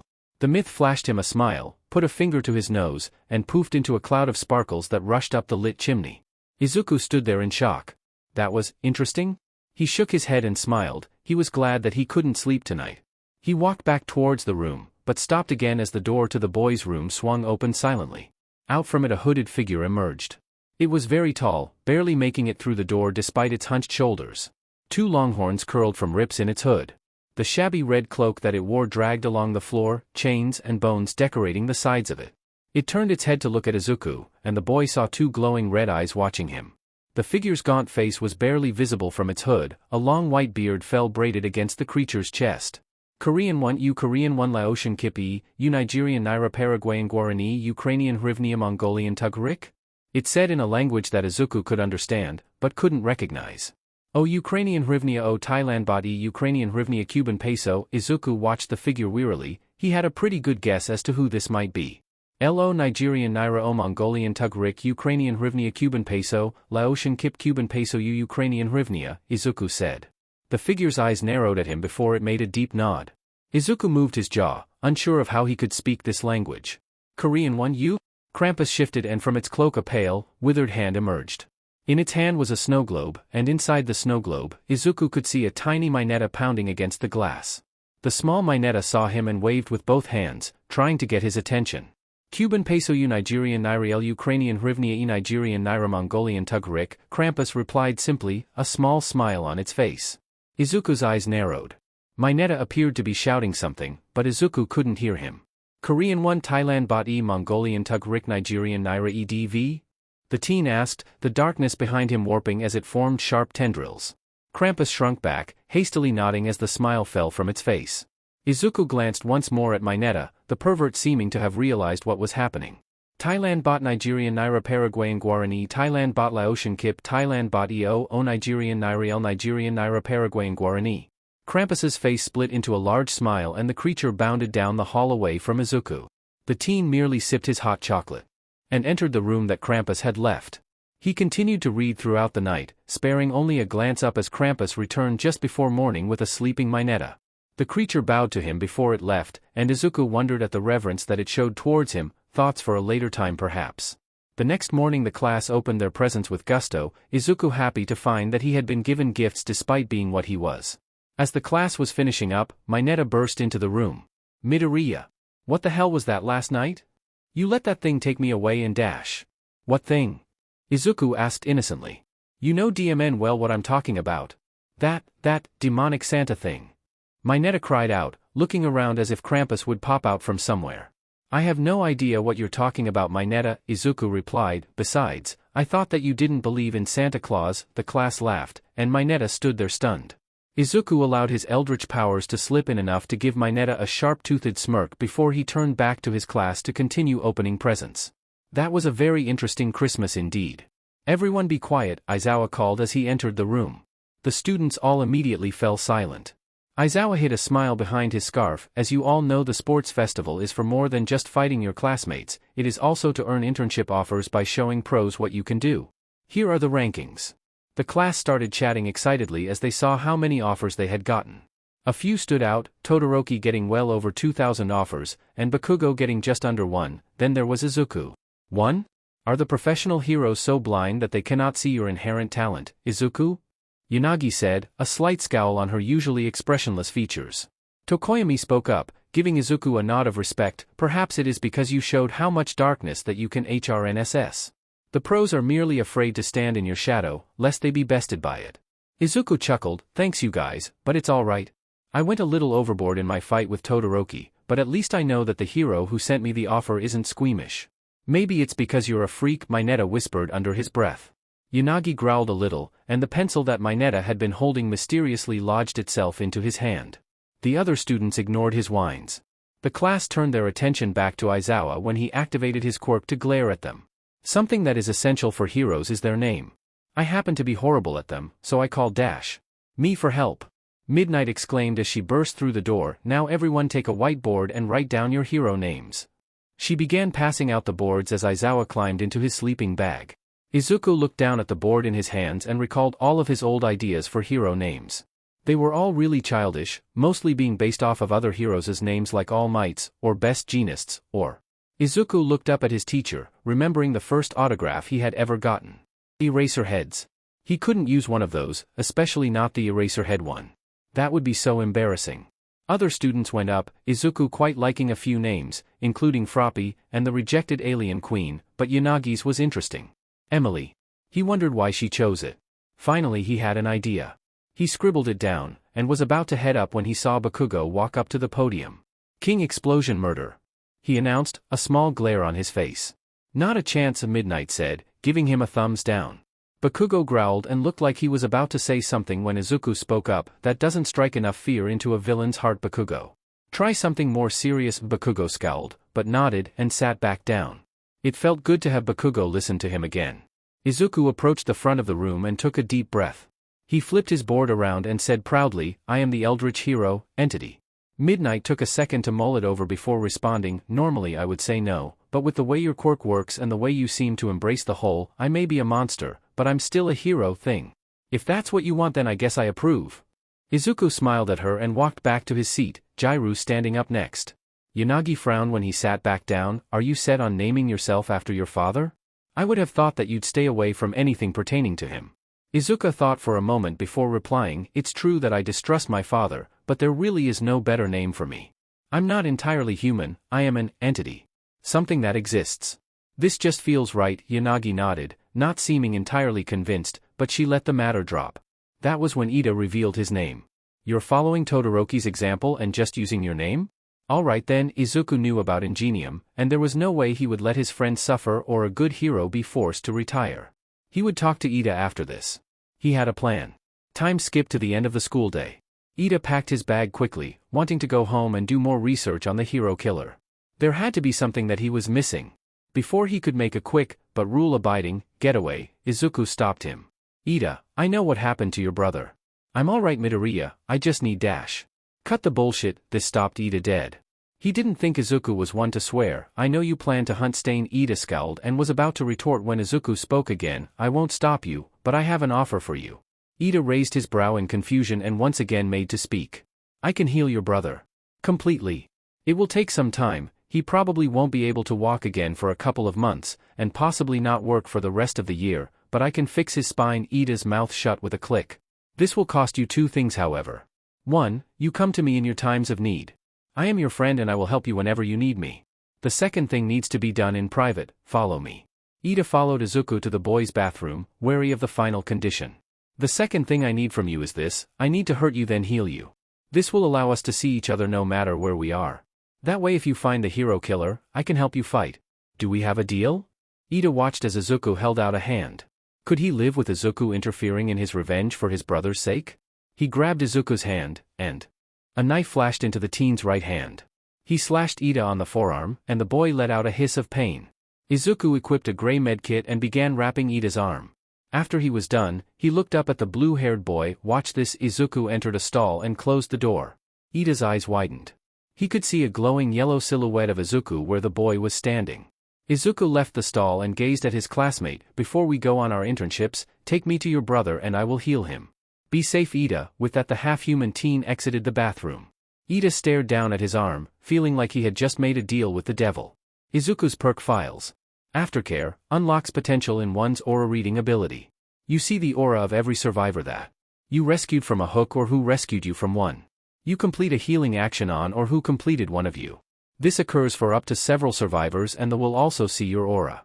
As Izuku sat on the train, he remembered back to when the sports festival ended and he cringed.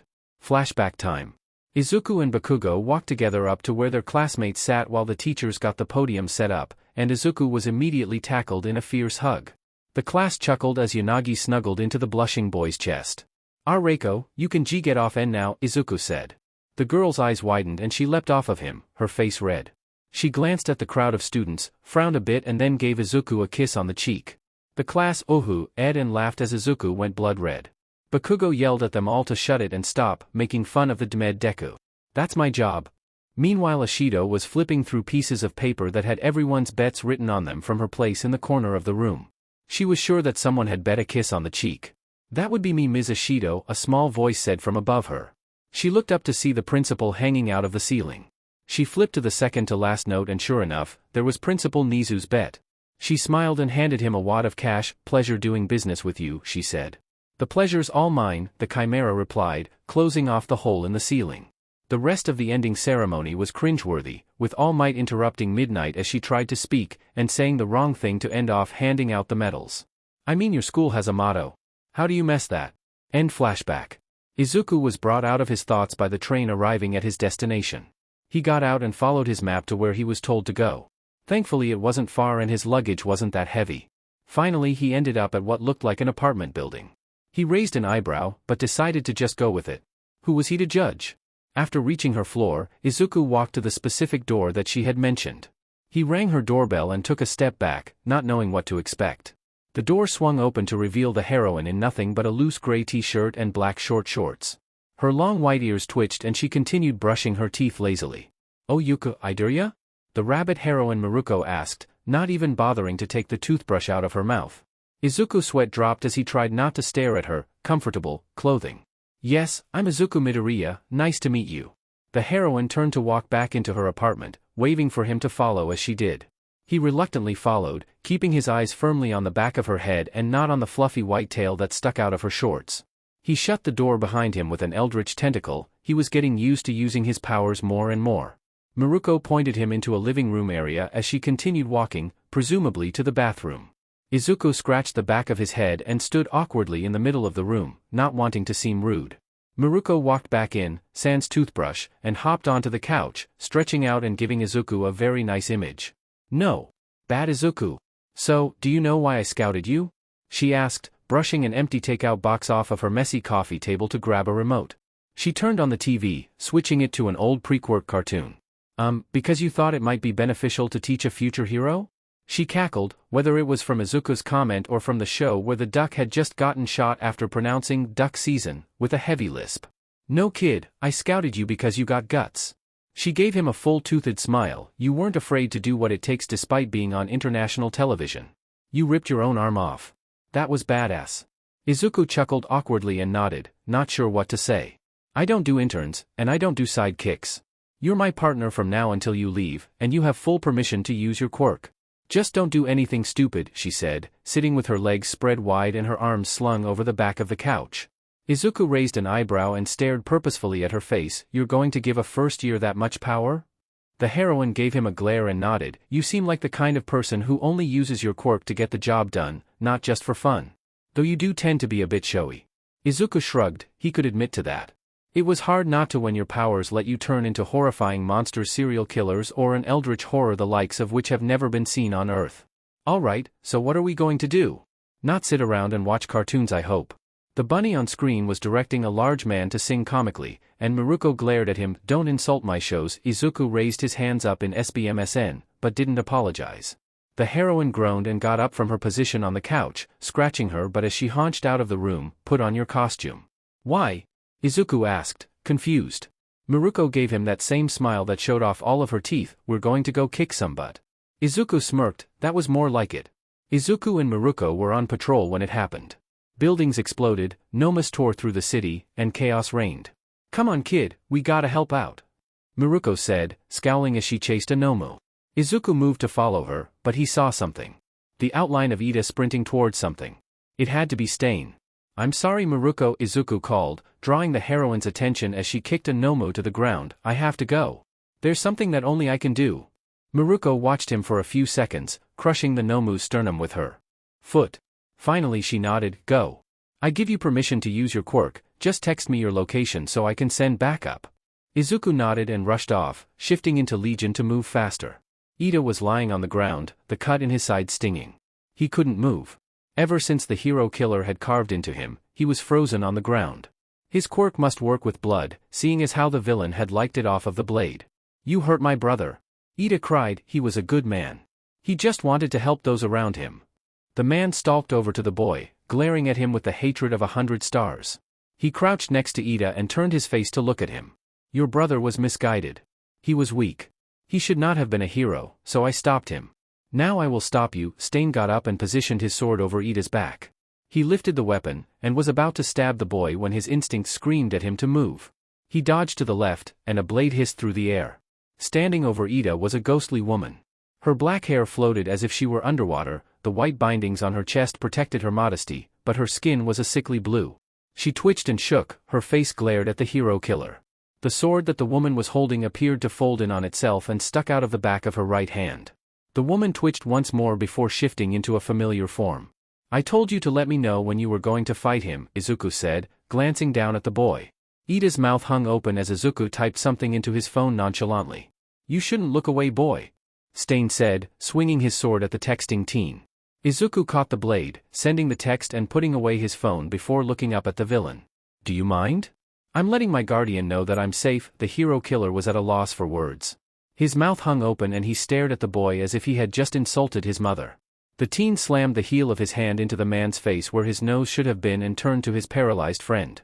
"Seriously, couldn't have given a guy a heads up, huh? Whatever. Let's get this over with." The same sword as the one the woman had appeared in his hand, ready for action. Stain sliced at him, but this time the sword phased through him completely. The man stumbled to a stop and looked confused at his blade when his instincts told him to dodge. He ducked as the boy's blade bit through the air above him. He swung his own weapon at the teen, but Izuku merely parried his strike, his face seeming bored. "How?" the hero killer roared. "How are you so calm?" Izuku yawned and swung his sword at the man again. "I've faced serial killers since I was like you, get tired of it pretty fast." This caused the man to freeze. "I'm working on getting therapy, it's just so expensive," Izuku said, lunging at the murderer. They clashed blades again, exchanging blows a few times. Their weapons clanged and clattered. Obviously this boy was well versed with his sword. The teen froze like he had before, and Stain jumped away from where he was standing, hoping to catch the boy off guard. He let out a cry as the sword slashed his side. He lashed out, trying to make Izuku back up, but the teen stepped into his guard and uppercut him. The villain stumbled back, and another slash made him hiss in pain. He fell to the ground, finding that he couldn't get up. Izuku knelt down next to him and gave him a closed-eyed, sharp-toothed smile. "Your own medicine tastes gross, huh?" "Thought so." Izuku quickly moved to where Native was slumped against a wall. He pulled out a medkit and got to work wrapping the man in bandages. "You should be fine here in a few minutes, so I'll need your help making sure Mr. Stabsalot doesn't attack us again." The hero laughed and nodded, grateful to the boy who saved his life. Izuku then moved to Ida, who glared at him. The blue-haired boy struggled, but eventually sat up. Izuku raised an eyebrow at him, but began to wrap him in gauze. "I thought we were going to fight together." Ida growled. "I wanted to avenge my brother." Izuku scoffed and gently slapped him upside the head. "And I thought that you would tell me when you found him, but I guess we were both disappointed tonight. You're lucky that I'm still going to heal your brother at this rate. You had your chance to attack Stain, but you were beaten. Now it's time to let it go and start anew." Ida scowled for a few seconds before nodding reluctantly. Native got up, nursing his wounds, and began to disarm the fuming and confused serial killer. "Why can't I get up? What have you done to me, boy?" Stain asked, unable to get to his feet. Izuku just rolled his eyes and began looking around for something to bind the man with. "It's part of my quirk." "Wow. Who would throw away perfectly good rope?" "Some people, man, I tell ya." The three made short work of tying up, and gagging because he kept spouting some nonsense, the hero killer. Just as they were finishing up, some police officers and heroes came rushing down the alleyway. Maruko leapt over those in front of her to get to Izuku. She punched him on the top of his head and growled at him. "So this is what was so important? You're lucky I gave you permission to use your quirk, or I would be the one dragging you in." Izuku just laughed as they walked out of the alley. You know, despite fighting one of Japan's most notorious supervillains, it was a pretty good night. Wait. Why was everyone getting smaller? Oh, a Nomu. Wait a wah. Izuku looked up in confusion at the Nomu that was currently flying away with him. He scowled and summoned the power of the spirit for one last time that night. You know, if you wanted to elope, you should have asked first, he said, slicing off the Nomu's wings. They began to fall out of the sky, Izuku grabbing the Nomu tightly by the body. The police parted as the ground rumbled beneath them. A large pole erupted from the earth, a hook swinging ominously in the breeze. Izuku grit his teeth, and slammed the Nomu onto the hook. The creature screeched and howled as it struggled to get itself off of the painful metal object. Izuku opened up his menu. You know, I never thought I'd use one of these, but I guess I don't have a choice, huh? He pulled the Nomu off of the hook, quickly striking it down with his spiked bat. He shifted, becoming the doctor. He stepped over the Nomu, his hands glowing with lightning. He placed his hands on either side of the creature's head, and allowed the lightning to shock its brain. After a few seconds he took a step away, flipping it over and watching smoke come from its face. He shifted back to his normal form and frowned at the monster. I'm sorry, but you left me no choice. I never wanted to use it, a memento mori. Izuku's killer files. The spirit is a ghostly woman with blue skin and flowing black hair who wields a fragmented sword. Her power allows her to move around while invisible, leaving a twitching copy in her place. When using her power, she cannot see survivors, but this does not stop her. Strategies: when the spirit stops moving, try not to move if she has not seen you. If she has, then don't run as she is able to follow your footsteps. Find a window or pallet and get on the far side from her, this will hopefully keep you safe. Spine chill is recommended so that you know when she is coming. More notes. Ivory Memento Mori. The Ivory Memento Mori allows a killer to kill one survivor by hand after hooking them once. Each killer does this differently. Note: I hope to never have to use a Mori, it is cruel and murder. This will be my last resort. I can only hope for forgiveness. Izuku tugged tightly on the bandages wrapped around Ida's arm, causing the other boy to hiss in pain. I'm disappointed in you, Ida. The blue-haired boy looked up at Izuku, a little confused. You seriously thought that you could beat the hero killer all by yourself? I used my perk on you for a reason, you know, Izuku sighed, allowing his medkit to fade away. I can heal from just about everything, and even I was cautious. Ida scowled. No, you weren't, you mocked him. You were texting someone when you showed up? Izuku rolled his eyes and leaned against the wall. I mocked him to cause him to get sloppy. As for texting the hero that I was interning with, that was something that I had to do, besides I was safe. What you didn't realize was that I had picked up a piece of metal and held it in my hand so that when I caught the blade it wouldn't cut me. Ida looked shocked. Izuku sighed again. I'm still going to heal your brother, but next time trust me, okay? Ida nodded, feeling bad for betraying his friend. Suddenly the door burst open, and Miruko stalked in. She stormed over to stand in front of a bored-looking Izuku. You captured the hero killer? Izuku nodded, an eyebrow raised. And you didn't invite me? The heroine growled, glaring at him. He was below your pay grade, Izuku replied. I mean, I beat him. You would have run circles around the guy. Miruko squinted at him, inspecting his face. Then she laughed, slapping Izuku's back. You're funny, kid. I'm glad I sent that invitation. That was when the dog-headed police officer at the door decided to make his presence known. Boof. Hello, boys. I'm glad to see that you two are doing all right. I heard that you took down the hero killer. I'm here to discuss that. The other occupants of the room looked confused, and the officer continued. You see, Boof, because you are not licensed pros, we cannot give you credit for the capture of Stain. Instead dash. Now wait just a carrot-picking second, Miruko exclaimed. What do you mean you can't give the kid credit? He had my permission to use his quirk. The dog-headed man was visibly shocked, an odd look because of his quirk. You give, what was your hero name again, kid? Entity. You give Entity the credit for the capture. He did it under my orders. I'll take the flak if need be. Miruko announced, jabbing a thumb at herself. Izuku took a step back to look at his mentor. Thanks Miruko. The heroine just gave him a thumbs up and said, no problem, kid. Alright, well I will let the press know, I guess, the officer said, backing out of the room. Miruko left with him, likely to make sure that everything was set in order. Izuku looked to his friend and crossed his arms. Alright, let's go patch up your brother. Ida looked up with wide eyes. And now? Like right now? Izuku nodded. You don't need to get anything ready? Izuku shook his head. Nope, now get up, lazy bones. Also, you're going to have to explain to your brother what happened with the hero killer. I won't force you to right after I heal him, but I expect it to be sooner rather than later. Ida nodded, getting up from the bed with a groan. Oh hush you big baby, you just got nicked. Let's go. Ida led Izuku to where his brother was set up. The bespectacled teen knocked gently before opening the door. When Izuku looked in, he could see a man in a wheelchair staring out of a window. Ida slid in, quietly speaking, "Tensei, there's someone here to see you. He can help." The man in the chair spun himself around, a sad smile on his face. He saw Izuku, still dressed in his hero costume, and sighed, "Tenya, Mom and Dad have already searched all over the world. The only people who could heal me don't want to make the flight out here for a relative nobody like me." Izuku chuckled, "Hello Ingenium, I am Entity. Part of my quirk allows me to heal people. I can heal any injury as long as the person is still alive and willing to go through multiple treatments. I can heal you, trust me." The older Ida brother squinted at Izuku before his eyes widened. "You're that boy from the sports festival. The one who cut off his own arm." Izuku nodded and waved with the arm he had removed during the fight with Todoroki. Ingenium took a deep breath, closing his eyes for a minute. When he opened them, he looked determined. "What do I need to do?" Izuku smiled devilishly. When he left, the two brothers were crying. The hero Ingenium could feel his legs. It was a good start. Izuku sank into the entity once more, now understanding that this was no dream. Something was different this time though. He was a killer, but something was off. He could feel something inside of him. He looked down, and what he saw horrified him. He was a new killer, and this one had something growing out of it. He raised his left hand to get a feel of the creature growing from his left breast, also noting that this killer was female.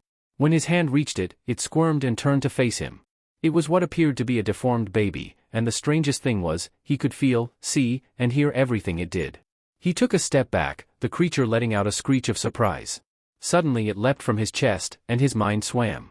When he came to not a second later, he was looking up at the body of a deformed woman, the woman missing her left breast, a hole where it should be. He realized that his mind was now in the body of the creature. His original body was slumped and barely standing, not showing any signs of life other than the soft rise and fall of her chest. As was custom when he was first learning how to use the killers, he got a feeling for how he was supposed to activate the powers. He closed his eyes and concentrated on the original body. He felt as if he was being tugged forwards, and when he opened his eyes he was now in the original body. The child was standing there and watching him with dull eyes. It was growling and snarling, but otherwise seemed inactive. Why? Why did his powers evolve in this way? He understood with the Nomu because he moried the Nomu. This must be the reward? Punishment? For killing the beast. He looked at his hands. The hook in his right hand was heavy with the weight of his sins. As much as he hated his killers, he had to learn how to use them. The rest of the night he spent reluctantly hunting survivors and learning how this new killer worked. The names of the two floated to the forefront of his mind, courtesy of his father no doubt. The twins, Victor the dwarf and Charlotte the giant. A fine addition to his collection. Time skip. He walked into class that next morning distracted, thinking of all the ways he could use the twins in his hero work, but when Kaminari yelled, "Midoriya! Dude, that was awesome," he was pulled from his musings. He raised an eyebrow, confused as to what he did that was so cool. Thankfully and unfortunately Kaminari was more than happy to tell him, "Did you really take out the hero killer? That's crazy." Izuku's mood soured, and his gaze flickered over to Ida. His eyes were red from crying. Hopefully they were happy tears, but Izuku didn't really want to remind him of what happened. Before he could tell Kaminari off for being insensitive, Bakugo surprisingly spoke up, "Hey Discount Pikachu. Shut your fing mouth. Did you forget that Glass's brother got hurt by that son of a beach? I knew your quirk fried your brains, but I didn't think it was that bad." Kaminari blanched and turned to Ida, apologizing profusely. Ida merely waved him off. "It's alright. I would appreciate it if you don't bring it up again, but my brother will be alright. Midoriya is helping to heal him, so he should be able to get back into hero work in a few months." At this, the class turned to Izuku once more. "I knew that you had the ability to regenerate yourself, even reattaching your own arm, but never did I speculate that your powers of immortality extended to others, Midoriya. What a mad banquet of darkness you are," Tokoyami said, summing up the sentiment of the class in a very eloquent sentence. Izuku chuckled, rubbing the back of his head shyly. "Yeah, I can heal basically anything given time.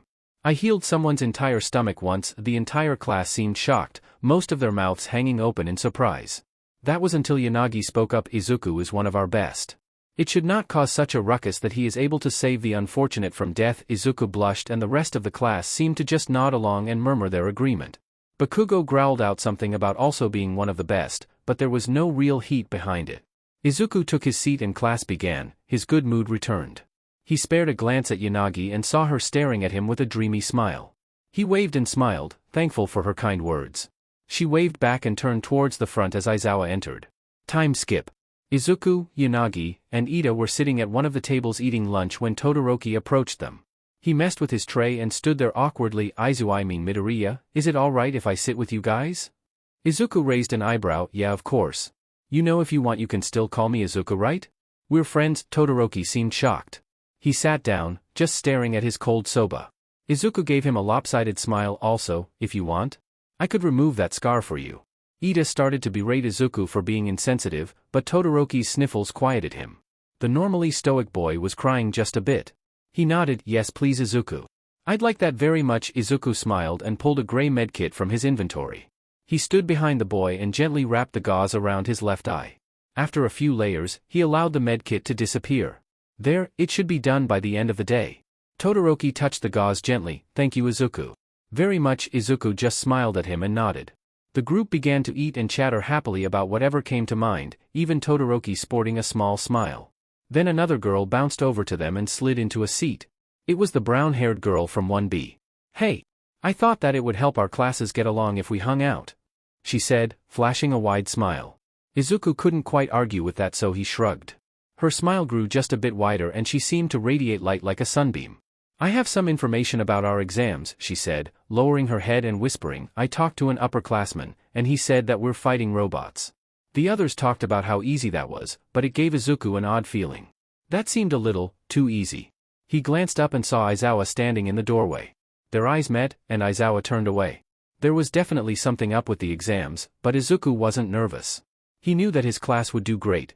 The students assembled in front of their teachers, very confused as to what was going on. They were all dressed in their hero costumes, which was mildly concerning, but all they could do was stand and wait for someone to tell them what was going on. Thankfully they didn't have to wait long. Hello! Principal Nezu exclaimed as he popped out from Aizawa's scarf. Welcome to your exam. I suspect that you are all wondering what is going to be on this exam. At that, Mina bounced forwards with a confident smirk. Nope. We already know. We're going to be fighting robots again. At that, Principal Nezu began laughing hysterically. The class felt their stomachs drop in fear. Not at all, Miss Ashido. For this exam you will be fighting US. Principal Nezu swept his hand as if to reveal the other teachers to them. The class had various reactions to this, but most consisted of fear and disbelief. Izuku merely scowled and looked over the assembled heroes. Which would he be fighting? This was going to be interesting. Quiet, Aizawa demanded, the class immediately clamming up so that they could hear what he had to say. He nodded in approval and began to explain how it was going to work. You will work in groups of 2 to either take down or escape one of us teachers. These matchups have been decided in advance, so don't try and get with your friends. First up is Azui and Tokoyami against Ectoplasm, then. Izuku zoned out for a bit, knowing that when Aizawa said his name he would be able to pay attention enough to know who he was fighting with. Who would they pair him with? It was unlikely to be someone like Yanagi because of their close relationship. Maybe Todoroki? They were both very strong, so pairing them up against someone like Aizawa would make a lot of sense. Except that Aizawa's quirk didn't work on him because he didn't technically have a quirk. And finally, Aizawa said, Izuku's attention turning back to his teacher, Bakugo and Midoriya versus Dash. Me, said All Might, crashing to the ground in front of the students. He rose up to his full height and his smile looked a tad devilish. Izuku looked over to Bakugo, the angry blonde looked back at him and nodded. They may not be friends yet, but they could work together enough to kick some butt. The teachers all led their students off to some buses that would take them to their exam centers. Izuku and Bakugo sat in the back. So what's the plan, nerd? Bakugo asked, glaring at All Might out of the corner of his eye. The giant of a man merely turned away from them, the faint glow of his blue eye peeking around his face. He was still watching them. Here's what I thought of, Izuku began, whispering to his partner. This was going to be fun. At the exam space. All Might gave the 2 young men a minute to get inside of the fake city before he got into character. Haha. Who cares about the city? Not I. He would admit that his villain persona needed work, but it would do for now. He threw a mighty punch towards where the start was, breaking windows and blowing up debris. Thanks to Izuku, his time limit was a much larger 10 hours, so he should be okay for most of today, but he would still be careful. He didn't want to hurt himself after Izuku put in the effort to heal him. Then he heard an odd sound. It was like a feral dog, a screeching growl that sounded out from next to him. He looked down to see a small gray blur jump onto him. He cried out in pain as the thing yanked him around by his hair and costume. It dug its sharp claws into his back and bit him and screamed. All Might was defenseless. He did his best to grab the creature, but it was like trying to catch a fly with pool noodles. The hero didn't even notice Bakugo until an explosion erupted in the giant's face. He growled, unable to properly fight back. Every time he moved to attack Bakugo, the small creature, which he assumed was Izuku, would stab him with its claws. Every time he tried to grab at the small creature, Bakugo released an explosion on his face or hands, effectively making it impossible for him to reach the thing. Finally he decided that it was time to stop holding back. He clapped his hands hard, throwing Bakugo away from him. He waited for just the right moment and grabbed the demonic thing clawing at his back. He held it in front of him and saw that it was like a baby turned into a monster. "Nice try, young Midoriya, but you're going to have to try harder than that." That was when a robotic voice called out, "Izuku Midoriya and Katsuki Bakugo have passed." All Might looked up in shock. Bakugo growled from his position on the ground, "DMN nerd, I said give me at least 5 minutes." The demonic baby disappeared from All Might's hand and the giant was very confused. Izuku was leaning up against the finish line when All Might and Bakugo arrived. "How did you do that?" All Might asked incredulously. Izuku pushed off of the wall. "I got a new killer after the stain incident. It allows me to control 2 different bodies. I attacked you with the smaller one to distract you and make you think that we were just going to fight you. In reality I just walked over here." Bakugo stomped up to his partner and scowled at him. "You said 5 minutes, Izuku nodded. "I gave you 5 minutes. You just didn't beat him in time. I apologize for not helping more, but I felt like you wanted to test your skill by yourself." Bakugo's scowl remained, but he nodded and stormed off. Meanwhile, Ioma and Yanagi held onto a rock as 13 tried to SCK them up with their black holes. "You're in love with Midoriya, we?" Ioma asked, a confident smile on his face. Yanagi looked up for a moment, thinking. "Yes, I believe so." Ioma, shocked by how blunt Yanagi was in admitting her love, let go of the rock to put his hands on his cheeks. This was such good drama. Wait. Ioma realized what he had done the second that he let go of the boulder. His eyes watered as he rocketed towards his teacher, who thankfully turned off their quirk. 13 caught the distraught teen in their arms. Ioma frowned sadly as he slapped the cuffs on the surprised hero. The plan was to have Yanagi do it. Darn. Later. In the end most of the class passed, but those who didn't were very sad. The rest of the class tried to cheer them up, but they were beside themselves with disappointment. When Aizawa entered the room, he raised an eyebrow in confusion. "Why are you so sad?" he asked. "BB because we don't get to go to the camp," Mina said, her eyes comically overwhelmed with tears. Aizawa tilted his head before skiing in a deep breath. "Oh right, yeah that was a lie." The class sweat dropped. Everyone is going to camp. The students who had failed leapt out of their seats with a cheer, and the class smiled at them. "But you will be taking extra classes while we are there," Aizawa said, barely audible over the celebrating class. He shrugged, letting them have this victory. After class. "Young Midoriya, may I speak with you?" All Might said, popping out from behind a corner. Izuku raised an eyebrow, but nodded. "I'll see you guys tomorrow," he said, waving goodbye to his friends. He followed the large hero to his office, and the man closed the door behind them. "Have you given any more thought to taking my quirk, my boy?" All Might asked, gesturing for Izuku to sit on a couch across from the titan of a man. Izuku sat down with a sigh. "I really don't know, All Might. It could be dangerous." The hero nodded solemnly. "It's quite alright, young man, you still have time to think on it. I have something else to ask of you, however." Izuku sat forwards just a bit, curious as to what All Might would say next. "I have been invited to Island for a convention just before camp starts. I am allowed to bring one guest, and I thought that you would be the best person to come with me. Think of this as a reward for healing me." Izuku wanted to protest, but he felt as though the man would not take no for an answer. "All right," Izuku agreed reluctantly. It wasn't that he didn't want to go, just that he felt like he shouldn't be rewarded for doing the right thing. "How is your healing coming along, by the way?" "Splendidly. I have about 10 hours a day, and when I'm not in hero form I am much healthier than I have been since the incident." All Might smiled more genuinely. "Recovery Girl thinks that in about a year I should be back to full health and my hero and civilian forms will once more be the same. I might miss the anonymity at some points, but I would rather be healthy." Izuku nodded with a smile. "Glad I could help, All Might." They talked for a little longer before Izuku had to leave.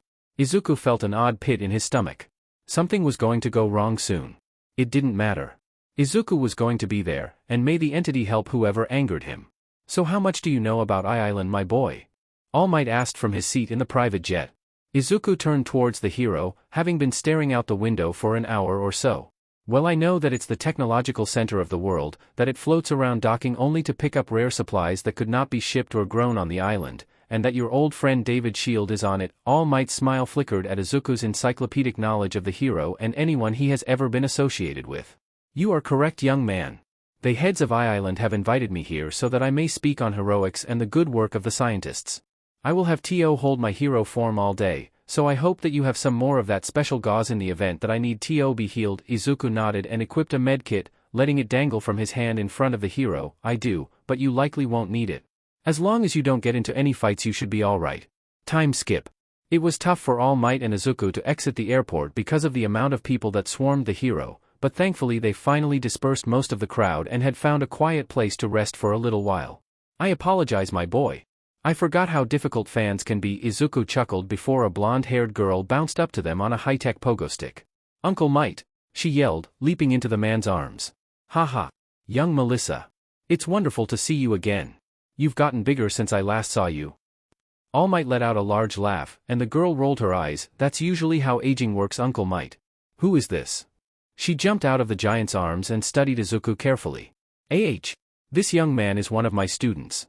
He helped me out when I was in a bad spot, so I brought him along as a bit of a reward.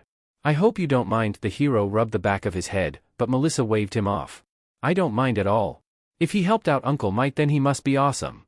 Her eyes sparkled and she got really close to Izuku's face.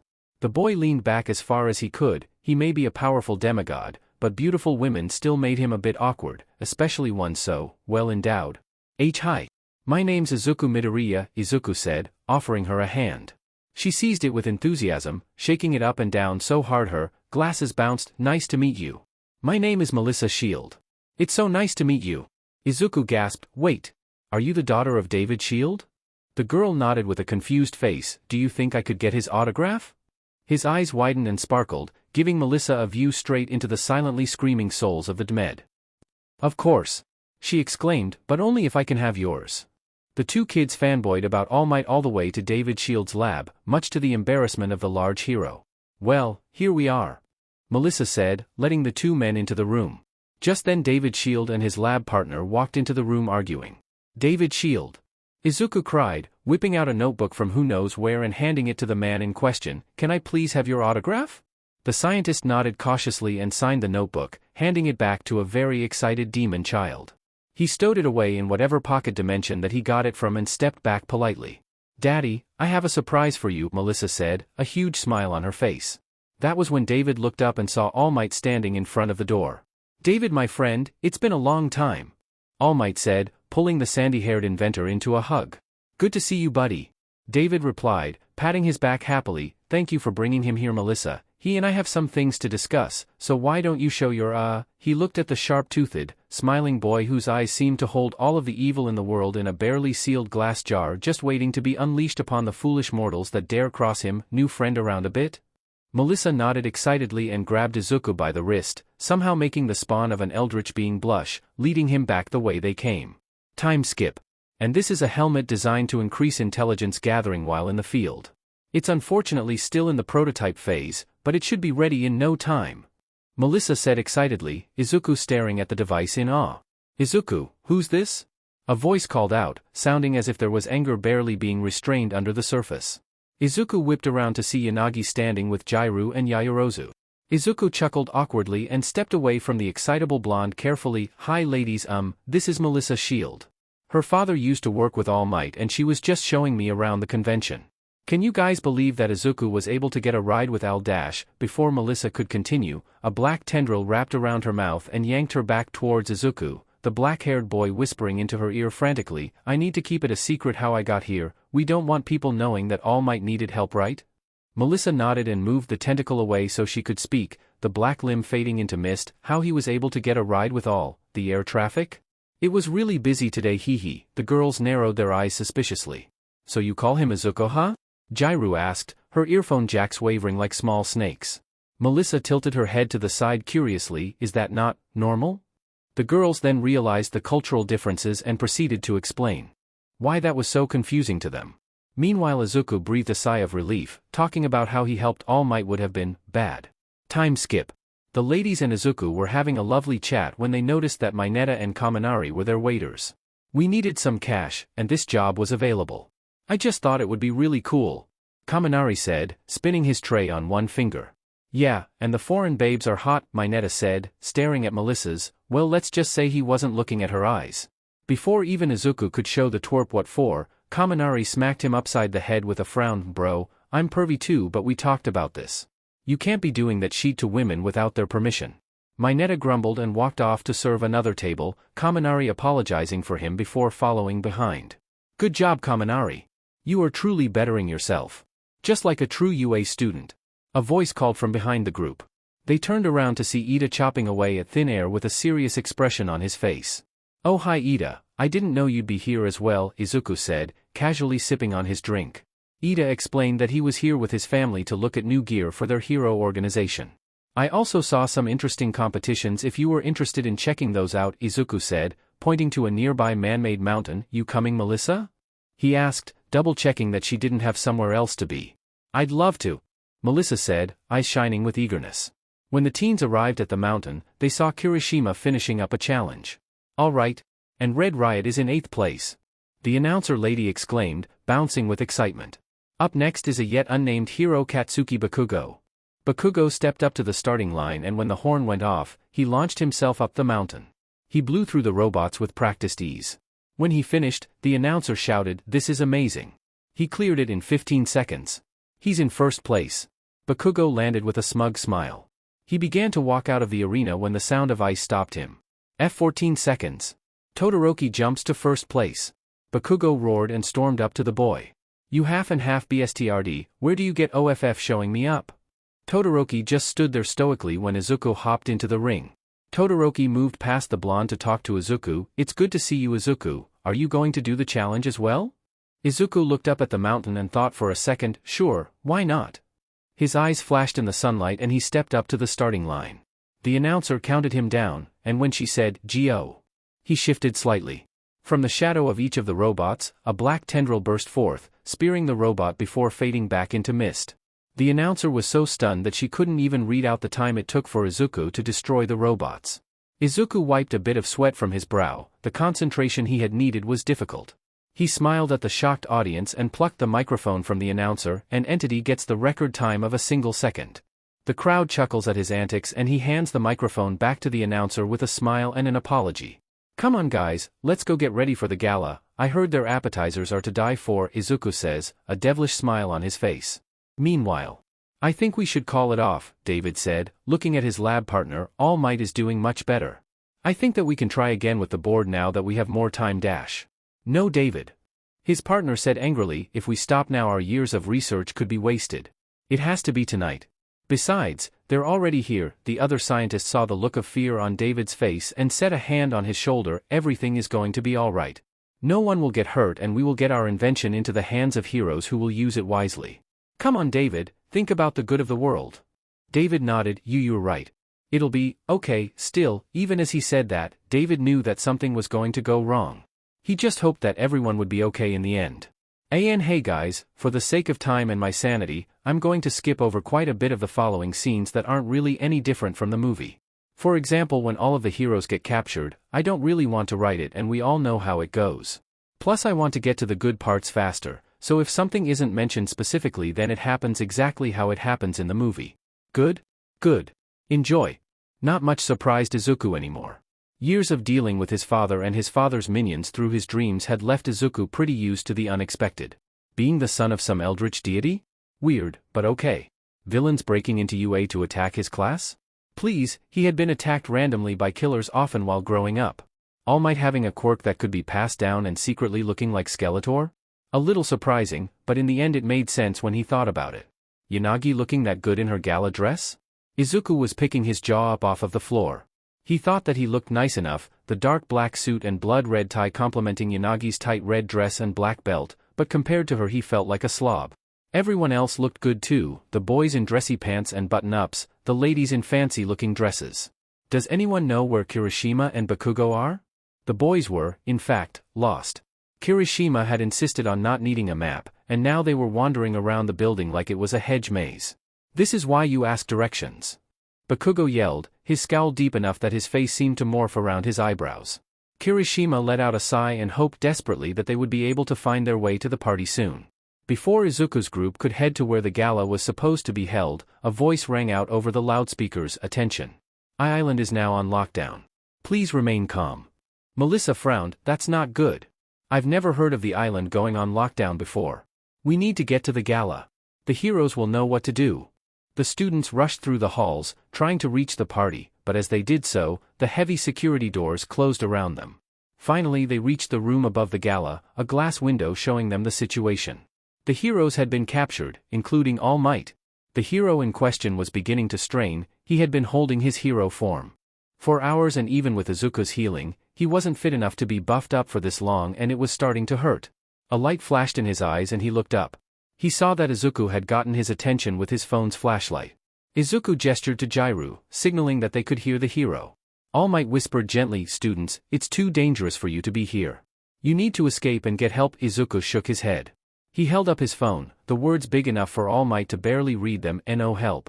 Sheet," All Might cursed, racking his brain for something that they could do. Izuku got his attention again. "Permission to fight?" All Might hesitated. Could the teens really do it? He had no idea how many people the villains had or how strong they were. There was no other choice. "I give you all permission to use your quirks. Defeat these villains, young Midoriya, and keep your classmates safe." The shadows around Izuku flickered darkly and he nodded seriously. The demigod turned to his friends. "We're on our own. Let's kick some." But the others looked a bit scared, but all returned his determination. Except Mineta, but he was a little beach, so what else was to be expected?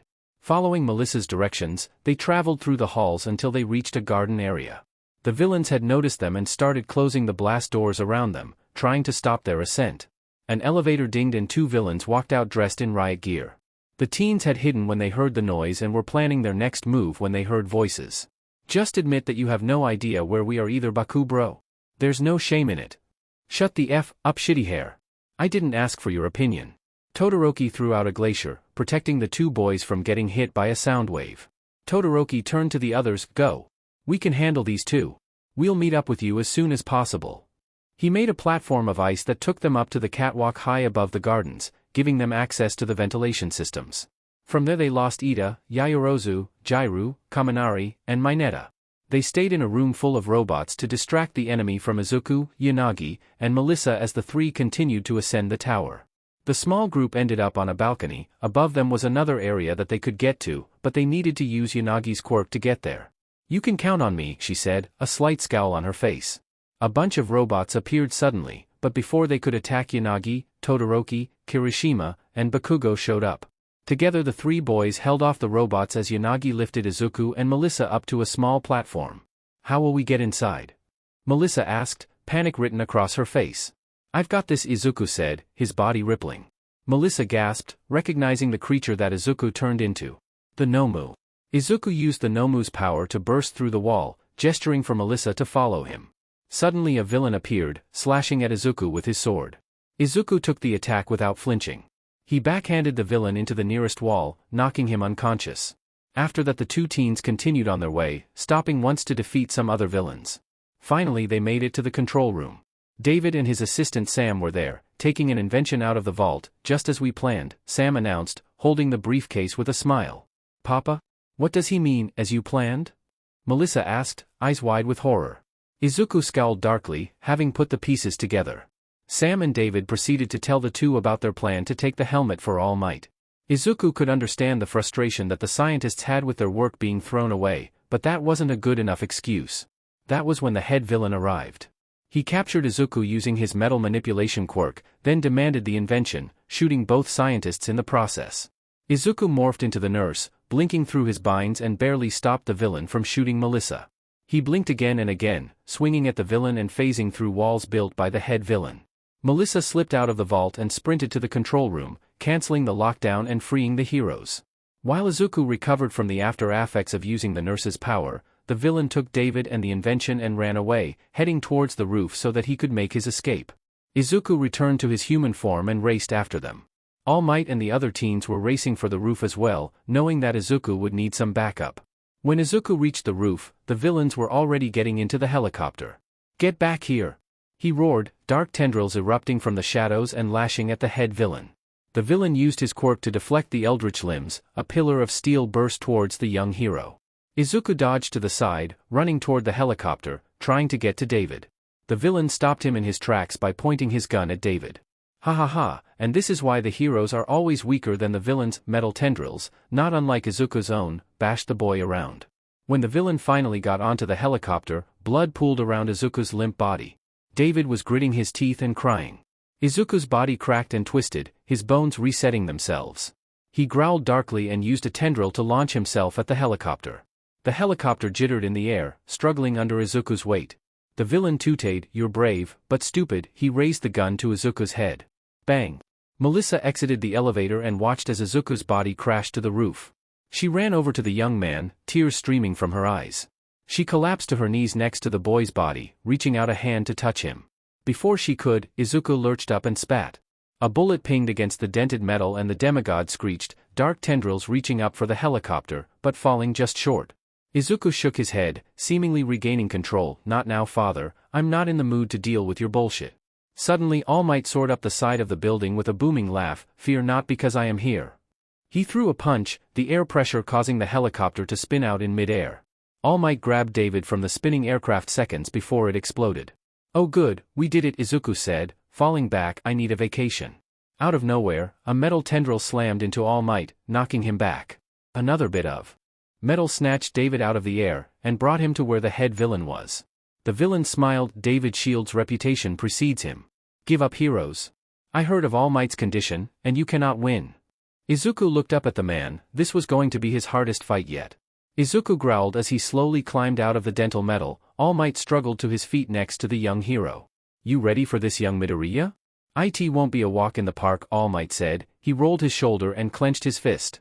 Izuku cracked his neck and scowled. "Oh, I don't know, if we had a picnic basket I would say that this would make for a pretty good hike." All Might chuckled at the boy's sarcasm, but took that as a sign that the demigod was with him.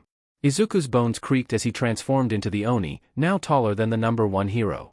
He let loose a roar and grabbed his club, rushing towards the villain.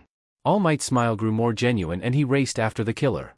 The villain sent large chunks of metal hurtling at them, trying to stop them, but Izuku and All Might simply batted them to the side or burst through them entirely. They continued to close in on the villain, but as they reached the halfway mark, a huge tendril of metal crashed into Izuku, sending him crashing into the roof. "Young Midoriya!" All Might cried, reaching a hand out as if to catch the boy. While the pro was distracted, another tendril struck him in the stomach where he was still a little injured. He flew through the air, landing next to Izuku. The two men lay there heavily injured.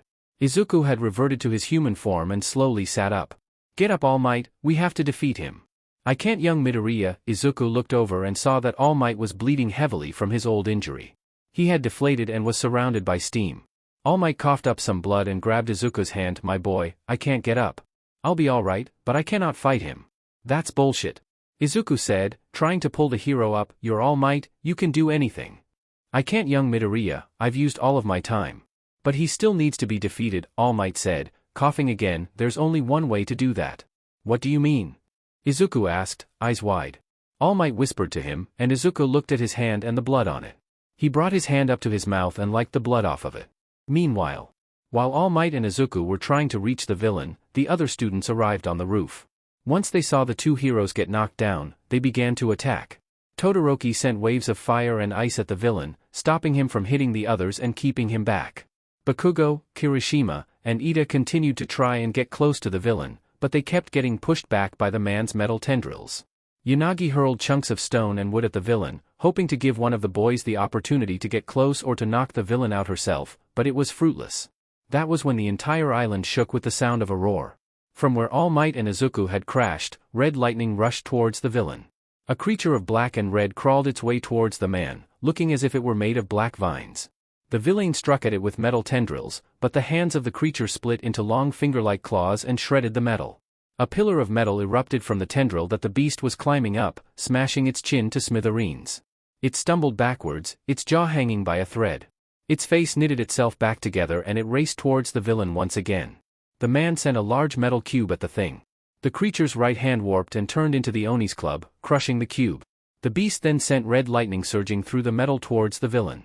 The man detached the tendril just in time, letting it fall towards the surface of the island. The creature then disappeared from the falling tendril and appeared on a different one. It used its club arm to smash another incoming tendril, and continued to sprint its way up the metal rod. The villain then flicked the tendril that the thing was on, but the creature just turned its arms into what appeared to be Pyramid Head's knives and sunk them into the metal rod, keeping it from being flung off. The beast continued to gallop towards the villain, screeching all the way. The creature leapt off the tendril and bounced off of another metal cube like a pinball. It soared through the air and bounced off a tendril, heading straight for the villain. The man quickly pulled his weapons into one massive cube the size of a football stadium. He hurled it at the thing, screaming, "Stay away from me!" The beast roared, "Smash!" and the cube exploded. The entity landed on the metal surrounding the man and tendrils shot from its body. It was at least 10 feet tall and made out of thorny black tendrils. It had glowing red eyes, and red lightning arched over its limbs. It opened its mouth wide and shrieked in the villain's face. It pulled back its fist and, with a mighty thud, knocked the man out. The entity let out a victorious cry before ripping the man from his falling metal armor. It tore the headset off of him and crushed it in its hand. It then leapt from the wreckage and landed heavily on the roof. The students ran closer, but stopped a good distance away from the entity, watching as its chest heaved with exertion. It stared at them, its red eyes glaring at them animalistically. Finally Yanagi stepped forwards. She hesitantly approached the entity. "Izuku?" she said softly, looking into its eyes. The entity exploded into movement, the tendrils that made up its body writhing and unraveling. The black vines receded, and Izuku stood there proudly, red lightning still racing around his body.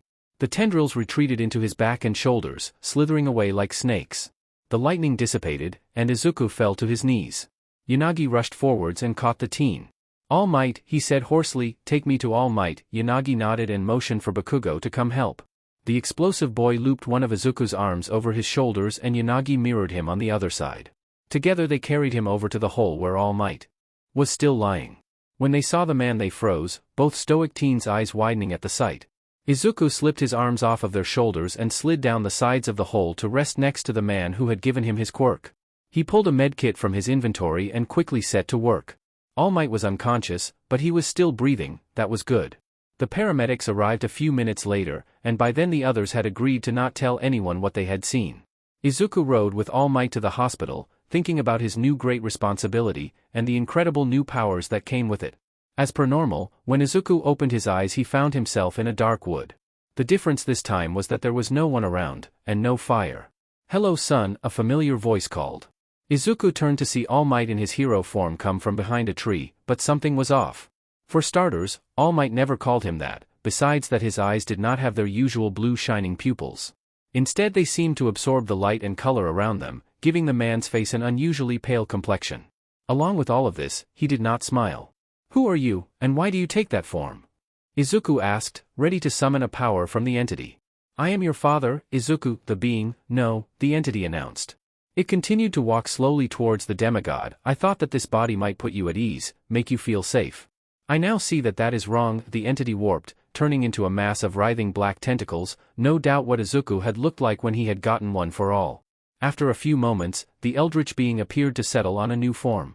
It took on the form of a middle-aged man. It was tall and lean with black hair and eyes that looked as if they were skiing the life from the air. It wore a black and red pinstripe suit, but the stripes weren't just lines of fabric, they were screaming faces. It had freckles that matched Izuku's own, and Izuku realized that this was how the entity pictured him as an adult. "Isthisbetter?" it asked. Izuku nodded, "Sure. What do you want from me, father?" The entity tilted its head to the left, farther than any human should be able to. "Haveyouyewonderedwhyimedeyou?" it asked calmly. Izuku nodded slowly, wondering where this was going.